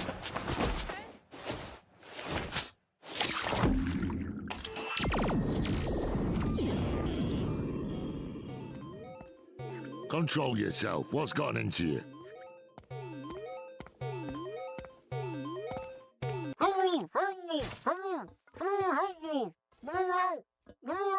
You never catch me. I'm inside you. This is very... Oh my God, thank you so much. Okay, we gotta stop Muppy Doo. He's in your inventory. Let me fix this up real quick so you can go after him. I got free reign of your suit. Oh no, Muppy Doo went into your inventory. Follow him quick. Oh man, he messed things up pretty bad already. You can't navigate the menus like normal anymore. Hey, here, use me. Pseudo time. I can be a weapon too. Punch out, Pseudo. Let's fuck shit up. Come on, he's in the inventory. He's getting his nasty hands all over all our precious stuff. You gotta squish him or something. I'm touching all the circuitry in here. What are you gonna do about it? Ah! Ow! Leave Morphy alone, please. Ow! Come on! Hit Muppy, not me! Ow! Ow! Leave me alone! Ha ha! Try harder. Ouch! Ouch! How am I getting hurt? Is this really me? Ah, God damn it! Just make it stop! Make it... Ow! Ah, all right, fine. Fine, I'm done here anyway. I'll mess up the stuff that really matters. Yoo-hoo! Oh no, he went into the system tab. That's the worst place he could have gone. We have to stop him. You'll never stop the mighty Muppy! Ow! Stop it! All right, fine. Gotta find a new spot. Funny stuff in here where you can accidentally punch stuff. You can get knocked out of the menu or change settings accidentally. It's really funny. So meta. I love it. it. Oh my gosh. So good. It's not the best part yet, though. Yeah. Look at this. I heard you guys haven't seen it yet, so. Yeah, it's very cool, honestly. I don't know how you guys get much done with like all the voice talent you get access to. Like, just like a who's who of all the funniest people, like in gaming, in animation, and everything. It's so sick. Richard Kind's performance is just incredible. Yeah, Richard Kind, amazing. So here you can see Richard, Muppy Doo has broken into your BIOS, and so you're chasing him down into the BIOS of your suit. And so there's some of Pseudo's fan fiction he was working on. I'm like, maybe we should pause it and just do like a dramatic reading. Yeah. I really wanted to, please. So this is Henry and I's audition for Gatland. Come on. So here he is messing with some of your sliders to make your bullet damage less, or changing the composition of your oxygen. And you have to kind of hit him with the slider. This is one of my favorite right here, where he jumps on it. This is like where he rides it. When he rides it, right there.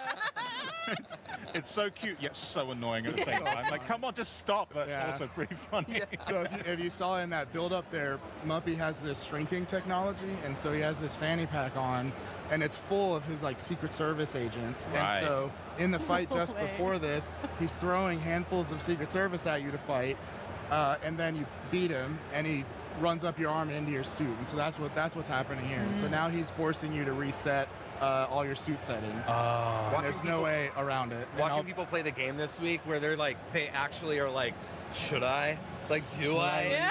Like, is this for real? You know? Oh my god. That's so fun. So you're the one that actually has to make that choice as well. It's not like staged. Oh, And you so guys are sick. He's like doing a deep dive into your BIOS to the point where he's found something else, and that's what you're about to see here. Okay, cool. Ooh. Let's see. Very exciting. Wait, BibleAdventures.rom? Wait. No. No. Oh, yes. You are kidding me. Fully playable, all three. Oh my god. You are joking. Bible Adventures game inside the game. You know, game in the game. We had the movies in the first one. We were like, what do we do next, right? Oh my god, look at And this Yeah, you actually play it, and one of our newer employees, someone I've known for a long time, had great connections and was able to get us licenses for a bunch of ROMs that are actually playable in the game, like fully playable, not just for little moments like this. You can actually collect little JAMA boards for cabinets and stuff. It's really cool. That's so sick. I'm slightly concerned now because I really suck at platformers. So. Oh no, this is meant to suck. This part right here. Okay, good. All right, I won't feel too bad about how bad I am at it then. Dude, this game is terrible, but that's what makes it so fun. It's like, it was my first choice when we talked about like licensing some of these older games, and I was like, my dream is Bible Adventures. I know it's never gonna happen, but that's my dream. And he found it, he got it, and here it is, and it actually, like, it's amazing. I feel so lucky to have the team that we have that I can say I want Bible Adventures, and we get Bible Adventures. I'm going to tear up. I'm so happy for you. So Your cool. dream realized. Dream, I know. I am, but I also think we need to get you some bigger dreams than Bible Adventures. No, there is no we'll bigger work on that. dream. What are you talking about? A terrible video game based on the Bible is like the best thing I've ever heard in my life. That's It's so painful. funny, and it sucks to play. It sucks so bad to play. It's great. Amazing. Okay. And so now you can see here, you make it back in your suit. Oh, God. and trying to boot up.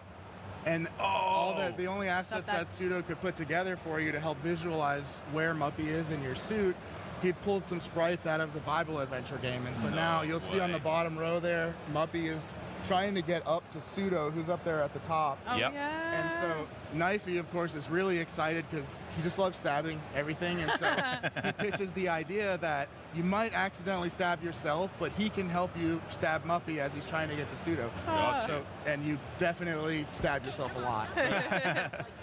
Oh my god. Yeah, this looks tricky. Knifey is ecstatic. Nice, another hit. Looking good. He's been waiting for that for sure. Yeah, That's he's a long very time excited. coming. Yeah, that one you don't have a choice. He pitches the idea and you're like, I guess we just gotta do Gotta it. go with it. Yeah. It's very funny. And this is the end of the demo here. After this, you know, not to spoil it, you stab yourself to the point where you're not, I don't want to say dead, but you're hurt. You're not in a good way. You're not in a good way. And that's the way we try to end all of these in an unexpected way where the player kind of loses but doesn't really lose. Yep. And so we kind of have this recurring theme of you just getting your butt butt kicked. I don't know what you can say on here, but yeah, like you're not this perfect character. Yeah. Right? You make mistakes, you do stupid stuff, and I think it's really cool. Yeah, like stab yourself in the face. Like stab yourself in the face to fight a little guy. Yeah, I I think it's definitely the first game ever to try and do that to me. So Yeah. you're setting records at least. And in the demo too, I don't know if many people have found it yet, but there's an area called MurderCon where it's kind of like a laser tag arena. Right before you go in there, there's a Sick. Radical Rex arcade cabinet where you can fully play. I don't know if you guys remember the old skateboarding game, Radical Rex, like a little dinosaur on a skateboard. Oh my God, no. Also very hard to play, but it's in there and it's really funny. Yeah. I'm into it. Yeah, it's cool. Yeah, that was right up your alley. Love stuff. I'm going to seek that out for sure.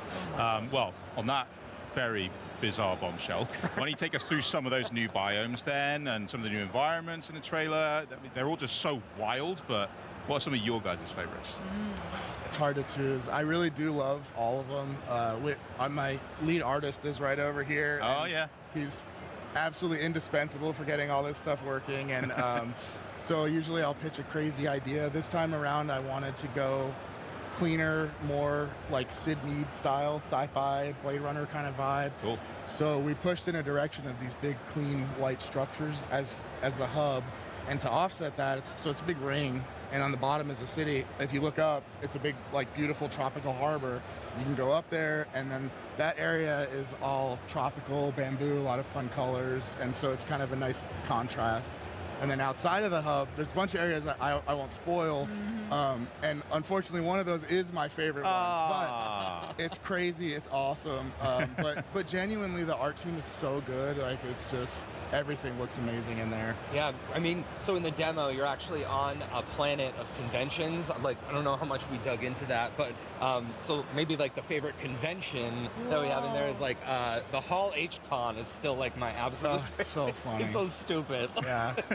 And the Pool Con is really good. Yeah, so there's like, you're skateboarding, and so we had the pool convention, and then the rail convention, and they get in a car accident.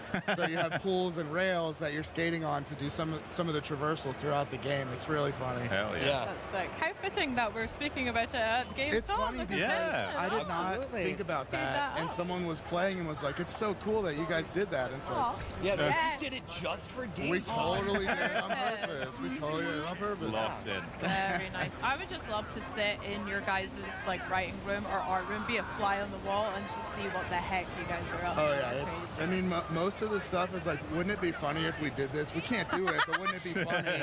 And then we're like, actually, we probably can do it, and then we end up doing it. That's literally our whole writer's process. And then we have amazing writers that take these dumb ideas and actually write them in a funny way that makes sense. So we're very lucky to have the team that we have. I bet. Yeah. Speaking of dumb ideas, some of our favorite parts from the first game as a team, we freaking love the ads that you guys made. Yes. Our favorite one, probably our most quoted anyway, was the guy, I can't remember what it's for, but he's like, help me. Help me. Yeah, the guy with the peas and he's on the ground. Yeah, I love that guy. So funny. The avoidable void. I love it so much. Yeah, he's very funny. Can we expect some of those in High on Life too? Some new ones? Yeah, so many. I mean, the goal with the sequel is to take everything that worked and just like do so much more of it. So we already have a ton of, it's such a good excuse for us to work with. We have a bunch of people working on the commercials internally, but for artists and animators that we really dig, that we like don't see on Instagram or just see on TV, it's our opportunity to like work with people outside as well, right? And just like bring them in. And so we have a bunch of those going right now. And we've also, along with the license of the games, Ben, our biz dev director, was also like, hey, I can get like 10 80s and 90s commercials for like these weird games as well from Pico. Like, what do you think about that? And we're like, okay, like our game is 100 gigs right now, but like, Bring sure, it. Pile it up. It's already too big.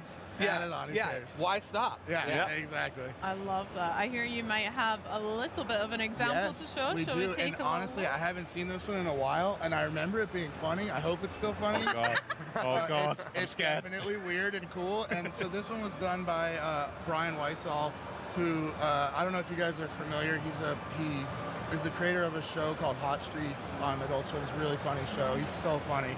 We brought him on as a writer not long ago, but he is also a hilarious animator. Yeah. And so we just kind of put him in a corner, and he just comes up with this really weird, funny stuff. So that's what this is one of Brian's animations. It's really funny. Yeah, let's check it out. Yeah, let's have a look.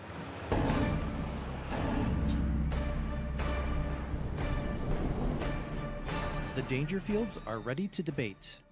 I tell you, I'm Rodney Dangerfield. I tell you, I don't get no respect. Hey, don't listen to him. I'm Rodney Dangerfield. Hey, give him some respect. Yeah, I should get some respect because I don't get none. Because this guy over here is claiming to be me, Rodney Dangerfield. Hey, you know I'm the real Rodney Dangerfield because I don't want no respect. I'd be nothing with respect. This fraud over here doesn't get it. He thinks we don't want respect. Rodney Dangerfield does want respect, and he's mad because he don't get none. All right, if you think Rodney Dangerfield doesn't want respect, so we can continue in the spirit of Rodney Dangerfield, vote for me, the real Rodney Dangerfield. Vote for me in the upcoming election for Best Dangerfield. Take the shot. Blow his brains out. He's the fake Rodney Dangerfield. Shoot me, not him. I'm the real Rodney Shoot me, because I get no respect. No, shoot me, because I'm the real Rodney Dangerfield. Hey, which one of you guys is the real Rodney Dangerfield?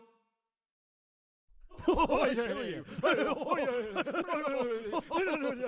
tell you this one. Oh, I tell you. I tell you. So that's the caliber of comedy we can expect. What the hell's wrong with you guys?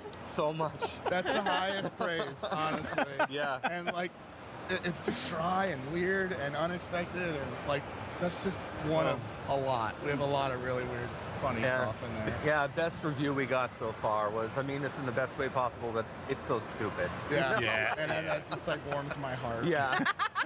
Perfect.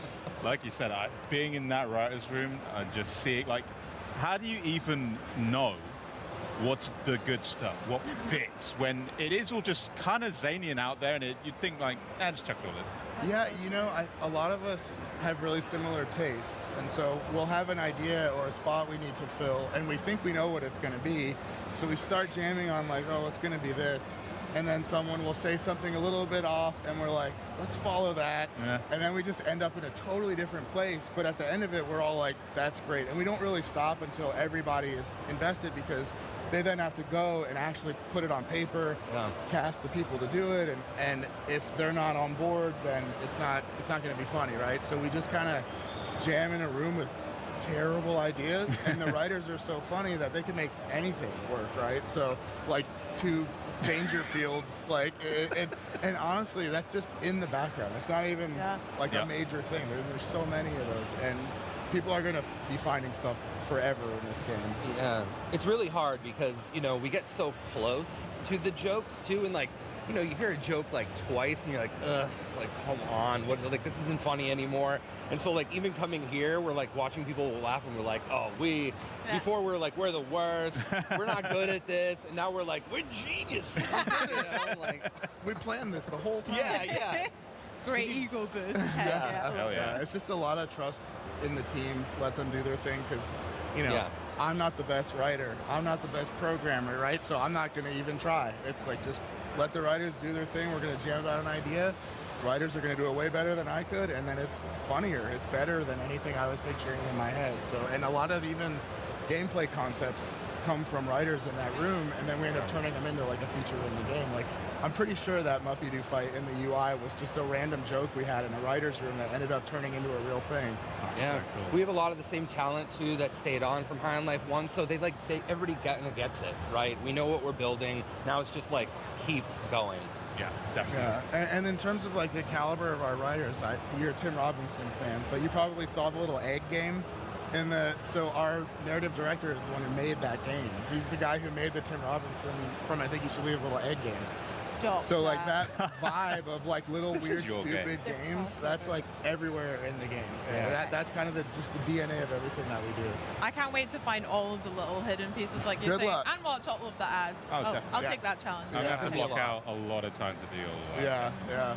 Right, enough yapping though. It's time for our favorite question, Bex. When can we play this game? Friday the 13th. Friday the 13th. February. Of what year? 2026. 20, Excellent. 30. No, just kidding. We're not gonna slip. He's like we're not 7, gonna 8, slip. 9, 10. February 13th, 2026. It's gonna come out. Hell Yeah. Whether it's done or not, it'll be done. Yeah, it'll be done. It's going to be done. You're going to get it done. It's gonna be good. We have an amazing team. It's gonna be amazing. Hell yeah. We really can't wait to play, honestly. Matty, Mikey, thank you so much for joining us. Yeah, thank you for having us. Yeah, thanks for just letting us say dumb stuff. Yeah. Great. Yeah. Oh, well, I asked you several times to change that line, but that's fine. Sorry. Well, Couldn't help it. Bex is clearly high on life, and on February 13th, you could get high on life too. The game. Not bad. Very Oh, nice. yeah. All right. All right, write it down. Professional. You can say that one. Now, remember though, the important thing is that you can wishlist the game right now on Xbox and PC. And here's the best part. It's Xbox Play Anywhere, and it's going to be available day one on Game Pass. And yesterday, we talked about the Order of Giants DLC and how Indiana Jones is afraid of snakes. So naturally, we want day two to be even more epic than day one. So why don't we finish strong with a trailer for a game about a guy who's not afraid of snakes so hard that he eats them for breakfast.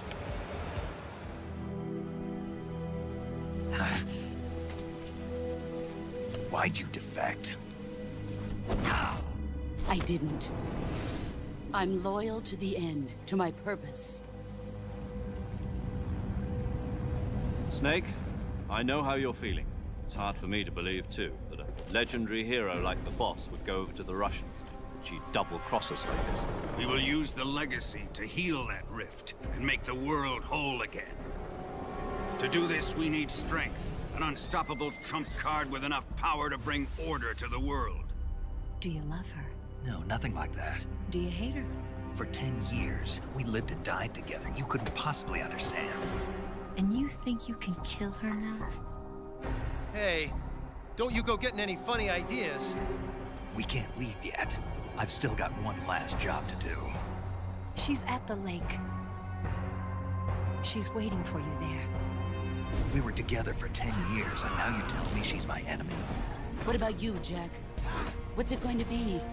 Loyalty to your country or loyalty to me? Your country or your old mentor? The mission or your beliefs? Your duty to your unit or your personal feelings? You don't know the truth yet. But sooner or later you'll have to choose. I don't expect you to forgive me. You've got to do it, Snake. She's your enemy and your objective. You're a soldier. Finish your mission. Prove your loyalty. I've been waiting, Snake. Waiting for your birth, your growth, and the finality of today.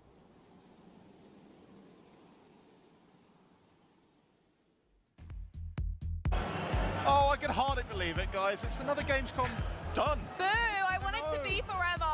There's always so much going on at these things. What was everyone's favourite bit? Charlie? Ooh, I'm going to say Age of Empires. It's always Age of Empires and will continue for forever be Age of Empires if I can have it that way. Benny, what about you? I've got to go World of Warcraft. Like, as a 14-year-old, I was playing that game 12 hours a day, and getting to do that on this stage was amazing. What about you, Bex? I mean, everything was so much fun, but Henry, come on, High on Life 2 was so good. That was wild. Guys are mental. It was great. What about you, Henry, though? Obviously it's getting some demo time with the ROG Xbox Ally. I mean, it looks so good. Such a sleek device. It just performs so quickly. It was a lot of fun getting that demo. And we also learned about the release date, October 16th. Yes. Super soon, guys. Super soon. Yeah. Nearly there. Can't wait. And of course, that's only really scratching the surface of what we did. Absolutely. I mean, just today here in Cologne, we saw the Outer Worlds 2, Age of Empires 4, Metal Gear Solid Delta, Snake Eater, and Fate, and Onimusha Way of the Sword, Ninja Gaiden 4, and that was just today. Oh my gosh. Yesterday we had a new Indiana Jones expansion, more on Double Fine's new game Keeper, Dying Light the Beast, Rogue Prince of Persia, Lego Voyagers, and all new detail on the latest Call of Duty Black Ops installment, plus major updates to Microsoft Flight Simulator 2024 and World of Warcraft. Phew! Oh, okay. Well done, Bex. Good work. Take a breath. Every year at Gamescom, it does get better, though. And it couldn't happen without the collective excitement of hundreds of thousands of people here in Germany and you, the millions tuning in around the globe. In 2 days, we unpacked dozens of games, more than 20 of which you can play with Game Pass, and more than 30 are Xbox Play Anywhere. Oh, perfect candidates then for the new Xbox Ally or the ROG Xbox Ally X, which are the first ever Xbox handhelds, and they're set to release on October 16th. Yes! That's it for us though, guys. Thanks so much for joining Team Xbox On for our coverage of Gamescom 2025. Time to pack up, fly home, and start downloading some games. Thanks so much, everyone, and we'll see you next year. Bye!